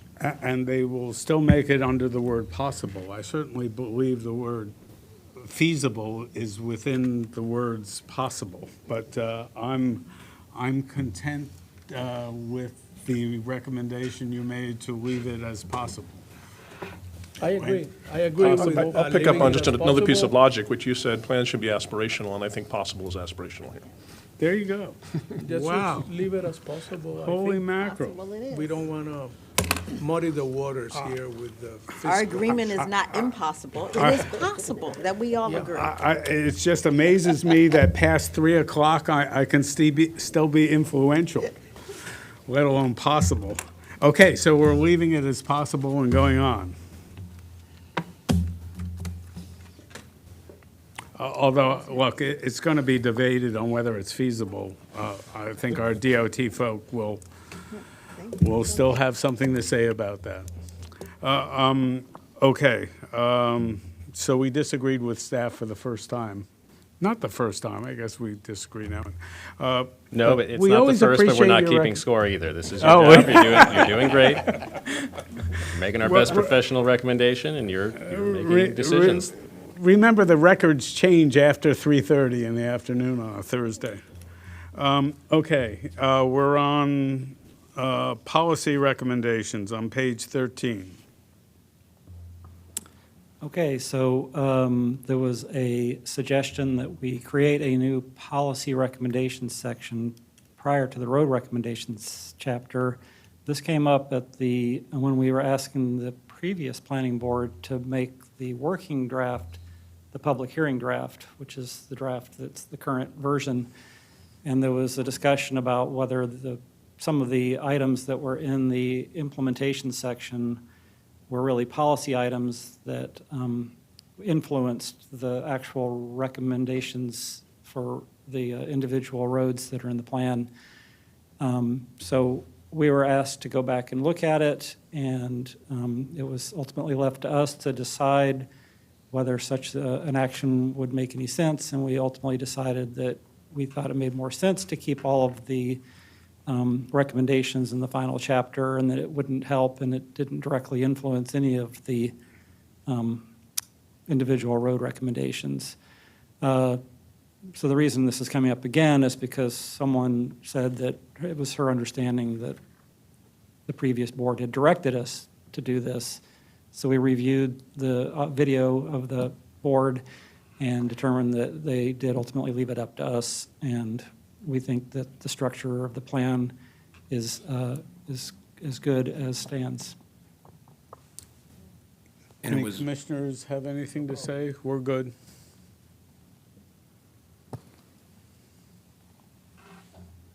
And there was a suggestion by MCDOT that instead of showing the number of lanes, they suggested that we show the number of lanes of a road instead of the lane markings. Right now, we say whether there's any lines, striping of any sort on a road. And then they asked us to note the lane widths as tentative. The Rustic Roads Advisory Committee supported retaining the road characteristics table as it currently is. You can see on the slide here, the 1996 plan had the lanes, no center line and edge markings, and the width is 18 to 19 feet. So we carried forward that in the new plan, and we think it's very clear. And we agree with the advisory committee that the width and the lane markings are a good reference point. We understand that they could change over time, but we want to say, well, what is it right now when this thing is designated rustic or confirmed rustic, so that we'll know in the future whether anything has changed about the road. So we did not support MCDOT's recommendations here. Everybody's okay? Yeah. Yep. The Rustic Roads Advisory Committee has offered to help us identify better photos for the plan. Thank you. Currently, we only have photos in I don't know, maybe a third or so of the profiles, and we intend to keep adding photos as this goes through the process. We welcome their help, and we continue to take new pictures ourselves. But they also suggested we add other exhibits, such as some old, the hand-drawn road plats from like the land records, where the General Assembly authorized a survey of a road to go from point A to point B, and then there's usually these hand-drawn maps that show all the properties that they go across, so that they know whose land they're taking for the road, I guess.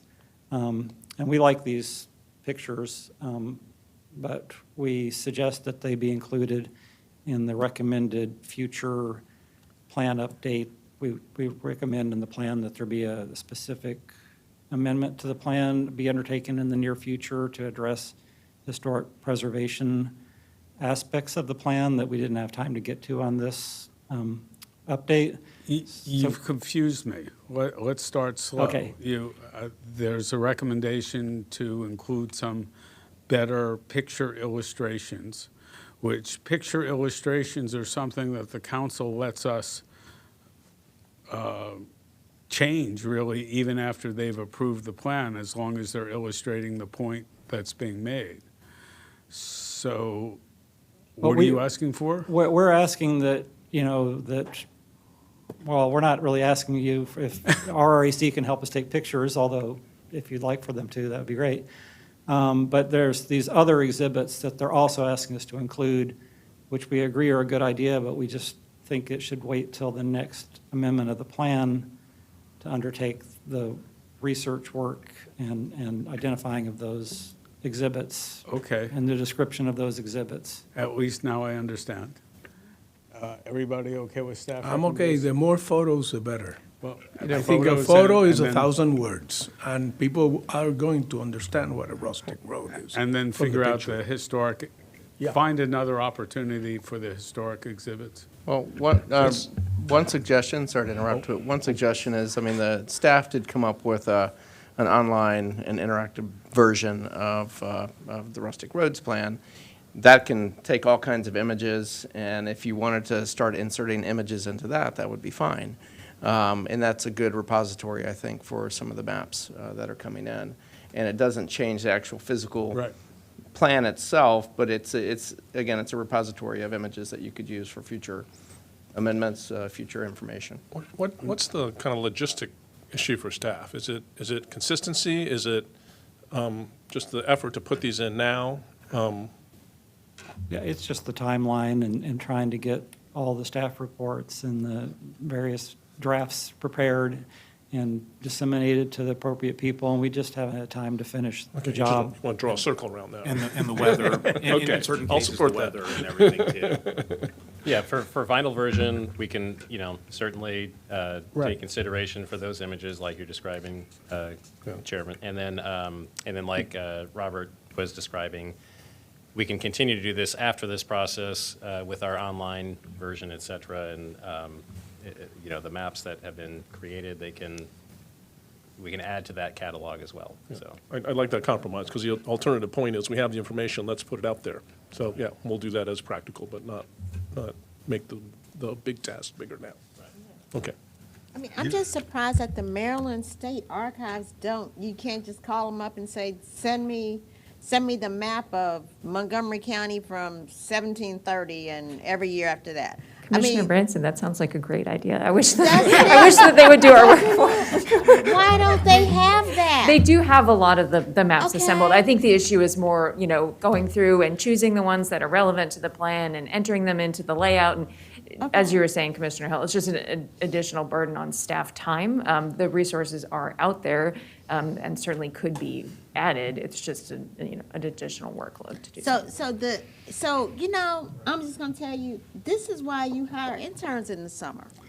I'm just gonna say that. It's a good intern project, that is. There you have it. Okay, you have your direction there. Next item, where are we? Well, we're back to significant features. Oh, wow. And why are we here? Because it turns out that in the introductory chapters of the plan, we forgot to say what they are. So we're just suggesting perhaps it wouldn't be a bad idea to say what a significant feature is, since they're mentioned numerous times in the introductory chapter, as though everybody knows what it means already. So you want this change in the code? No, this is what the code currently states, but the master plan goes through all this trouble to define what a rustic road is, how it meets the criteria, but it fails to mention that also, as part of the rustic road, you need to identify the significant features. So we're just suggesting that we make a mention in the plan text that significant features, define them based on county code. And that way, when somebody's reading this plan that's never heard of one, we'll have a reference point. Right, okay. Hard to deny repeating the law. And then there was a comment in the context section of the implementation chapter. This is the very beginning of the chapter. The Rustic Roads Advisory Committee didn't understand the point of saying it makes it difficult to have a one-size-fits-all approach to the preservation of these roads when nobody's ever suggested such a thing. And so we agree that it doesn't really say much, so we'll either reword it or remove the two sentences. You see, if you paid for words before, you would have gotten money back for this one. But I think no objection to removing those sentences. Can we ask, are they going to remove it or rewrite it? Or can we just decide they're going to remove it? Remove it.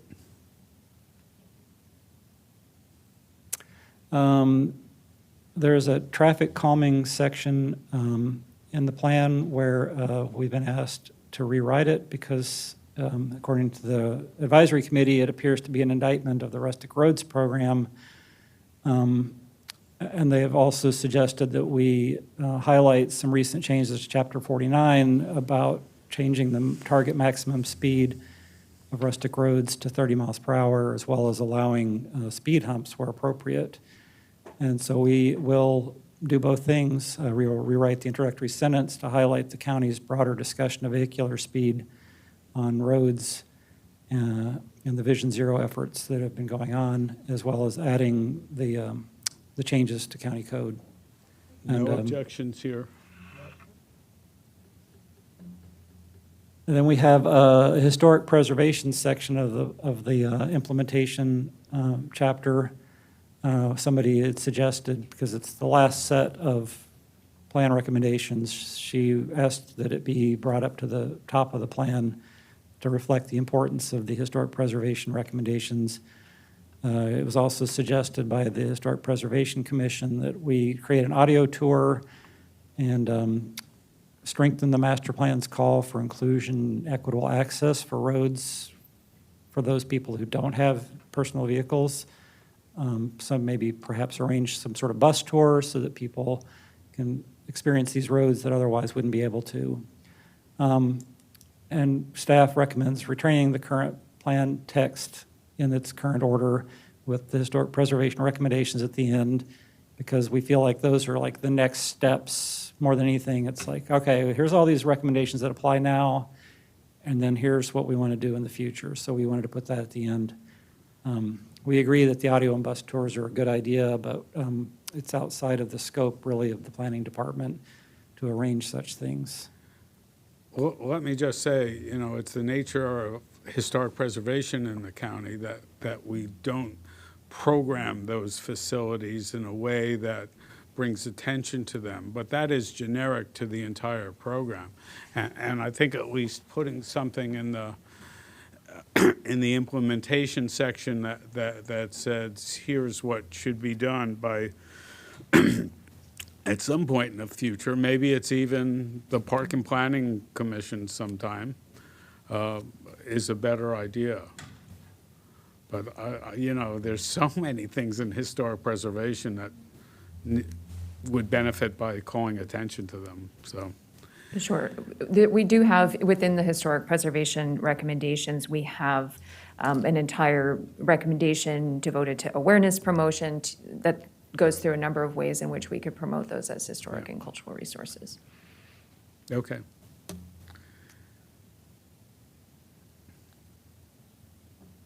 Okay, and now we're going to go over maintenance concerns. And there's a public perception with many folks that rustic roads receive less maintenance than other roads. And the staff recommends to provide a new plan recommendation that the executive regulations be amended to clarify that rustic roads receive the same level of maintenance as other roads in the county. And the executive regulations should also be updated to include other modes of transportation, not just motorized vehicles, and discussion of agricultural equipment. So we are proposing to add that, to have it amended. Yep, and it'll be some important words when it gets on paper, so stay tuned to this channel kind of thing. No problems? No problems. Because it's a future words thing.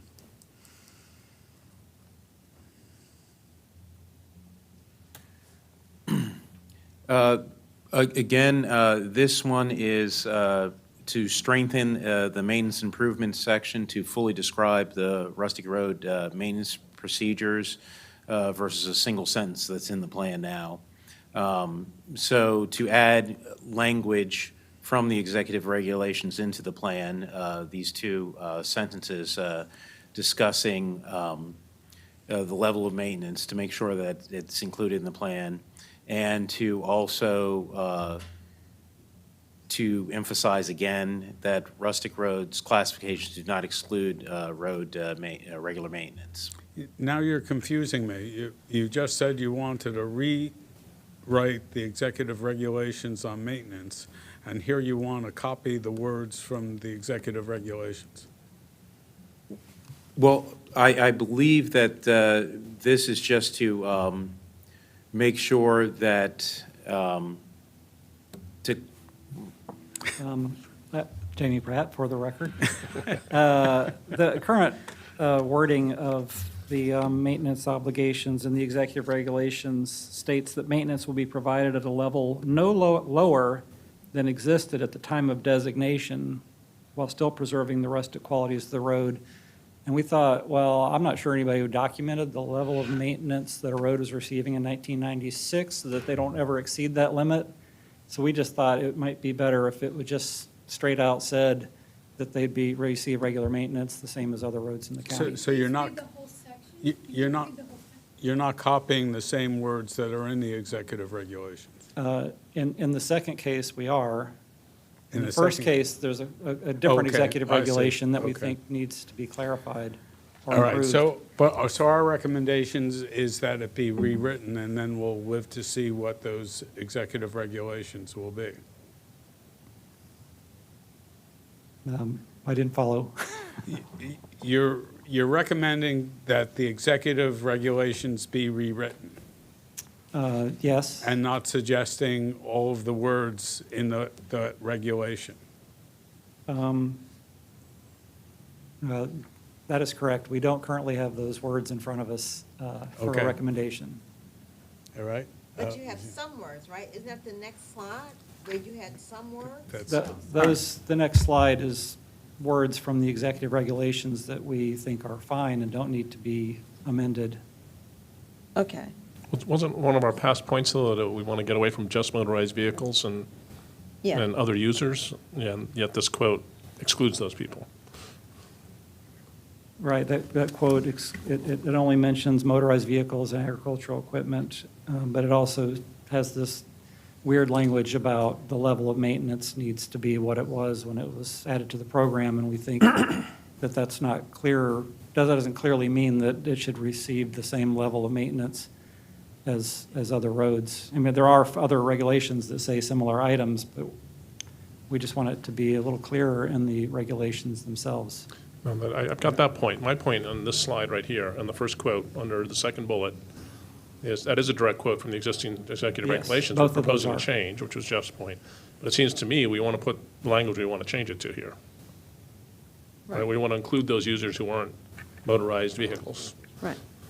Yeah, They per were the previous content slide, with Jamie, I believe what Commissioner Hill is saying is the first bullet point, again, just references, now Motor we went to a different vehicles. slides, but motor vehicles and I believe ag equipment. Yeah, so it does turn out that I didn't realize that what we're suggesting doesn't also include other users, so. That's my point. We will. Why didn't you just say so? Having heard that, yes, I agree that, that the language from the executive regulations that we've asked to add here also be fixed at the same time as the other recommendation to clean up the There you go. language. Or if you want the direct quote, use that and put another sentence on here that mentions the other users, right? Yes. Okay. Question, what do you do with a street that, for example, on Oakard Lane, that's part public and part private? The maintenance of the private part is not We say nothing DOT. about it. We don't say anything. I We mean, don't that say doesn't anything apply. So do you have other cases where you have a hybrid kind of rustic? Private roads are not eligible to be rustic roads. The riveting discussion you missed at the last planning board was about this program called Dedicated but Unmaintained Roads. So the county has a program that describes how such roads can be brought up to a level that the county will then take over maintenance. But until that point, the county leaves it up to the homeowners along that road to provide the maintenance of the section that's not under county maintenance. All right, thanks. So to be clear, what you're looking for right now is permission to go forward and rewrite certain sections to be more reflective of where, of a more inclusive use of the rustic roads. Is that it in a nutshell? That is absolutely correct. Okay. You agree with that, Jeff? I'm fine. I Okay. was fine with it a while ago. But again, for the executive regulations themselves, you're leaving that up to a future determination. Yes.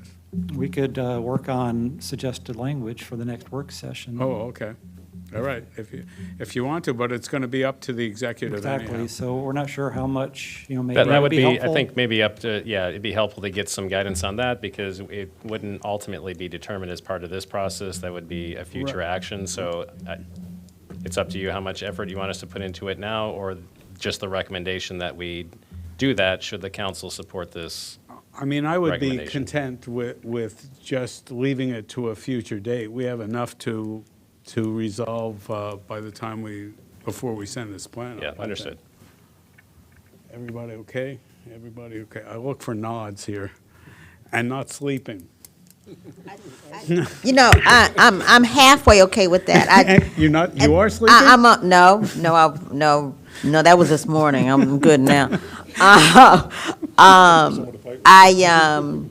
I'm halfway okay with leaving it to a future date. The only problem is that I really think there is a vast misunderstanding that needs to be corrected that has to do with the maintenance requirement for rustic roads. I think that really needs to be clarified.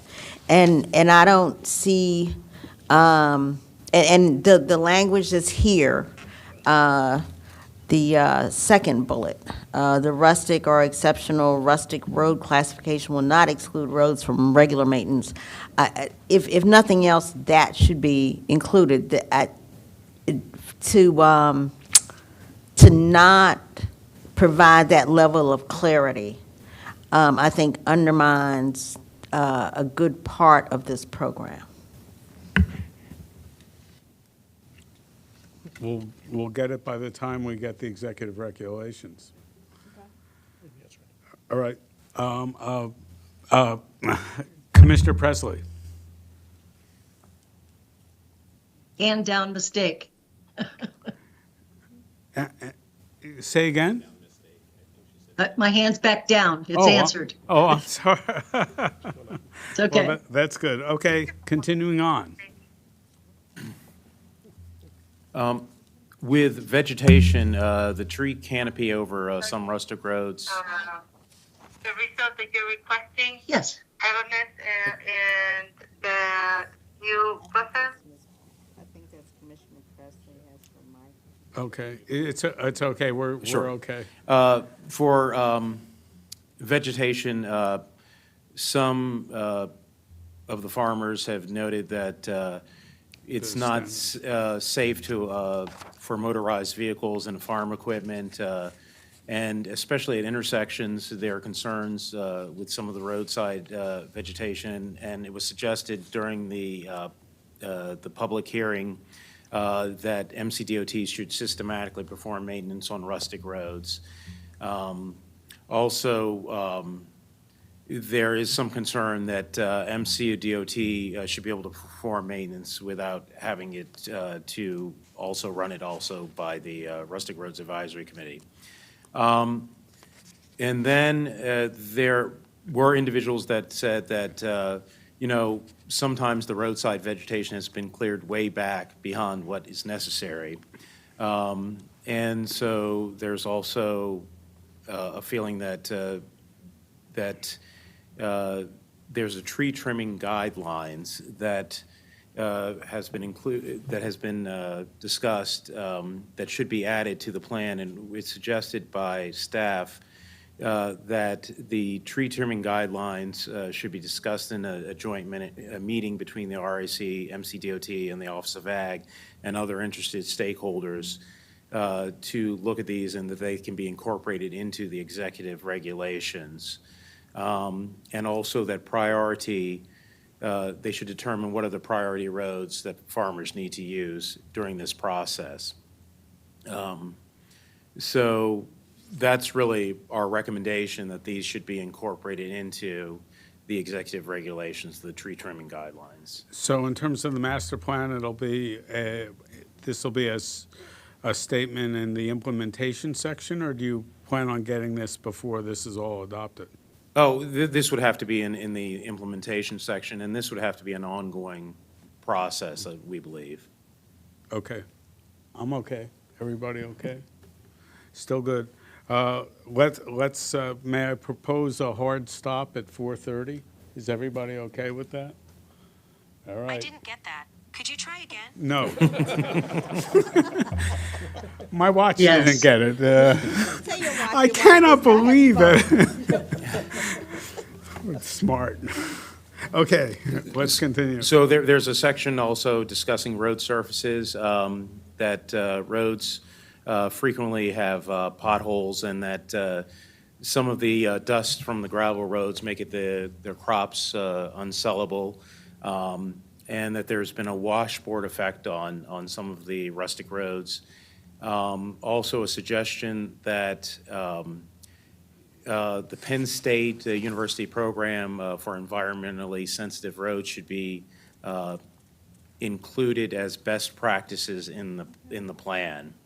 And staff believes that the current recommendations adequately address the concerns raised, and that it's important to, and there was also concern that some of the problems raised were operational and shouldn't be discussed in the master plan, but staff believes that, these issues should be discussed in order to vet them and to make improvements.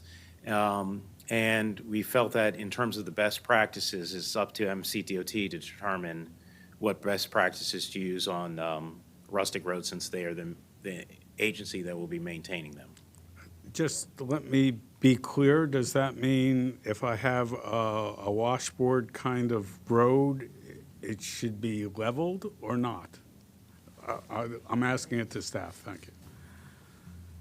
No, I don't believe, I think that, well, we do have MCDOT on, and they might be up there to ask question, or to answer the question, but I know, like, for example, with the image that we're showing here for Elton Farm Road, they come out periodically to work on the road when there's a heavy rain and that sort of thing. So it's something that they do on a periodic basis. They grade it on a periodic, they grade it. You're right, correct, yes.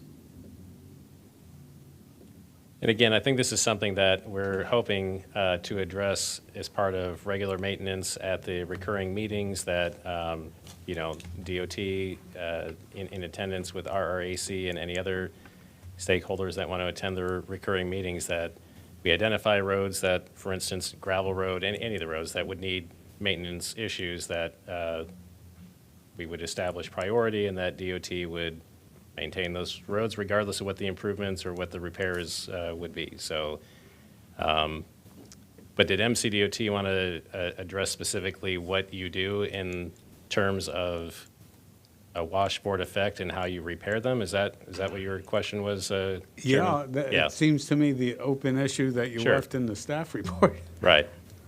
So Tim or Andrew? Oh, there we go. Go ahead and let Richard Dorsey, who's chief of our maintenance division, kind of share with you a little bit about, So all the maintenance questions. So good afternoon, Richard Dorsey, Chief of Highway Services, DOT. So I wanted to make a comment. I had my hand raised earlier, but no one called me in. First of all, we were talking about, assessment of roads. So we have 5,400 lane miles of road. And based on the road classifications, whether it's a primary road or a neighborhood road, we do assessments every other year on one of those classifications to get, the pavement index, condition index. And with that, we, the program that we use for pavement management spits out, repair strategies for us on all of our road network. So for rustic roads, we don't look at them any different than we look at Randolph Road or Shady Grove Road. They're all within our analysis, and they get the same review from us than any other road.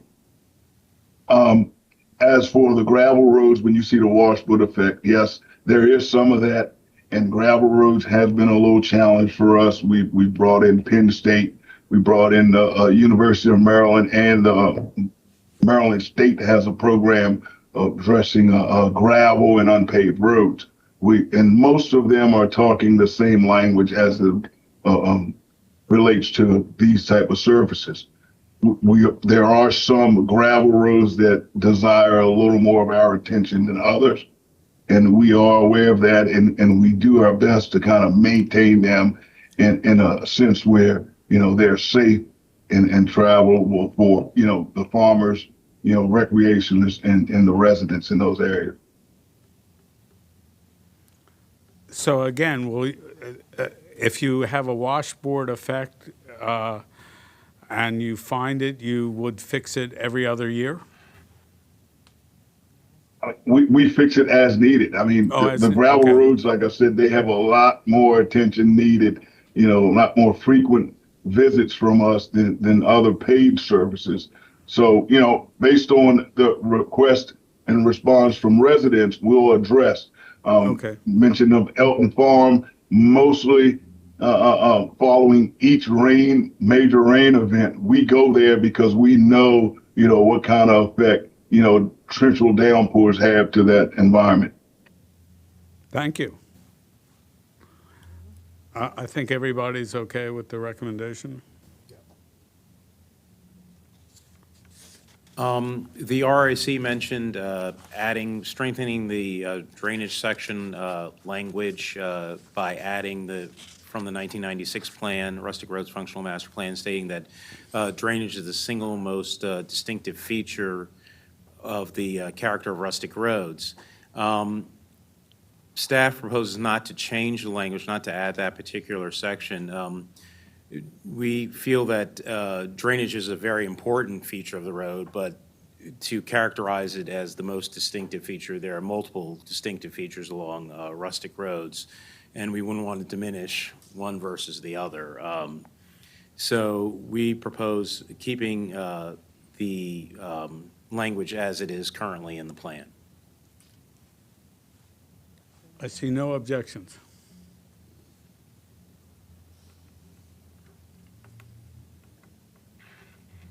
I can't resist pointing out that one of the features you mentioned there is under canopy trees.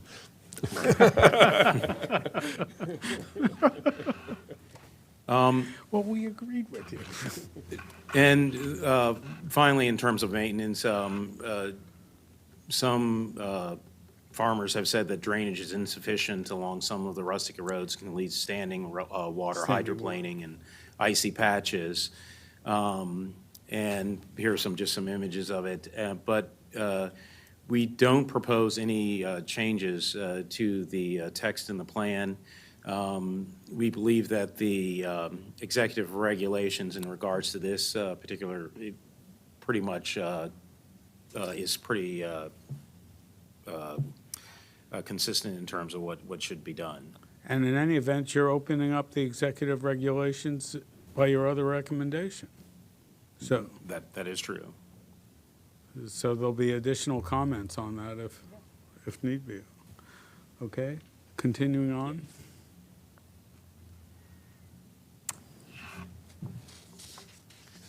This is over to me. Casey Roan, Historic Preservation. So this is another language clarification point. We have received a number of comments discussing our historic bridges and historic roads, and these resources are also referenced repeatedly throughout the plan itself. We just want to clarify that there are several different ways that we're using the word historic in this case. So we are using it both to describe our designated historic sites and districts and resources that are simply old, but not designated as historic resources. And it's an important distinction because resources that are identified in the locational atlas or the master plan, listed to the National Register of Historic Places, or found eligible for listing in the National Register are subject to specific historic preservation regulatory processes that do not apply to old resources, which may be 50 or 100 years old. They may have been surveyed in the Maryland Inventory of Historic Properties or in a historic bridge inventory, but they're not subject to those specific historic preservation regulations.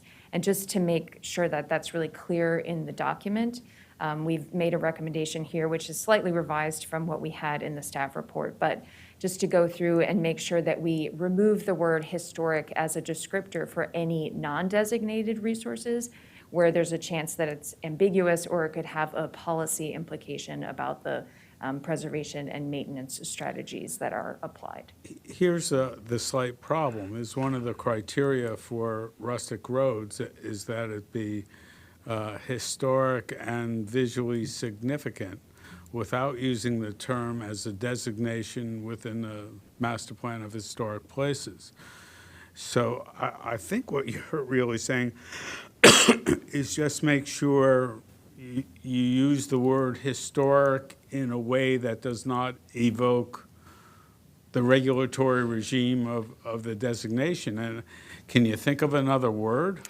I mean, or a set of words or something, but rather than removing historic, there's something old and community significant reminder of the ways in the past. How's that for not saying historic? Right, it's a struggle. That's why, yeah, we used it very often throughout the plan because it is the natural word that you would use to describe those features, and we think that's fine in most cases. We're just looking for those instances in the recommendations where it could suggest some ambiguity about the way those resources Couldn't you are define it in a footnote or something that says, when we use the term historic, we're not referring to historic, something that has been designated as historic through regulations? I was just going to suggest the same, because I think even this bullet is actually a little misleading because it says remove the word historic, and then that implies like we're going to remove it from all over the place. I don't think that's what we were actually trying to describe. Correct. So I think, Commissioner, your recommendation is on point with what I thought we were really trying to recommend, is that there would be some clarifying language so that it's clear that when something truly is historic, we will list it as to which designation, et cetera. When not, it may be used more colloquially as old. Can I make a suggestion? Is this a place where historic and historical are useful? It may be. Right, because historic is Sure. the actual fiber, and historical is involving things involving history, right? I think that's right, but I'm not sure that the distinction is necessarily, generally understood, so that Okay. I do think adding some clarifying language up top would be useful. And we have made as a point to, when we are referencing the designated resources, we've already gone through and said, this is a master plan historic site. That's already in the text, so we just need to add a sentence or two at the beginning saying, we've called out the designated resources. Every other time we say the word historic, we simply mean old. Yeah, that'll be fine. Or, every time you hit a historic resource, at least when we do it on on the web or something, it reads in red. And you say that in the beginning, so you say, okay, now I'm in a different regime. But that's editorial. But I think adding the clarifying words is better than deleting the word. Great, thank you. Everybody okay? Yes. Continuing on. Great. 9 minutes. Go quickly. So we've also received a number of comments suggesting that we incorporate the Secretary of the Interior standards for the treatment of historic properties to strengthen the language around bridge preservation. And so I just want to review those briefly. The standards are specific guidelines that govern preservation work done by federal agencies, the National Park Service, and the Department of the Interior. And they are incorporated into our county executive regulations for the Historic Preservation Commission. They apply the rehabilitation treatment standard to designated historic sites and districts only. The standards are not used anywhere else in the county code, and they're not generally applied to resources that aren't designated or that haven't been found eligible for the National Register. MCDOT and SHA may be required to apply those standards in cases where they're using state or federal funding, but compliance for those projects is regulated at the state level by the Maryland Historical Trust. And it's overseen by professionals that meet the Secretary of the Interior standards professional qualifications in architectural history, architecture, various disciplines. And so because the standards have such specific regulatory meanings, we are not recommending that they be generally applied to the rustic roads and bridges, except where they do apply to these specific designated historic resources. You guys okay? Boy, I understand this one. It's a whole new regime when you get into the Secretary's standards. Okay, everybody's okay? So when we introduced the recommendations in the implementation section for bridges, we have a paragraph that, when we reread it, it looked like it only applied to historic bridges. So we just suggested a revision to the language to show that we're talking about all the bridges on the roads in the program, even the ones that aren't rustic, necessarily significant features. We just want to make sure that we include all of the bridges in these recommendations and not just the historic ones. Yeah, This is where you were going to talk about what kind of maintenance is allowable or Mhm. changes to a bridge are allowable? Mhm. Yes, we're going to get to that in Oh, I'm jumping the gun? just a little bit, because there was a lot to cover in this section. So So what are you asking on this well, in one? this one, we're asking just the rewriting of the introductory paragraph to make it clearer that we're not just talking about historic bridges. Okay. And then there was this discussion about the words reconstruct, rehabilitate, replace, and other words that may or may not have come from the Secretary of the Interior's terminology. So we looked at the current plan recommendations after having read those terms, and even though we don't think that we need to explicitly reference the Secretary's terminology, we at least want to be consistent with it. So we have